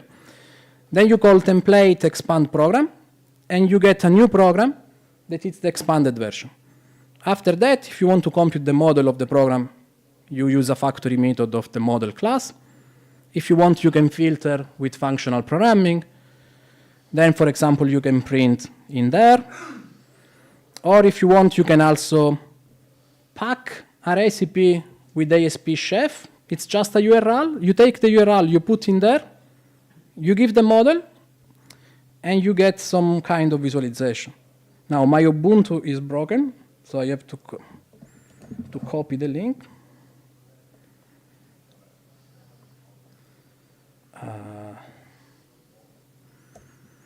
You should get some result like this. Okay?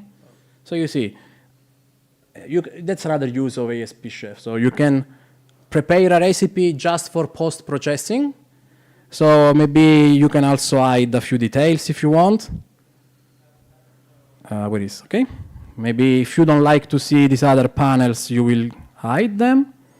Then you take this URL, you replace in this code, next time you execute the code, the model is going to be shown in this way.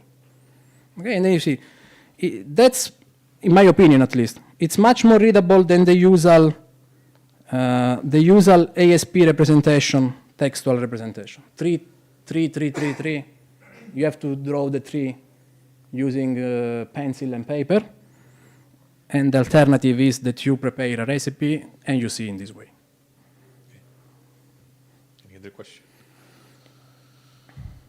Okay, well, thank you. It's time Thank for you. the coffee break. Right? Yeah. Oh, no, there's one more talk. Sorry. There's one more talk. Yes. Thank you. Yes, yeah. Sorry. Coffee break is at 3:30.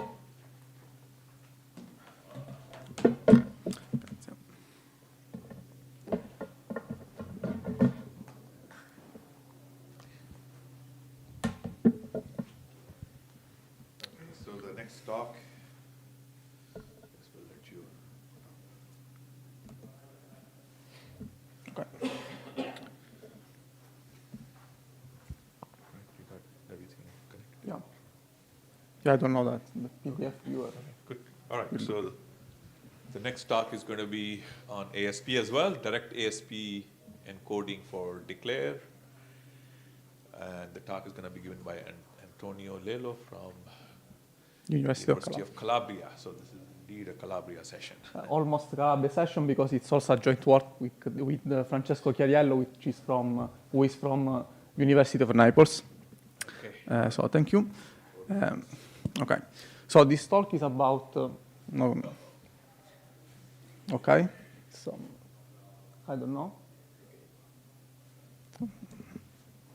Okay. So this talk is about ASP encodings for a declarative process modeling language known as declare, which is a set of LTLF, is a set of patterns which can be used to describe temporal relationships between actions in the context of process mining. In particular, the declare patterns can be defined in terms of linear temporal logic over finite traces, although originally the declare patterns were not defined in these terms. Recent works provided some ASP encodings for LTLF tasks, and these encodings can be naturally applied to declare by exploiting the patterns definition in LTLF. However, this approach is, we dub it indirect in the paper because it relies on translating the declare patterns into, in the first case, into a syntax tree of the corresponding LTLF definition, and in the second case, the ASP encoding reasons about the LTLF corresponding finite state machine. In this paper, we have two contributions. The first one is we propose a direct ASP encoding for declare patterns that does not rely on translation to LTLF or automata. And the second contribution is that we compare our direct encoding with the other available ASP encodings.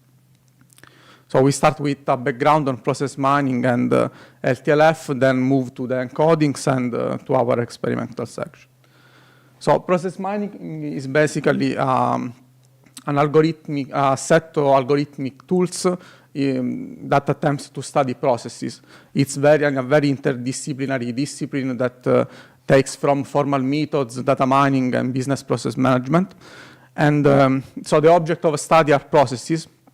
Processes are defined in the project management body of knowledge as a set of related activities that organizations put into place to reach some specific goal. And one of their properties, they are recurrent in time. And modern information system obviously can gather data produced by the enactment of these events that can be collected and obviously manipulated. The most intuitive thing to do is to collect all the events that arise from a specific enactment of a process. Think of a reimbursement process in some institution and group by all the activities that were generated by a single reimbursement process for a specific mission, for example. And collecting this event data in this way yields an event log, which is a collection of traces.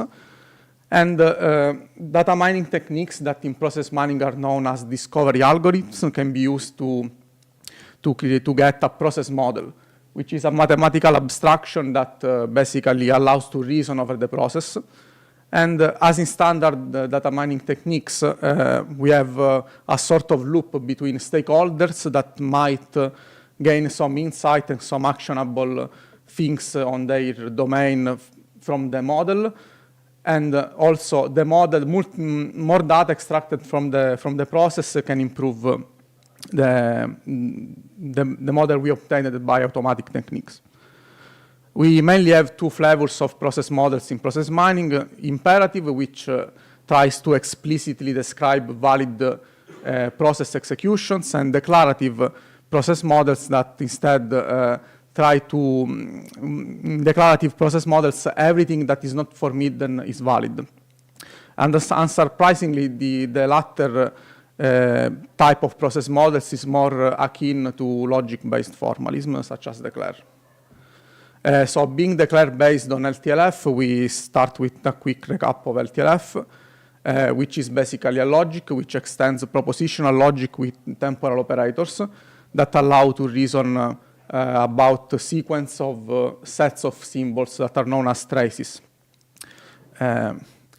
Overall, the idea in applications is that traces are used to encode a sequence of system snapshots that evolve over time of the system we want to express a specification over with, which is represented by a formula in LTLF. And the idea is that a trace is a model of the specification if it is a valid behavior, otherwise it is not a model of trace. These are the main temporal operators LTLF offers. Just as an example, consider the next operator, which is this X1. What does it state? Simply put, a trace phi satisfies the formula next phi at time I if in the time point I plus 1, phi holds. So the next operator allows us to go forward in the trace. While the until operator, for example, states that at some point in the future, the right subformula will hold, and up to that point in time, the left subformula has to hold. So it kind of specifies a window of time where a behavior has to be respected. Then we have also those two operators that are more intuitive, the eventually operator and globally operator, or always operator, that, as the name suggests, state that something has to hold at least once in the future, or that it has to hold from that point up to the last point in time in the trace. So although LTLF offers native constructs to deal with an abstract notion of time, in application, pattern languages became very popular, mainly because that's kind of the topic of last talk. Declarative specifications are tricky to use, and in particular, they require a formal background that maybe people that are interested in applying the tool are not really acquainted with. And also, they offer a use case for ad hoc algorithms. So declare is this pattern language based on LTLF, and here we have some examples of the patterns that obviously are valid LTLF formula, but these are examples of patterns that we find in the declare language. For example, the response constraint says whenever something happens, at some point in the future, something else will happen. Here, this alpha and beta might be placeholders for specific activities we are interested in. And we have also, obviously, other type of constraints, of patterns. So, okay, just because... Yeah, that's a weak until operator. I forgot to introduce is syntactic sugar for that expression there. That does not assume that the right hand of the until will happen over the trace. So just because there will be a bit of semantic overloading with ASP, by declare constraint, we mean just the instantiation of a declare pattern with specific activities. By declare model, we assume a conjunction of declare constraints. And a common assumption when working with declare is that each state in the trace includes exactly one symbol. And the problem we are interested in for declare are the conformance checking and query checking. Conformance checking is defined as basically given a declare model and an event log, computing all the traces in the log that are valid models for the declare model, valid traces for the declare model. While query checking, here we use this definition, basically given a declare template, we are interested in its instantiations such that over a fixed event log, at least a given amount of traces is a model of that specific declare constraint. Okay, so as I said, in this paper we compare the available ASP encodings and provide a third one.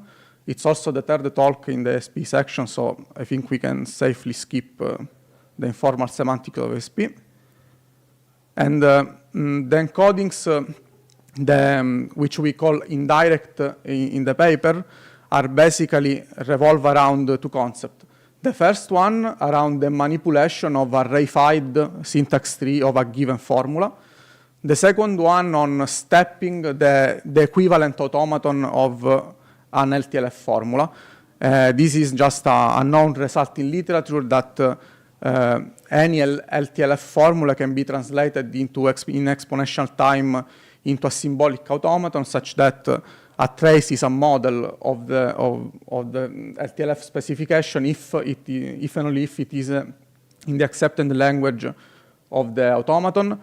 We are working with what we call the declare assumption. So in our case, the symbolic automaton is just a finite state machine. And as a running example to show the encodings, we will use the response template we introduced earlier.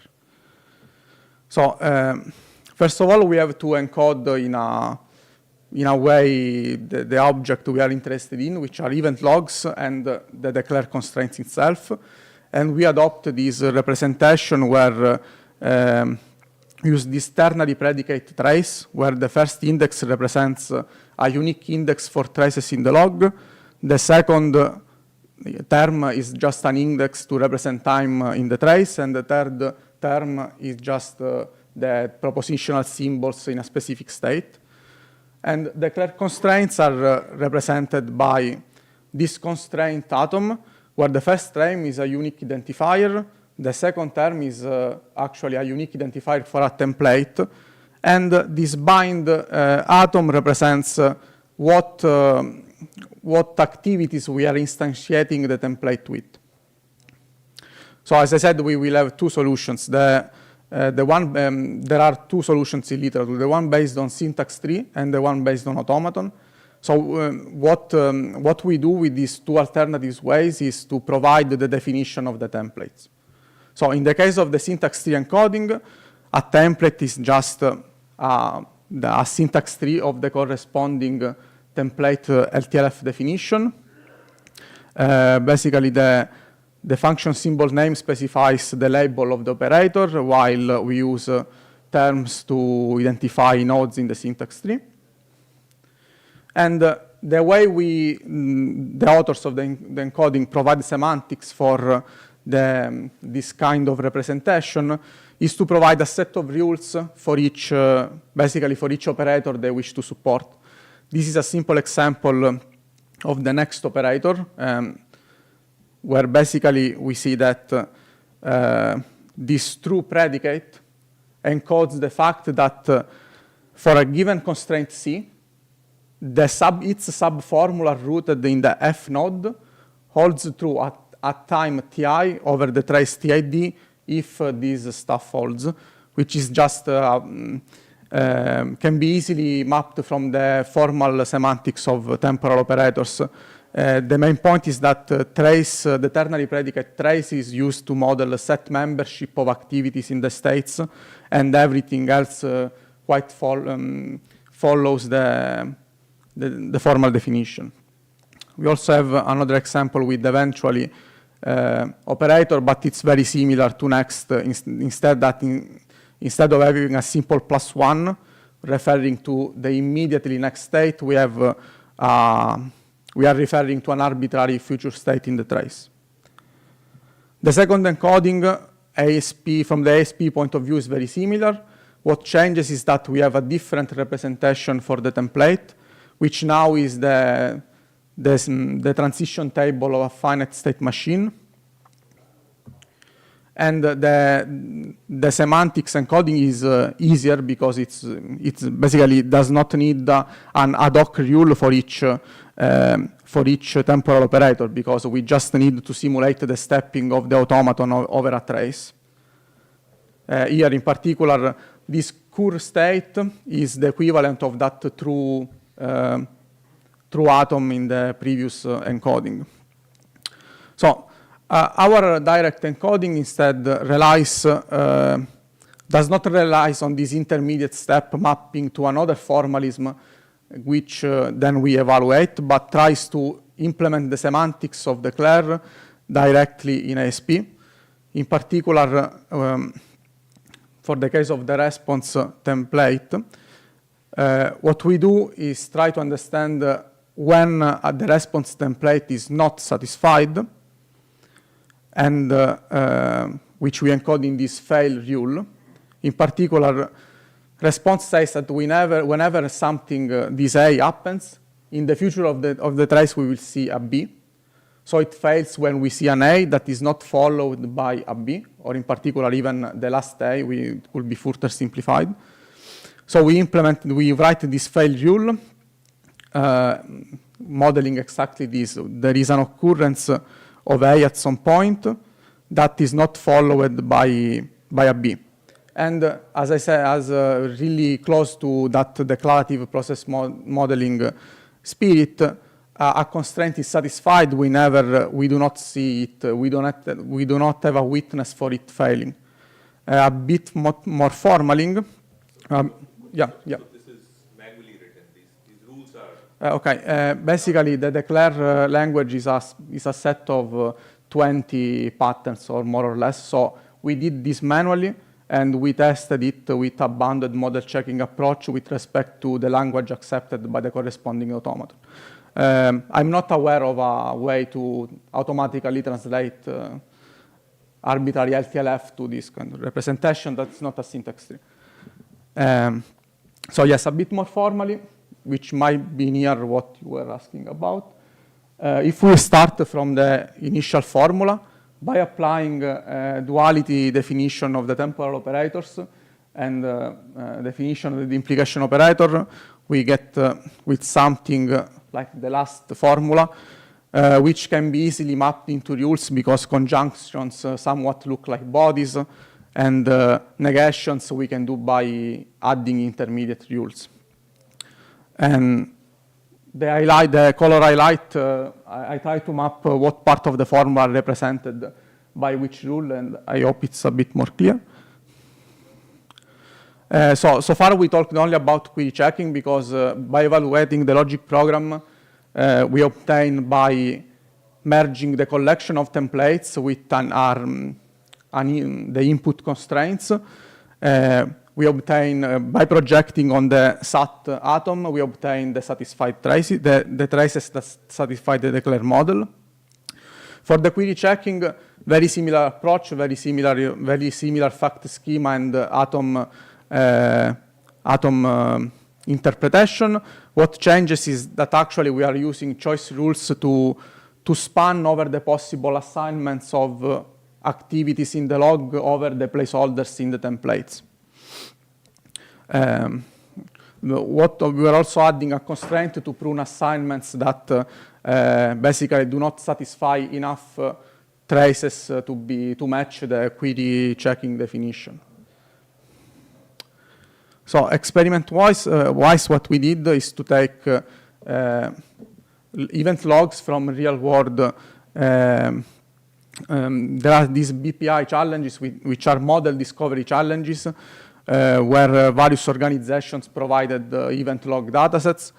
We took a few of the past BPI challenges event logs, and for each of these event logs, we defined 4 declare models by basically chunking all the constraints above 50% support.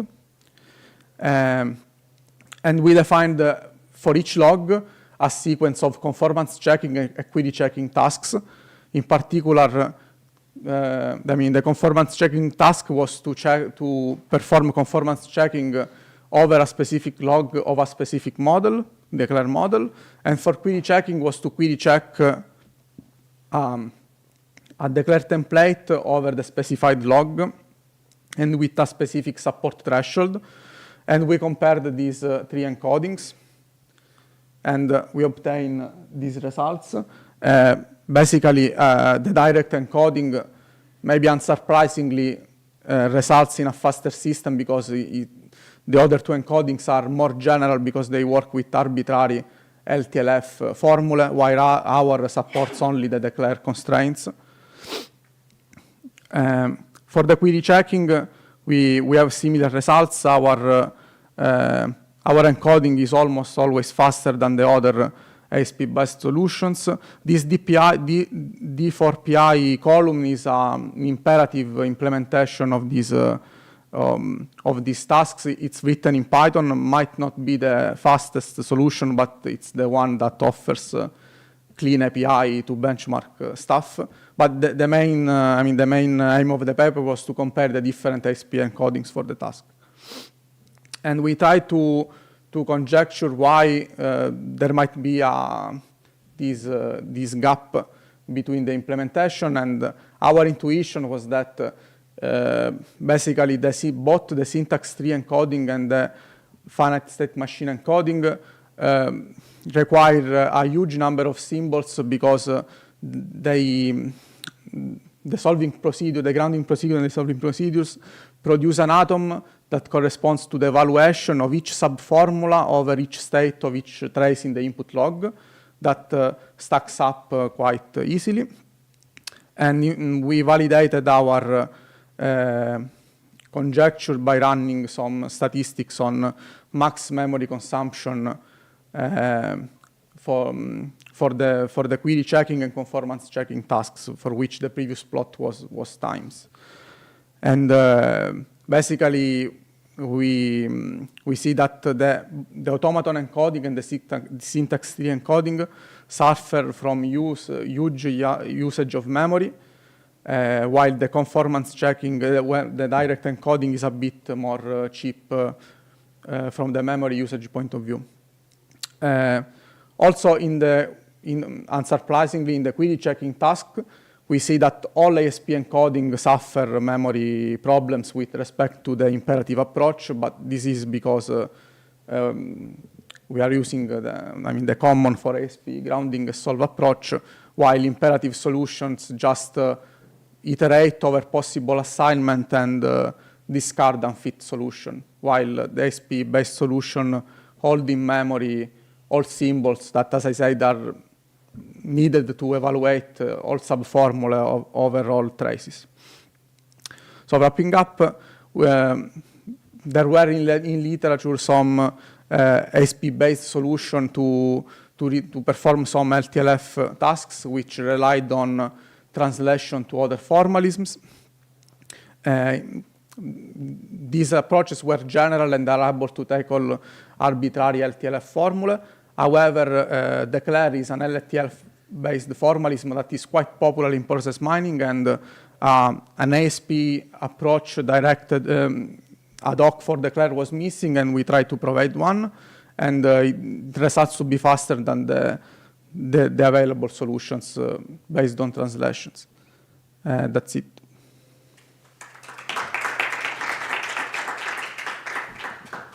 Okay, questions for the speaker?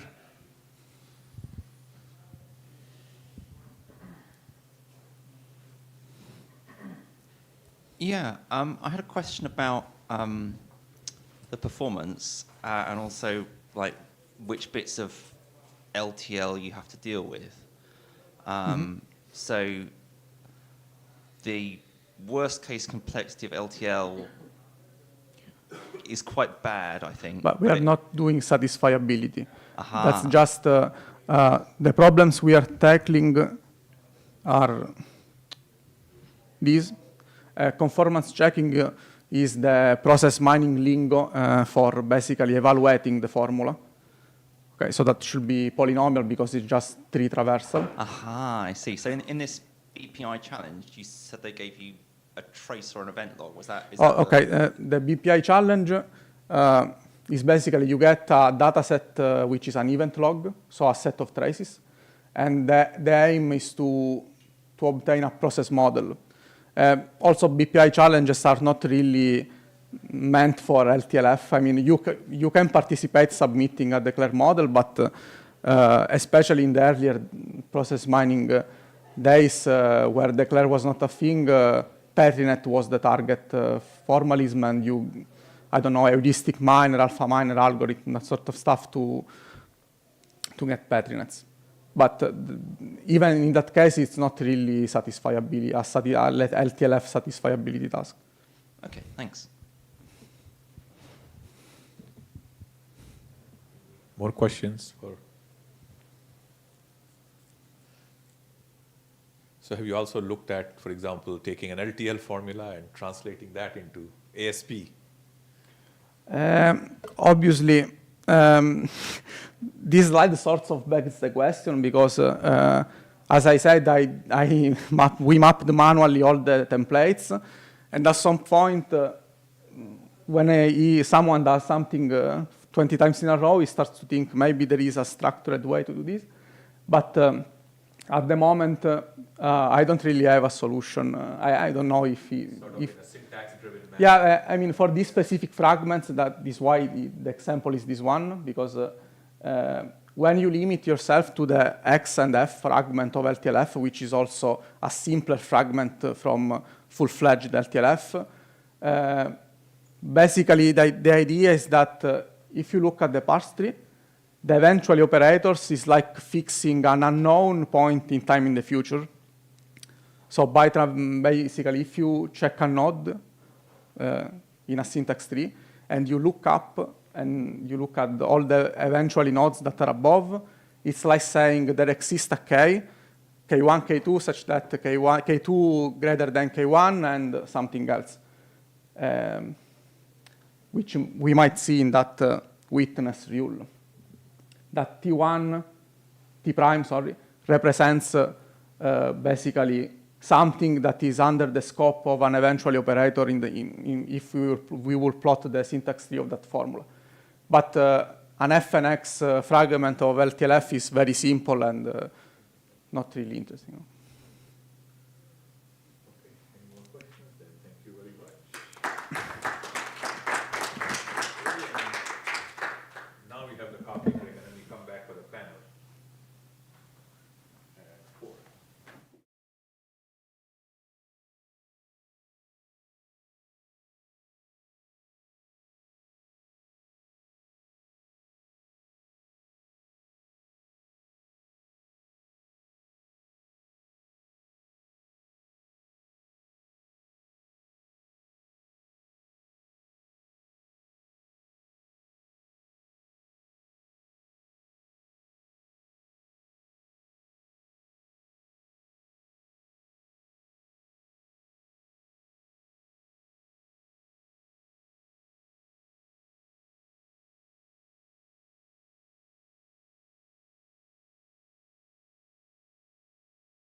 what I would like us to have is to have a lively discussion. So some time will be given to the panelists and some will be given to you. So after every set of questions, I'll be stopping and asking the audience how the audience would like to steer the discussion. So please, let's just have it like a big dinner table where everyone speaks and everyone is involved.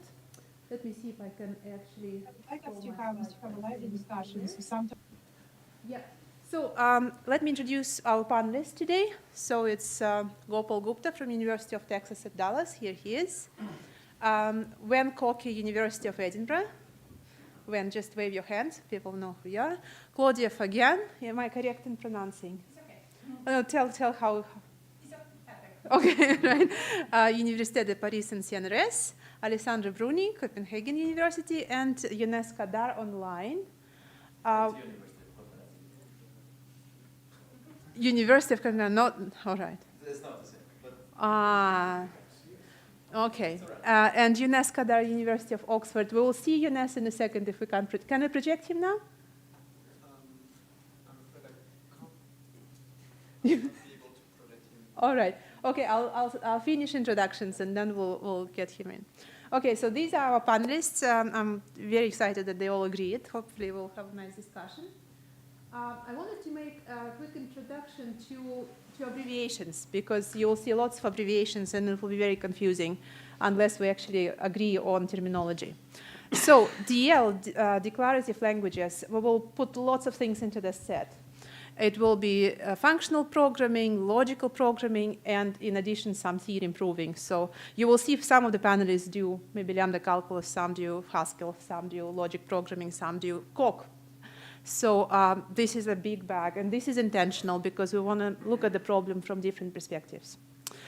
Machine learning will mean statistical machine learning. I don't think of neural networks. And occasionally we'll also be referring to AI, which is machine learning plus perhaps symbolic AI, I don't know, inductive logic programming, program synthesis, when people try to use semi-formal methods, formal methods to generalize from data, generalizing from programs. I don't think AI will appear that often, but if we need to, we may slip from machine learning to other forms of AI. And here's our questions. We have 5 questions altogether. Well, let me read them out, and then we will be able to project Younes there. So, first of all, your experience in using declarative languages for or in AI or machine learning. What were the main technical conceptual problems that you were solving in your research up to date? So our speakers will start with just telling us what's their best paper in the topic, or most recent paper. Some of them have POPL papers this year, some have other exciting papers. Second would be, what are the big challenges in machine learning as they see it, and which of those would benefit from input from declarative languages community? So this irrespective of their research. So maybe I'm doing problem A, but I actually think that the biggest thing is problem B. So this is 2 different questions, 1 and 2. Number 3 is more related to 2 rather than 1. So what are the current obstacles in adopting declarative language methods in machine learning? So to say, I'm doing problem A, but the big one is B. I'm not doing problem B because the obstacle is C. So this is sort of referring to perhaps some obstacles we need to discuss. So I'm hoping we will cover those 3 in the first hour, roughly 15, 20 minutes per each. And then when we are done with these 3 big questions, we'll go for some more fun questions because it will be very end and we'll need some rest. The fourth one, what machine learning can do for declarative languages. Perhaps we could use, I know, large language models to generate Coq proofs, things like that. And finally, we'll finish with, do we need a special community working group workshop that is devoted to this topic? And I'm looking at, for example, Ahad, who had Laffy workshop that really catalyzed community of probabilistic programming. Perhaps we need to repeat the same steps for machine learning. If we have a community where we could gather for POPL, ICFP, and discuss things, maybe it will stimulate our PhD students, ourselves, and general research. So that's our plan. Is everyone all right? Does anyone want to offer any other questions, concerns? You will have a chance to ask more questions as we go. Okay, so that's the plan. Can we project Younes on the screen? If you want to move chairs somehow so that you could see the other panelists, feel free. Yeah, we Alessandro, you tried made a small already. circle, yes. Okay, yeah, form a circle.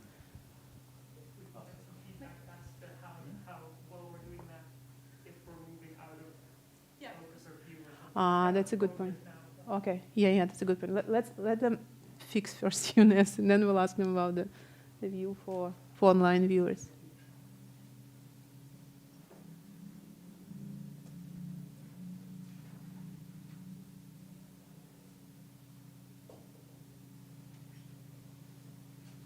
Okay, is it close the solution, or should we start? I cannot do the slides and the Discord at the same time. Okay. I asked in advance. All right. So let's remove. Just switch him on. Yeah. And remove the slides. That's fine. We know the questions. Yeah.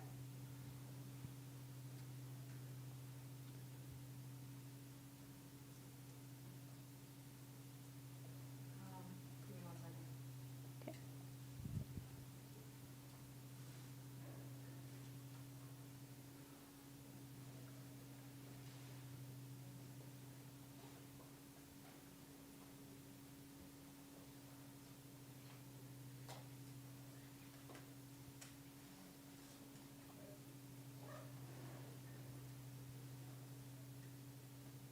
If you think the solution is very far away, we'll start, but I'd rather... Oops, yeah, excellent. Excellent. Hello, can you hear us, Younes?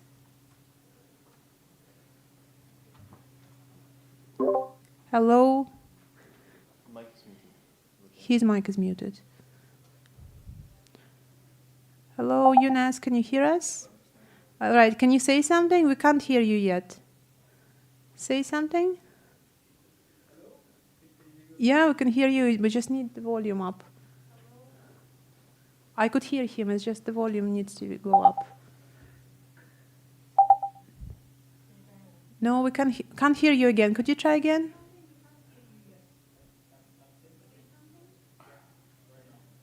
Yeah, it's just the volume up.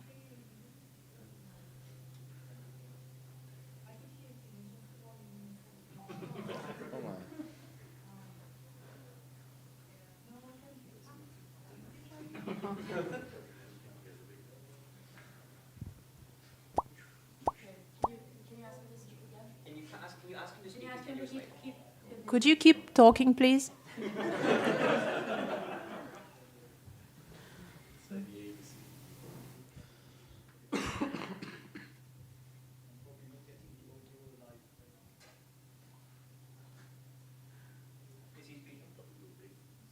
Well, we can't see him. So it's difficult to know whether he's speaking.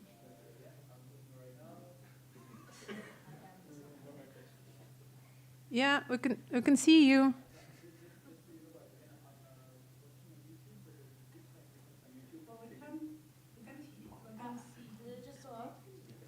So I'm hearing what you say much later.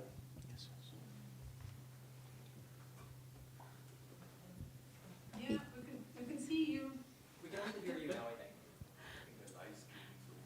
Oh, I think he's watching the YouTube stream. Oh. Yeah, so the way that there's a long time delay because he's watching the YouTube stream instead of listening to the Discord call. Yeah, did you hear this, Younes? They're saying you should stop watching YouTube.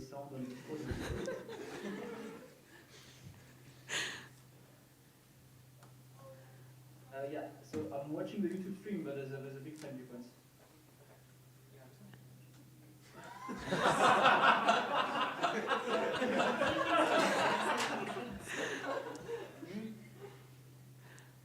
Okay, clearly we should have rehearsed this. Okay, I just like this. Okay. Brilliant. I have the YouTube stream on now. Can you keep talking into the mic?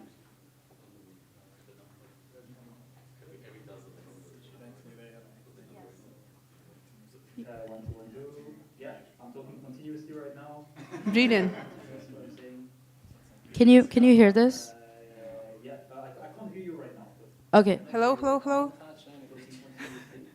a very continuous manner. Can you hear me now? Can you hear this? That is the wrong one. Can you hear this? Can you hear this? Can you hear this?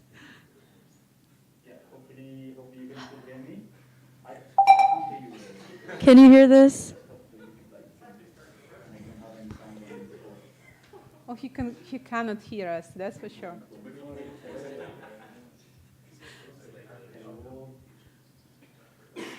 Hello, can you hear this? Can you hear this?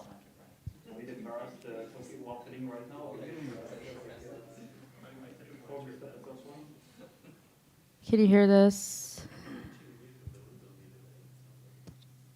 Can you hear this? Can you hear this? Can you hear this? Can you hear this? Can you hear this? Can you hear this? Maybe it's the other microphone.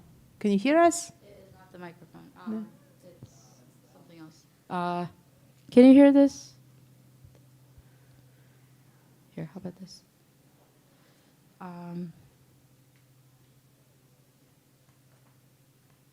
Can you hear this? Can you hear this? Can you hear this? Can you hear this? Can you hear this? Can you hear this? Nope.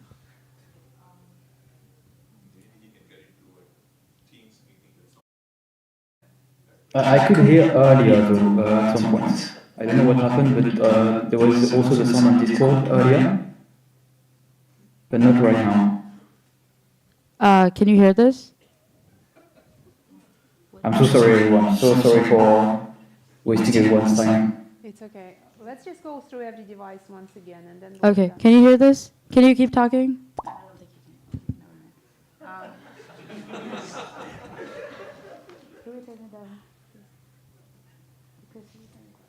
Yeah, maybe I can start introducing myself, but I don't know if I should keep talking or not. Yeah, go for it.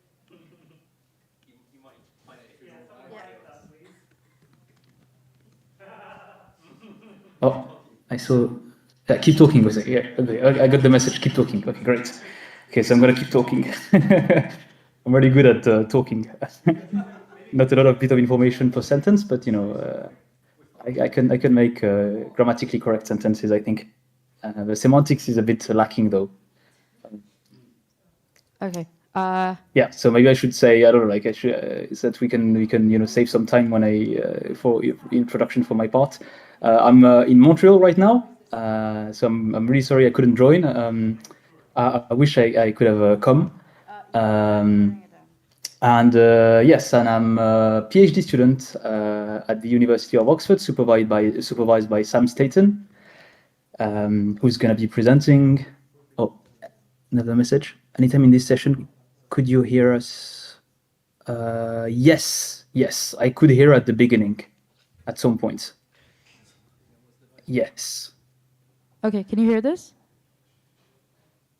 Can you hear this?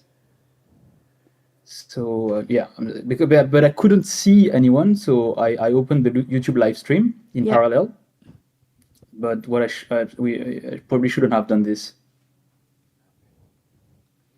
So what we could do while you're experimenting with sound, we could just start the panel and then try to make him hear us, okay? And then if it doesn't work, we'll have to. Can you hear this? Okay, I'm a bit in the dark right now. I can't. I don't know what's happening. If you could just tell Younes that we're starting the panel. And he can just get back on YouTube. You're out of a bit of delay. 1 2 1 2. Okay, I see. Someone's typing in the chat. Can we lower that sound? We're going to start the panel. If you can hear us at any point, let me know. Yes, I will. Okay.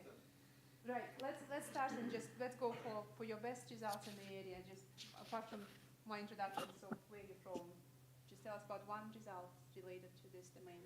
Yes. That you have published recently.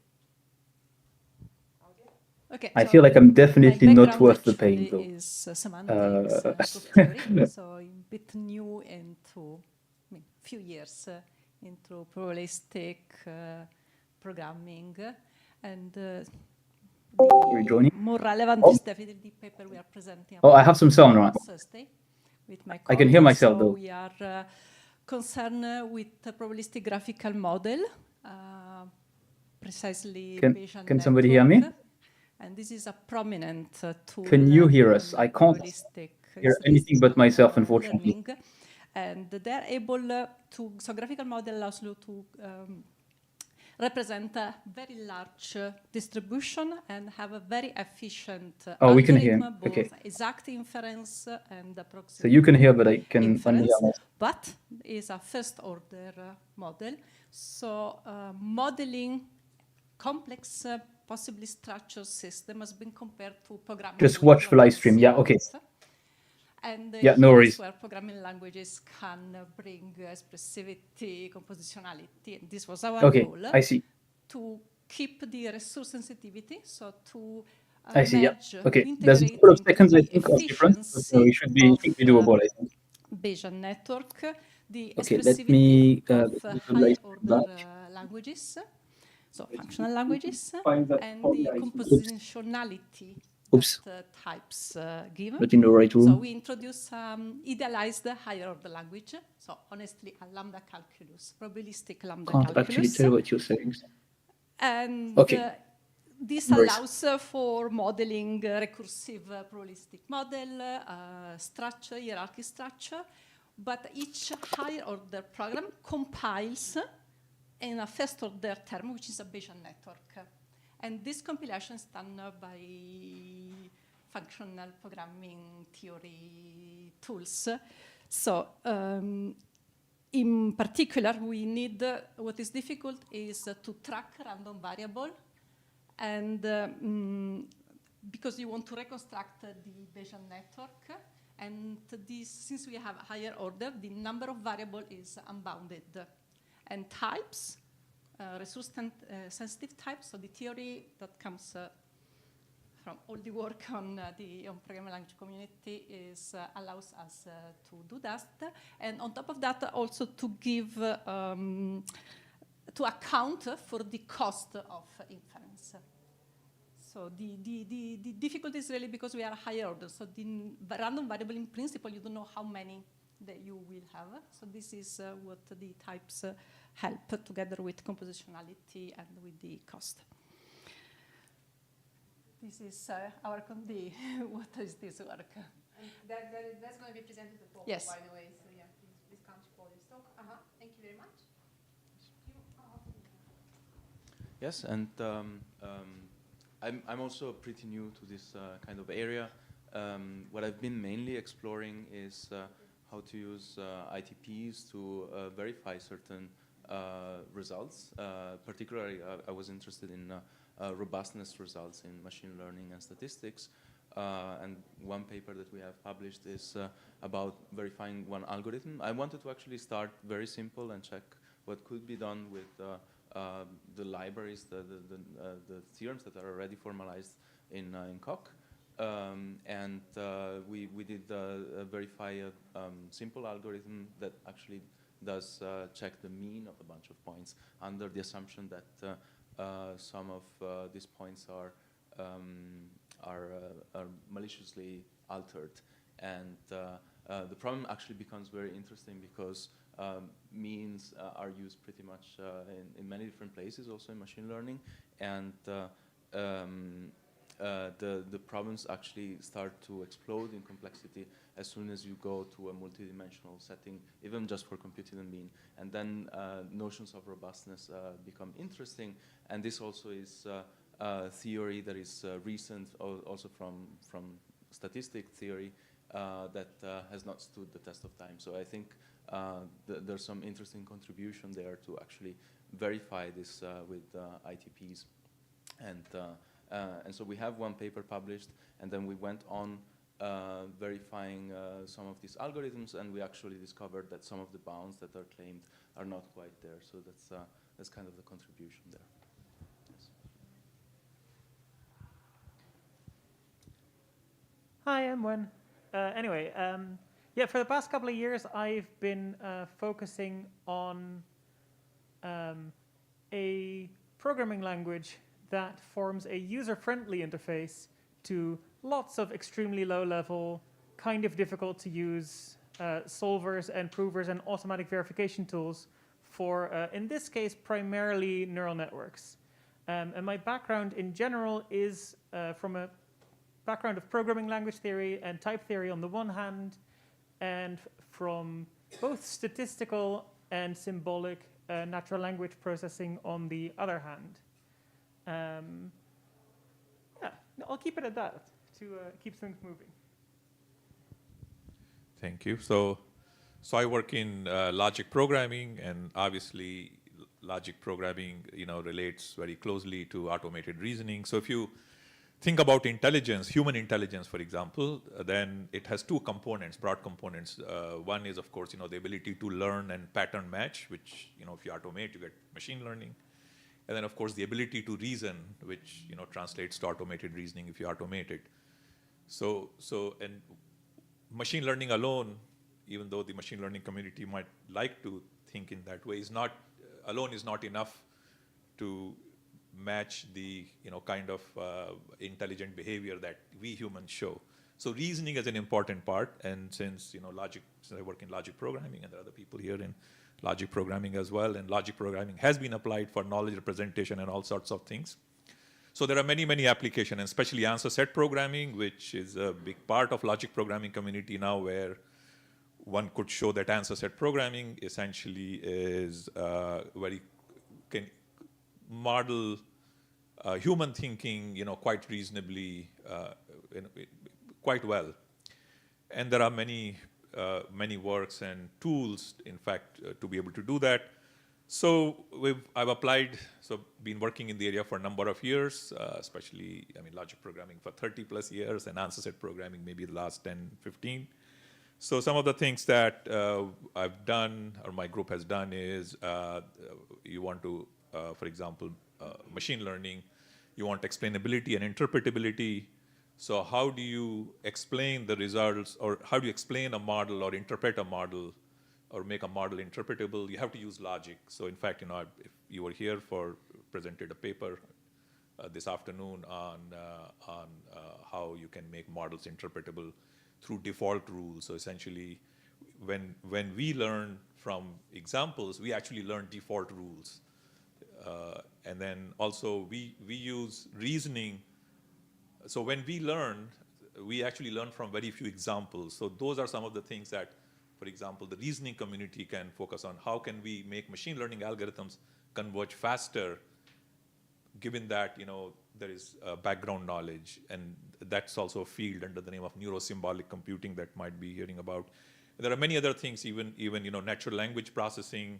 So there is all this rage about large language models, but one of the best uses of large language models is as a semantic parser. So there is all this work in semantic parsing, but none of the semantic parsers were as good as what you can get with large language models. So once you can extract meaning from a sentence, then you can reason with the extracted meaning, and build all sorts of tools. So if you come to Yang Kai Zhang, who's here, talk tomorrow, you'll actually can see in action this chatbot, which can interactively talk to you, but unlike ChatGPT, it won't make mistakes. And it uses actually knowledge and reasoning in the back end to essentially make sure that it doesn't make mistakes. And if the user says something that is improper, then it just politely declines to answer. And so all that is possible by combining learning and reasoning. So declarative languages, logic programming can play a huge role, because logic programming is essentially a declarative way of expressing knowledge. So there are many, many applications, actually, and I think there are exciting times ahead, combining machine learning with reasoning. So I'll stop there. Thank you. Yeah, can we have Younes? Yeah, no, thank you very much. I was just making sure that we also give Younes a chance to speak. No, for Younes to speak, if you could give him a chance to speak as well, to introduce himself. While this is happening, does the audience have any questions to the panelists about their interest, their domain? He is ready?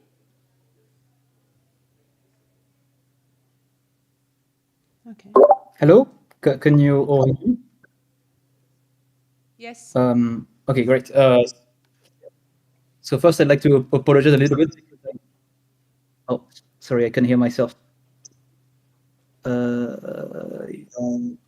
Okay, maybe this is better, probably.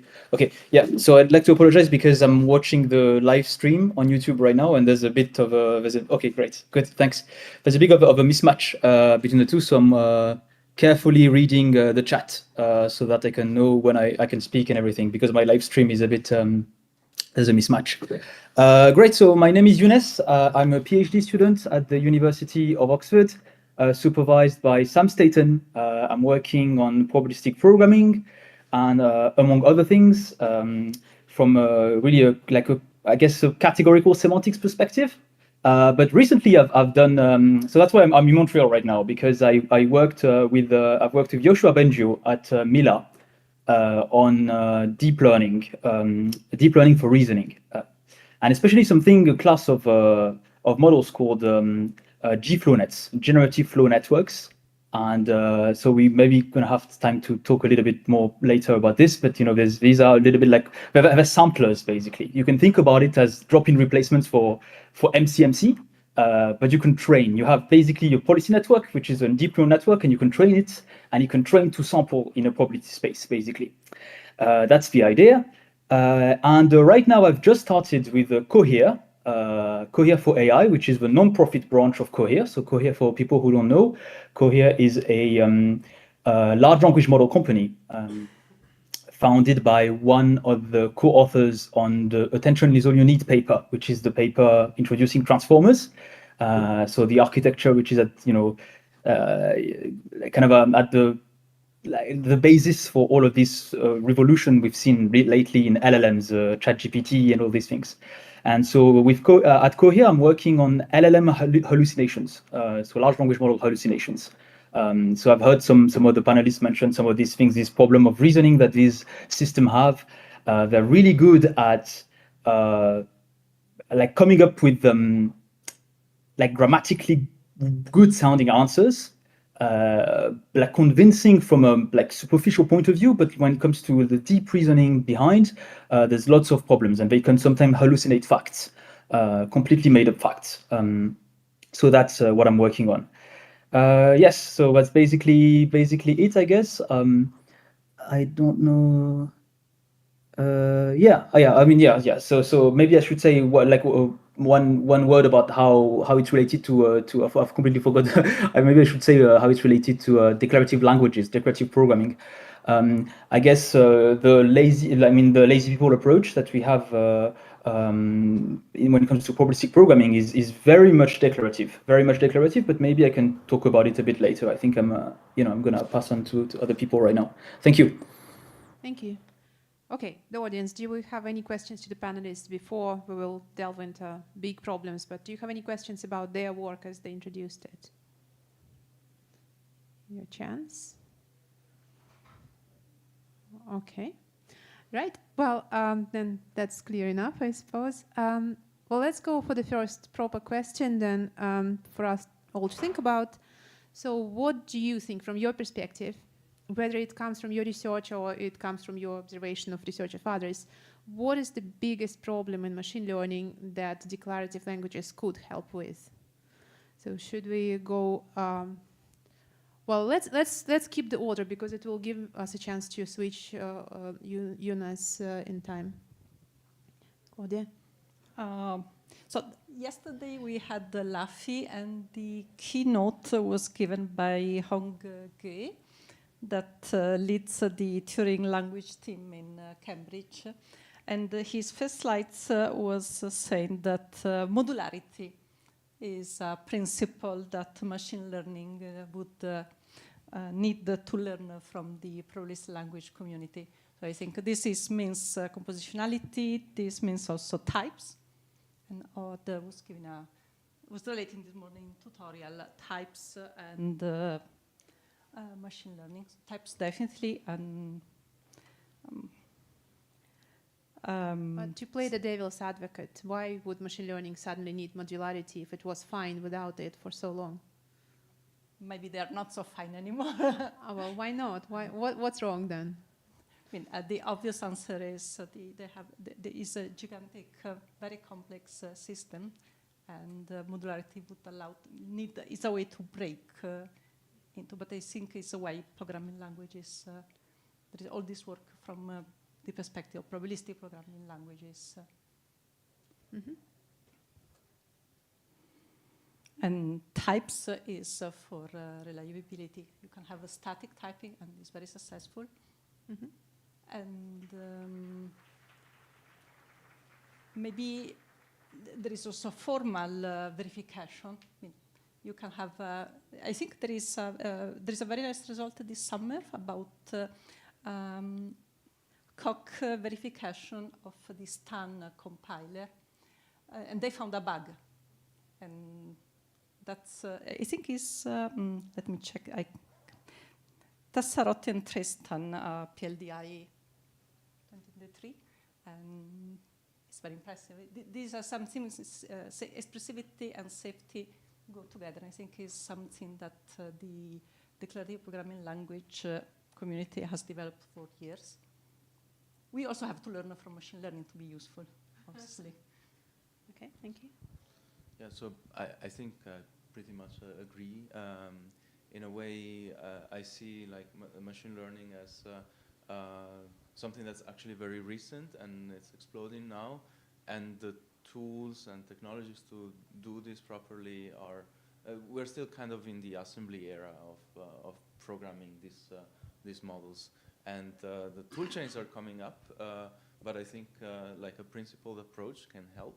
And there are different issues that are clear and evident. Some are like explainability of these models, and some are related to the models themselves, like the robustness, which show that actually this way of learning concepts from data can be somewhat brittle in a way, right? So actually being able to verify certain properties of these models is an important aspect. And so having languages and tools that allow us to describe these systems in a more declarative way, such that we can see, in a way, the big picture, not just how do I train a neural network, but rather how do I train a neural network that's robust, or whatever other concept that we're trying to learn is important. And also explainability. We see, like, for example, the declarative language community, for example, with Gopa, we have models grounded on logics rather than some neural network, for example, that are much better at explaining certain aspects of why we're making a certain conclusion, like classification. So I think declarative languages in general can help us understand the objects that we are trying to build in a more principled way than what is currently going on in the machine learning community. Alessandro, do you want to add anything from the point of view of formalization, since you were working on Coq formalization? Why is that useful? Or does it answer any challenges in machine learning? I think so. My interest was essentially to look at some of these concepts. I mainly come from a background of doing verification of security protocols, and I wanted to know what is this machine learning security that we're talking about. And the first concept that came to my mind is like robustness. How do we make these models actually behave as intended? And often we're making claims, or rather I'm seeing claims that are based on some theory that is not well tested. And I think ITPs here can really help actually lay out exactly what are the requirements we have for some robustness claim to hold, and similar stuff like that. Okay, thank you. Mm-hmm.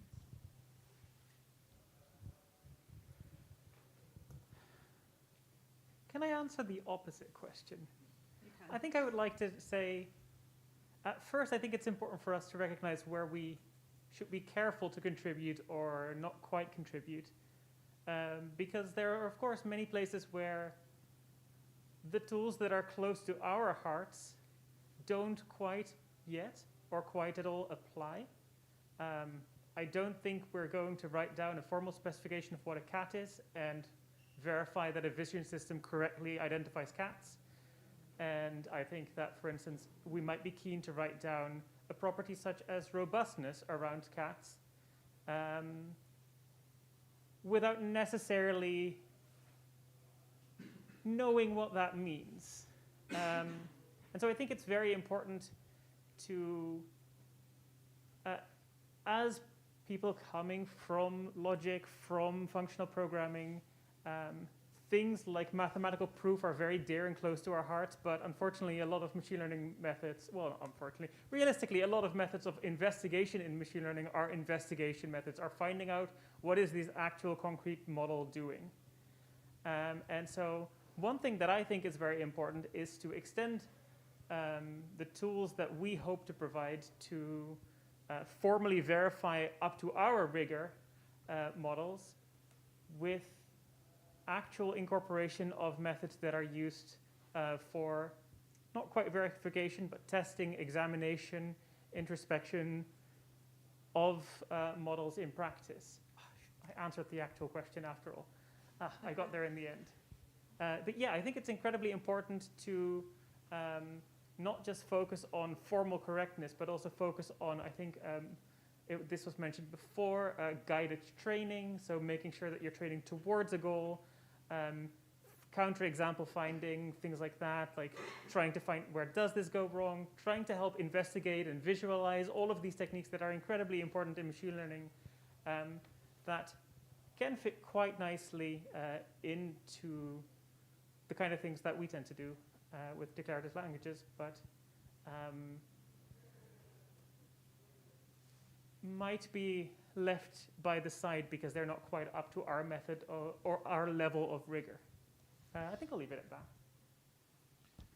Yeah, so I agree that I think, so declarative languages I think have to work together with machine learning. I mean, machine learning technology is there and fundamentally it's, you know, statistical probabilistic, so it really cannot give any guarantees, but that guarantee, as you pointed out, can come from, you know, logic or, you know, whatever formal methods. So the machine learning system produces something, and now you can check for consistency, completeness, or whatever, and then use it for maybe reason further and draw conclusions and things like that. And in fact, this is how we as humans provide robustness. I mean, we see something, but then we have our existing knowledge, and then we verify that what we see is consistent with our view of the world. And then if not, then we seek more information. And I think that's how machine learning systems, deep learning systems, and systems that rely on reasoning, logic, declarative languages will work. So I think they will work together. And of course, as I said earlier, we do use our knowledge in recognizing objects and seeing things. So there is room for incorporating knowledge and expressed through declarative languages in the process of learning itself. So, and then there are also other things, as I said again, you know, earlier, that things like, I mean, as humans, we're able to learn very fast. From one example, we can generalize. And that actually used to be a research topic 30 years ago, but I don't think anyone is looking at it now, called explanation-based learning. So the question is, can we do that today, now that, you know, we have benefit of all the research that we have done over the last 30 years? Can we build machine learning systems? Given our knowledge, we can just generalize from one example or two examples. So I think there's again a lot of scope for machine learning technologies and declarative languages, formal methods to work together. Okay, thank you. Younes, are we ready to? Okay.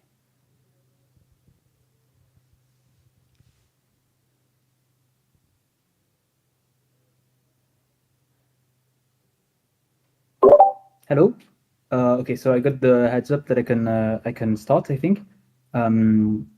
Even though the last speaker is not done speaking on my screen, but okay. So I totally agree with what I've heard. I think it's I'm not going to repeat. I think I agree with absolutely every point that's been said. I think now more than ever, I mean, there used to be some sort of a chasm between the deep. Okay, so machine learning is a very broad term. So I'm going to talk especially about deep learning, if it's possible, because I think okay, I can't think. I think it's really hard to just talk about machine learning in general, right? There's so many different approaches, so many. But deep learning is this sub area about deep learning. I mean, deep neural networks that sort of exploded the past 10 years or so after the AlexNet moment, GPU acceleration and all these things, and many people are worried nowadays that things are getting out of hand. And I think that's exactly where our community is the most needed. It's especially in deep learning because as some speakers have said, some panelists have said, I'm so sorry because I didn't catch all the names at the beginning, and I'm a bit, but I'm gonna try to remember who said what. But someone said that they don't really necessarily have the same tools that our community has developed over the years, and it's absolutely the case. I had the tendency to sort of underestimate that. But now that I've seen people in this field, really at Mila, for example, in Montreal, which are the people who contributed to deep neural networks, right? There were these people who were, the instigators, some of the instigators of this sort of completely new way of doing things. They are now in dire needs of formal methods, and they want them. Not only they want formal methods, but they're also very interested in Bayesian approaches. So they know a lot about Bayesian statistics, of course, but until recently, I've heard Joshua said, for example, that Bayesianism was considered as a beautiful mathematical idea, but not tractable in practice. But he changed his mind on this. Again, like hardware acceleration, lots of different approaches, and especially because optimizing, like maximum likelihood estimation, is problematic in many ways. Maybe I can talk about it in the next question, the current obstacles. But yeah, so coming back to our community, I think approaches, okay, like, so we coming from different backgrounds. I've heard interactive theorem proving, functional programming, logic programming as well. This is also hard to talk about a community, a unified community, because even among the formal methods, there's very different approaches and people who not necessarily talk to each other. But for example, in probabilistic programming, I think Ohad made a tutorial this morning, and I would highly recommend everyone interested in this to look it up. So Ohad is one of these people, these prominent people working on probabilistic programming, these kind of approaches in the UK, in Scotland.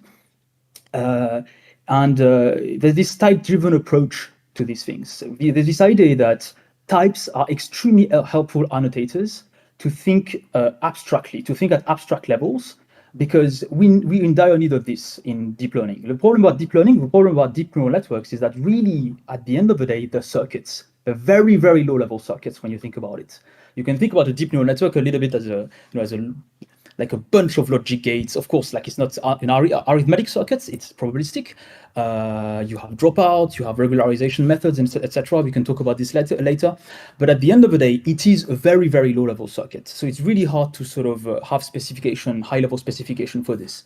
And I think types are extremely useful for these things. They enable you to sort of think in higher abstract terms, and again, by the Curry-Howard isomorphism, like coming up with like writing a program of a given type is pretty much the same thing as writing a proof for a given for a mathematical formula. And it's especially true nowadays in theorem, state-of-the-art theorem provers like Coq or even Lean now, which is a fully fledged dependently typed programming language.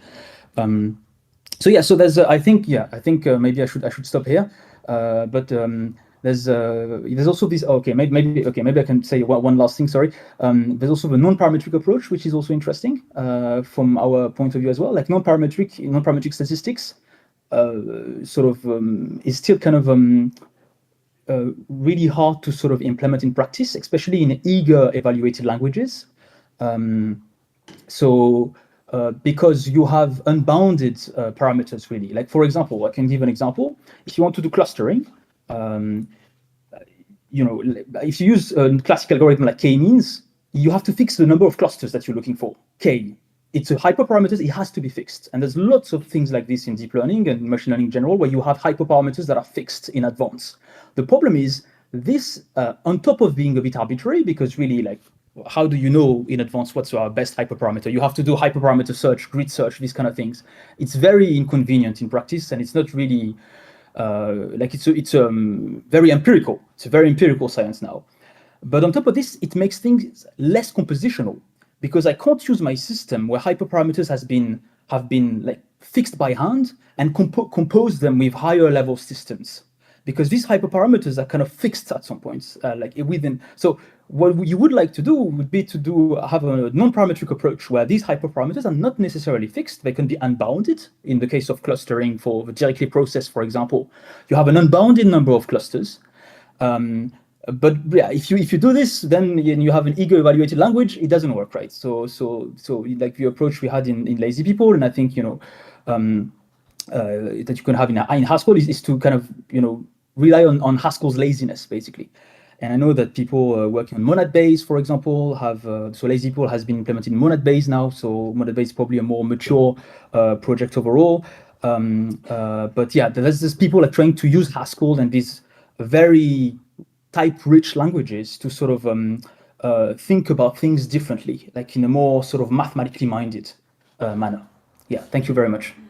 Oh, thanks, Younes. I will ask you all what you think about big challenges in machine learning, but I just wanted to have a tiny summary of what was said.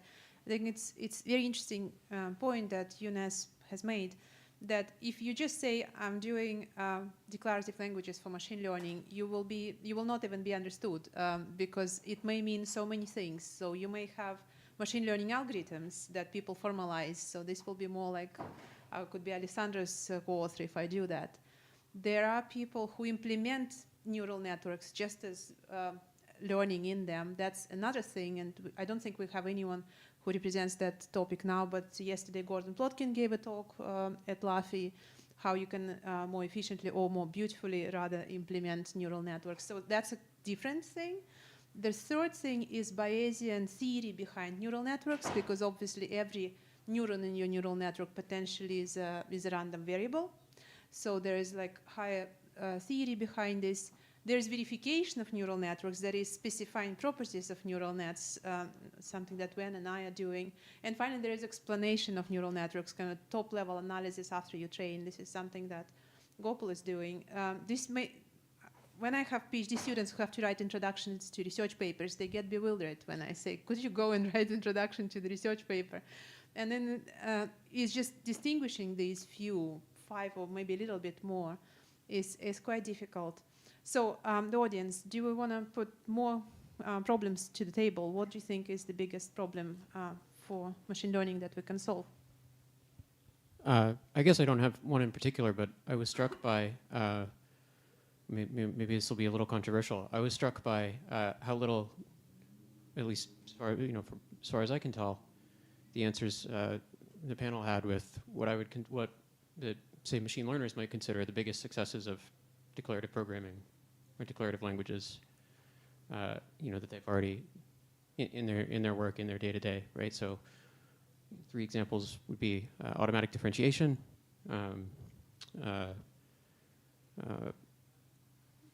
things around sort of databases for query languages for databases for training data and setting up, also configuring distributed systems, and then declarative languages for specifying operations that compile the high-performance hardware. So I guess I'm wondering, why do the panelists think that your answers are so different from what? And I don't mean to say that these problems aren't important in the future, but why do you think these are? Why are these answers different from what, say, machine learners might regard as the biggest successes of methods they might consider related in their fields? Before you answer, I forgot to ask you to introduce yourself. My name is Eli. I work on probabilistic programming and machine learning. Does anyone want to answer? Why the challenges that you said, why you do not coincide enough with what Eli thinks that? I think those are great answers. These aren't what I'm trying to these are things that I would say are already successes in the past or in the present, that I think are sort of would be uncontroversial from the view of sort of day-to-day machine learning research. These aren't my. I have my own pet theories, but that's not. These aren't. I'm trying not to make it that.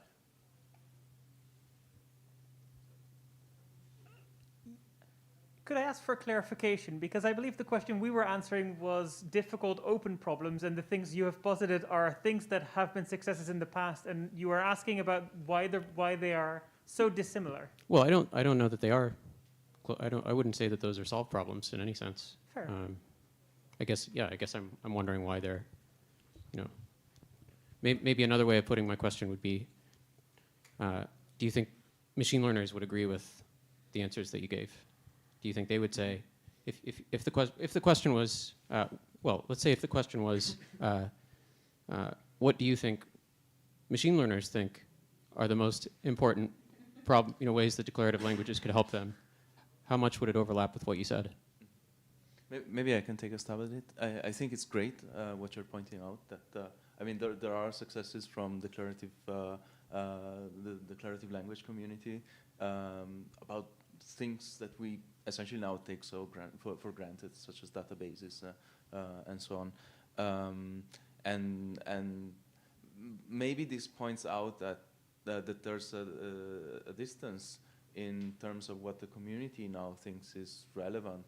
Each one of the two communities, like the machine learning community and the declarative language community, they are focused on a bit fields that are a bit distant nowadays. And we should find a way to unite them. And we have maybe forgotten that there are these successes that are not our current line of research, right? I think it goes along more or less what you were saying as well. So I think machine learning people do recognize that, I mean, machine learning, the techniques that they have alone are not enough to, for example, produce, so artificial general intelligence, right, is the holy grail supposedly to produce such systems that are as good as humans. So they do recognize that, you need some kind of reasoning capabilities, and there's all this work on neurosymbolic AI that I'm sure, I mean, there are so many papers that have been written. So they do recognize that there are limits, and maybe some of them do not, but I strongly feel that eventually reasoning and declarative languages for modeling knowledge will play an important role eventually. I mean, there's no way out of it. I mean, if you look at, for example, autonomous driving, that has not been a success, even though everybody's been after it. And the reason is that solutions, most of the solutions, including the one by Tesla and all the others, rely purely on deep learning. But if you look at how we humans drive, we're actually reasoning. I mean, there is a mixture, but we're mostly reasoning in the sense that we parse the scene, we figure out the components, and then we reason over these components. There's a pedestrian, I need to stop and stuff like that. Whereas the deep learning folks have not really looked into it. They just want, here's a picture and here's a solution. Here is the next action, which is how much to steer, how much brake to apply, and there's a third action as well. So they do recognize, but I guess maybe it's the onus is on us to sort of work with them and show the way. They probably don't know much about declarative languages because they've spent all their time doing statistical stuff. There was Younes also wanted to answer. Should we put Younes and then Claudia, you also wanted to answer? Yes, sir. Is Younes ready? All right. Okay. Hello. I'm gonna try to take. Oh, it's a bit disturbing. Sorry, because I need to just okay. Can you hear me? Okay. Good. Okay. Good. I think the question from the audience was really good, really good, and I apologize because I had actually prepared. I sort of stopped my answer just before talking about AD. I do think what some of the panelists said as well is very relevant as well, because I think we did focus in this first question more about like very open directions, I guess, especially when it comes to the interface with theorem proving, with logic programming. But AD is absolutely a success for this. And I wanted to give a shout out because I mentioned Monadbase earlier. But I wanted to give a shout out to the MIT team, Vikash's team working on Gen, on probabilistic programming there. They're also working really hard on AD and trying to incorporate this PL perspective on AD as well. They're not the only ones, of course, but like so it was my segue to AD, but I thought my answer was too long, so I stopped there. But I think AD is extremely relevant, and AD is interesting. Why? Because if you look at PyTorch, for example, so you have these automatic differentiation libraries nowadays, state of the art, TensorFlow, PyTorch, even nobody really uses TensorFlow anymore, but yeah, PyTorch, or even PADL in China and everything. These libraries were designed from from the deep learning community, by the deep learning community and for the deep learning community, because like it was really taking this sort of circuit level sort of point of view on deep neural networks, right? In PyTorch, when you build a module, in PyTorch module, you build it layer by layer, and PyTorch takes care of the CUDA kernel behind the hood for you, like very, very optimized to do sort of a like reverse mode differentiation. But nowadays, you have new approaches that are much more inspired from the functional programming community. And one such framework is JAX. JAX is an absolute success. It was developed at Google. And really, you can think about it as a DSL in Python, which is fully functional, like a pure functional DSL in Python. So it really heavily draws from the functional programming community, and it's extremely fast. So it's the best of both worlds, basically, because you have the beautiful mathematical concept from functional programming that we all know and love, but you also have industry-level performance.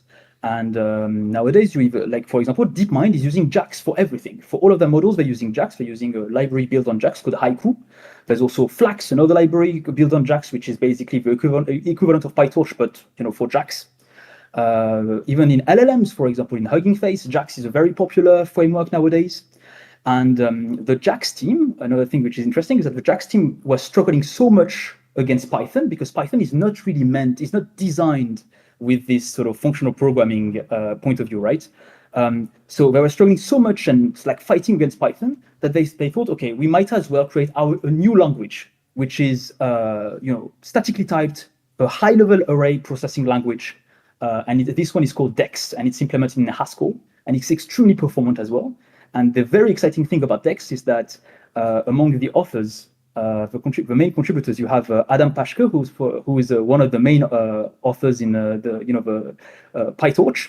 You have Matthew Johnson, who worked on JAX, Dougal McLaurin, Alexei Radul. Like all these people actually come from JAX or from PyTorch, and they're actively working on a language implemented in Haskell, statically typed, and heavily drawing from the functional programming community, to the extent that the initial DEX paper was published in ICFP, which is very surprising, right? These people usually they publish at NeurIPS or really pure machine learning conferences, but it was published at ICFP.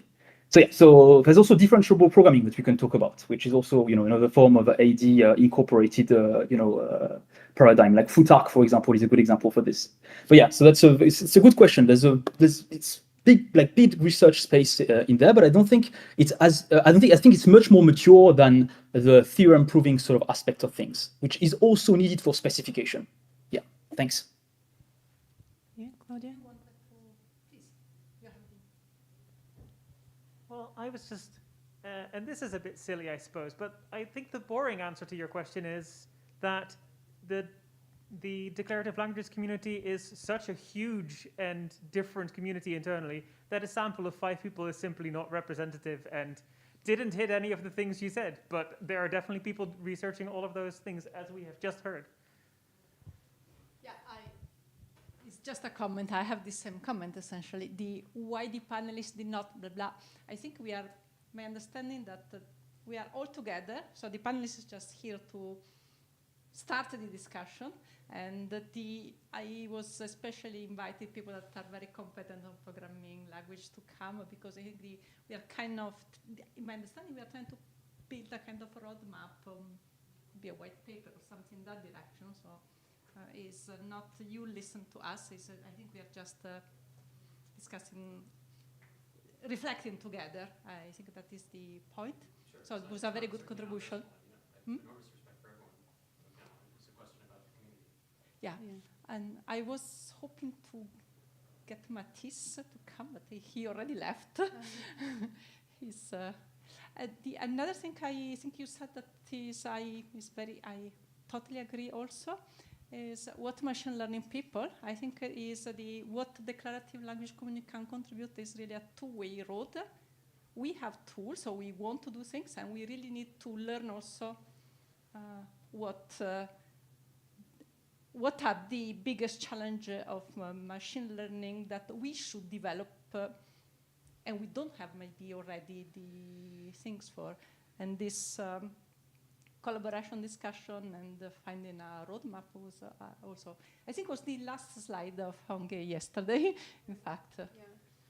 Can I just also add one thing? It sometimes just happens by talking to machine learning people. So if you just find any machine learning person in your department, it's very unlikely that they will ask you about automatic differentiation.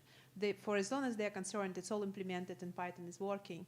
What they will more likely say, they will say, well, we're selling this neural network to this company. They're wondering, how can I prove that it will not do something dangerous? And crossing and doing something that they actually want, which I've never heard any machine learning person coming to me and asking about automatic differentiation. Of course, I'm not the right person to ask that question anyway, but my strong suspicion is that they come to us for solutions to problems that they think they don't exist on their own terms. And they pull this question, give it to us, and in majority of cases, we don't know how to solve this either. We don't know how to define a cat as a specification and prove that this set of pixels satisfies it. And so I think what you mentioned as successes is when programming language community comes and does something on its own terms, and then also says, hey, in machine learning, you might find our algorithm faster. And where you find a problem, when you come to their problems, they don't know the solution, you don't know the solution, and you still try to say, I'll try to find a way how declarative languages can help you. And that is less successful, perhaps, but kind of more exciting at the same time. Any other comments? Okay, so the next question, well, we were talking about obstacles. So question number 3 was about obstacles, and I think we already kind of started. So if you feel like, okay, we could do many things. We could define semantics, Bayesian inference in functional languages, clarify that. We could formalize now quite a bit and prove some basic, maybe not so basic any longer, theorems that underlie some of the machine learning algorithms. We can verify some of neural networks, so we can do all of this. But what are the obstacles of all of these tools, ideas, to become mainstream in machine learning or to be really helpful? So not everyone even needs to answer. So we kind of, because each of us already has made their position clear, but if you think that something in terms of the obstacles has not been yet said, yeah, please do. It's obvious, but I think the main obstacle, one main obstacle is user, because the users, real users are physicists, psychologists, economist, is not computer scientist. So I think that is something that Stan is addressing. They have an interface, R for statistician, and then they have a camel compiler, and then compiling C++ for efficiency. So maybe it's not just this, there are interaction needed. Usability, I think, is a big, better understanding everything, but usability, I think, is a big issue in reality. Maybe one point that you were hinting at and want to make more explicit is that much of the machine learning community also approaches the problem like in specific applications. So these are mainly domain experts who want to make a model perform better by some empirical means, and the questions about robustness, explainability, and all other sorts of questions that are interesting once you test these models for real, they come up later. And maybe showing that we can help with making better models earlier, that could be a thing. Obviously, this is not everyone, but much of the people who work on applications actually maybe have this perspective of just making a model that works and maybe optimizing for some parameter like accuracy and forgetting that there is more to it. Could you restate the question? Obstacles. So assuming there is something that declarative programming can give to machine learning, why hasn't that happened yet? What prevents this dissemination or cross-pollination, whatever you want to call it? I'll just ask a. And the purpose is that my question is wrong and you're supposed to argue me out of it. But I'll just ask a controversial question is, what properties are we going to verify of neural networks or something of the sort?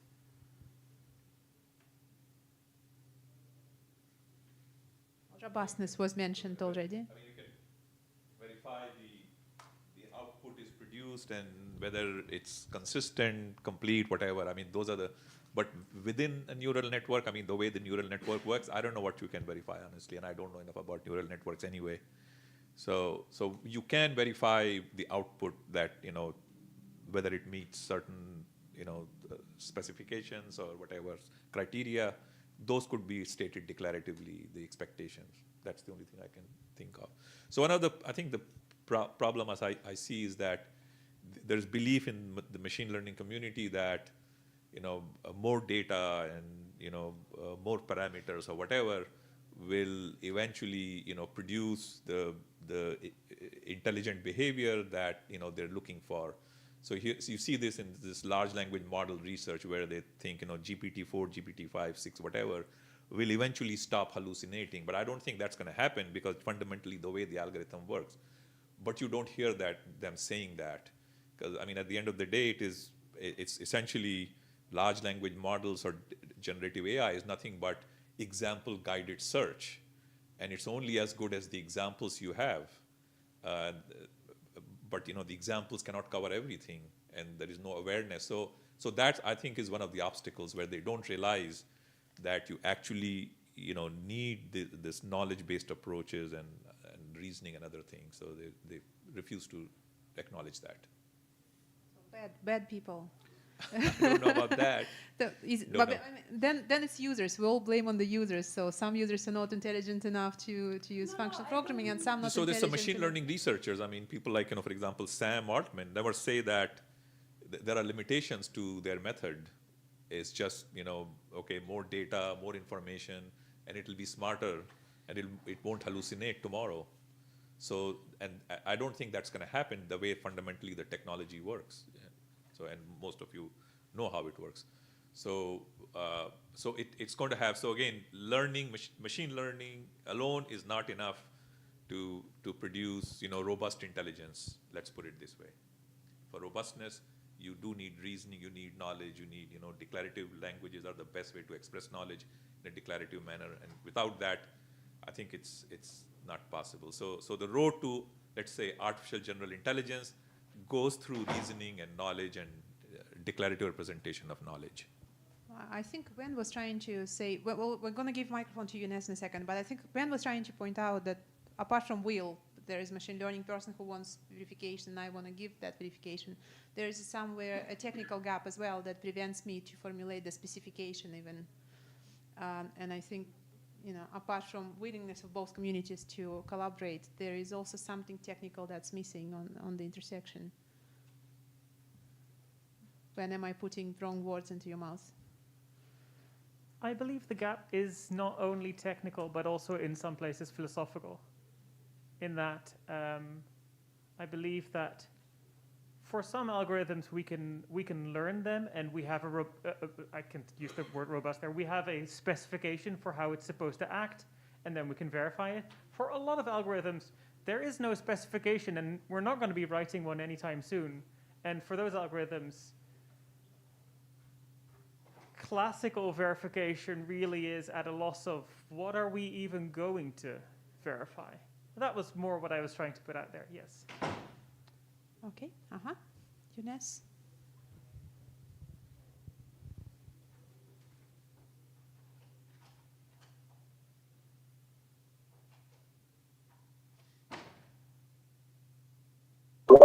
All right. Yeah. So thank you very much to everyone for the. I loved what was said. I think again I agree with everyone. Everything that was said.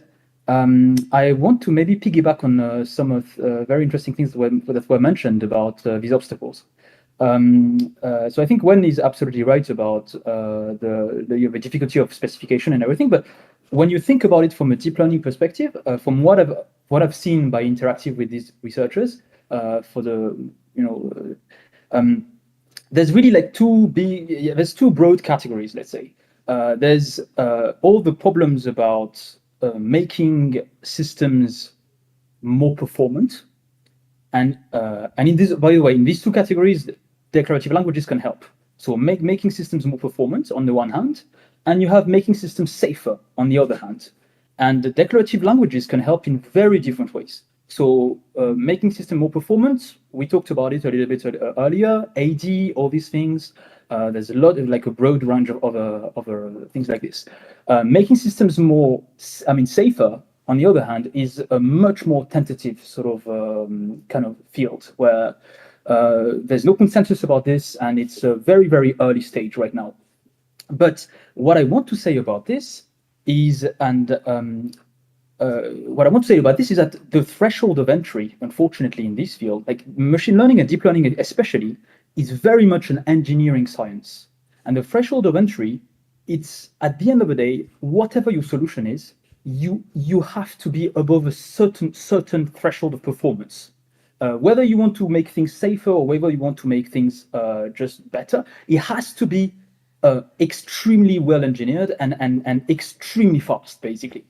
And when you think about it, really, deep neural networks should not work on paper, right? They're over-parameterized. You have billions of parameters. It should overfit, really. The data sets, it should overfit. But what makes these things work, really, is all of the engineering tips and tricks that people are using, like optimizers, learning rate schedulers, dropout, regularization, weight decays, and I could continue like this for like 3 hours. And even in large language models, right, you have like meta techniques that have sort of emerged about like in context learning, scaffolding your LLM and everything. Like all of these things are tips and tricks that makes things much more efficient in practice, and that's that's why like people kind of say in a caricatural way sometimes that deep learning people just care about benchmarks. And to some extent, unfortunately, it's a bit true, right? They do care mostly about benchmarks. You could have like the most innovative solution you want. If it doesn't beat benchmarks, there's going to be a problem of adoption. And as Claudia said earlier, it's all about adoption as well at the end of the day. You can have the most clever solution. If it's not adopted by the community, it's not going to work. Just look at Python. Python is a terrible language. It's terribly designed for performance, right? It's very good for scripting, but it's terrible designed for performance.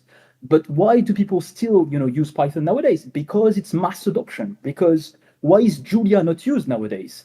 Because it's not Python. It's just literally almost better than Python on absolutely every point, but it's not used just because it's not Python. People have used Python before. It's the same thing as JavaScript if you want for web development. Everyone agreed at some point JavaScript was a terrible language, but it's used by everyone. And so there's this bar of entry that we need like very performant solutions. And the problem is, I feel like in our community, when we're a bit more mathematically minded, we have different metrics for what makes a solution elegant or a solution acceptable. We care about the mathematical beauty of the solution, how general, how abstract, how beautifully crafted the abstraction are. And really, deep learning people, unfortunately, do not appreciate that enough. Someone said earlier, very, very rightly, that there's this thing among deep learning researchers nowadays, this motto, scale is all you need. They think, so Stutton, I think, said it was the bitter lesson. He called it the bitter lesson. The only thing you need is to scale things massively, and you can get to AGI this way. Even though, in reinforcement learning, people are combining this with search, with different techniques. You can think about AlphaZero, you can think about Monte Carlo tree search. I mean, this kind of a bunch of techniques. Or maybe I should stop talking. Maybe I'm talking for too long. But anyway, just to say, wanted to conclude on this. there's a barrier of adoption, and unfortunately we need to get our hands dirty when it comes to the engineering side of things. The beauty of the solution is not going to be enough. Yeah, maybe I should stop talking. Sorry. Thank you so much. I think we're coming almost to the end of that session. And unless someone is burning to say something about the obstacles, I will come to the fifth question. We'll skip the question what machine learning can do for declarative programming. That will be for some other day because it's a completely different set of questions altogether. Are there any final comments about the obstacles? All right, so then we have about 10-15 minutes, and what I would like to finish with is, do we need to have a community? And I'll give you 2 examples of very successful communities. At CAF, which is for automated theory improving, SMT solvers, etc., there is Formulas conference when anyone who does SMT solving or similar techniques for neural nets comes every year and discusses. It's usually quite easy to publish, but you get the whole community once a year together. At POPL, we have Luffy that talks about probabilistic programming every year, and it's also, these workshops tend to catalyze the community. You know that even if the student can't publish in the top conference yet, the student can come and talk to others who are actually interested in this topic. So these workshops tend to be quite influential. And I don't think there is a single workshop like that on declarative languages for neural networks, because probabilistic programming is slightly different from machine learning. There is an overlap, but it's not exactly the same. Using SMT solving for neural net verification is again slightly different community. So the community of people who are panelists and some people here are quite happy with Luffy already anyway, but some of us might have benefited from having some kind of working group or a workshop co-located with PADL or CPP or not. So is there a desire, is there a need, or maybe we are too different still to afford a workshop together? Can I react on Luffy? So Luffy is languages for inference, and we broadened it from, it used to be probabilistic programming semantics, and we broadened it to languages because we wanted to encompass neural networks and other aspects. So these topics are very welcome at Luffy. I mean, well, maybe that's piggybacking on Luffy might be our best chance. Do we need a special group, or we're good? Or Luffy is enough? So we're thinking of making Luffy 2 days next year. So if you, but I mean, we don't know if it's going to happen or not, right? So if people thinking that the PADL direction might be useful, we can explore that idea more concretely. Do you mind us what Luffy stands for? Languages for inference, and that's to do with neural networks. So you can do inference through optimization, or you can do it through Monte Carlo simulation, or solving things exactly, and so on. So it's really about the PL for ML kind of angle. Well, that's a very constructive offer to just join Luffy. I would be happy to. I thought you're more towards probabilistic programming rather than dirty neural nets. Okay. Okay. Okay. All right. So we found home. That was quick. Any other thoughts? I think we need to find a common ground, right? And the way we market this kind of venues to have this common ground needs to appeal to both communities. And I think that's the biggest challenge we're having right now, right? You either are in a programming language umbrella conference, or you are in some sort of machine learning AI conference. And we need to find a way to breach this by appealing to both communities, and not just have something like, for example, just the name Luffy tells me we're talking about languages and not so much about machine learning, in a way, right? This is like the first. I'm just talking about. No. So actually, next to you, Claudia. Yes.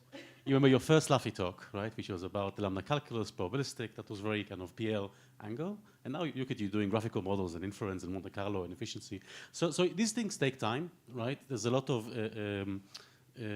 osmosis going on, and you come to the same room every year. You pick things up. You have discussions afterwards. Have meals together. You follow up by email. and you let the community gel. So for me, yeah, Claudia is like one of the success stories of the Laffy experiment.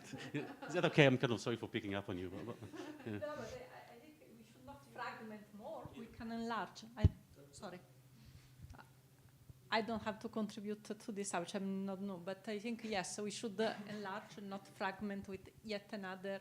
Maybe we can. Okay.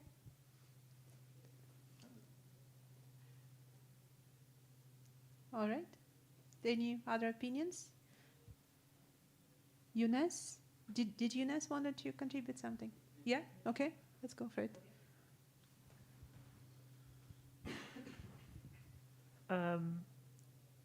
If such a community must exist, and I'm sorry if Younes is about to speak, but if such a community should exist, then why should it be collocated with POPL and not hello. with... Yeah, so when it comes to, I think we're answering question 5 right now. Is it right? Oh, I mean, I can't. Not that I can get some feedback about this.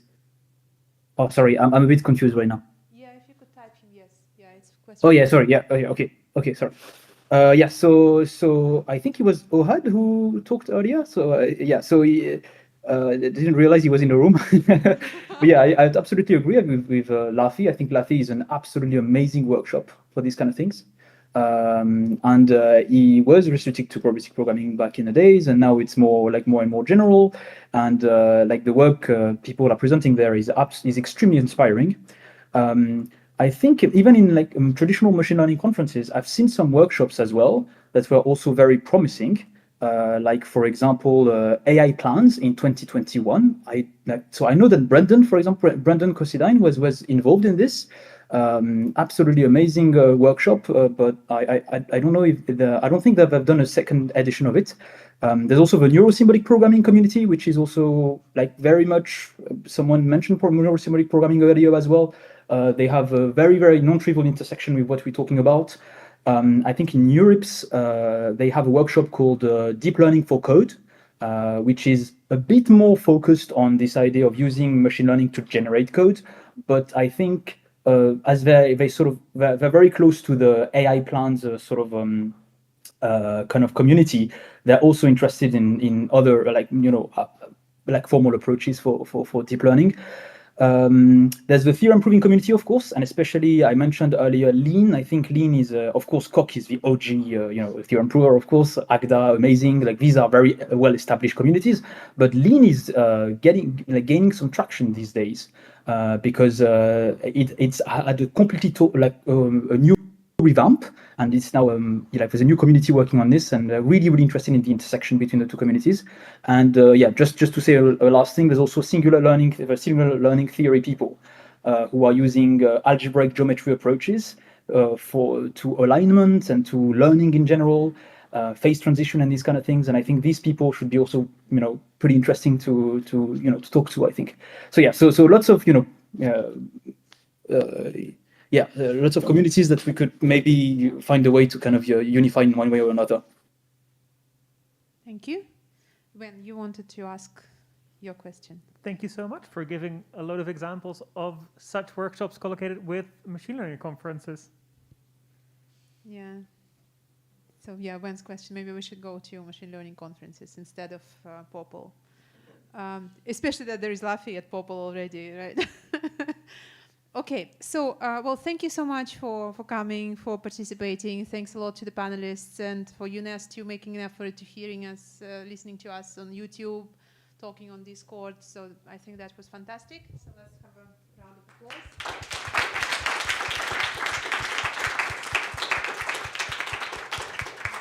And on the matter of community building or working group, if you have further thoughts after, if a few people come to me and say, yeah, we want it, maybe we will reconsider. But at the moment, we keep the question open then.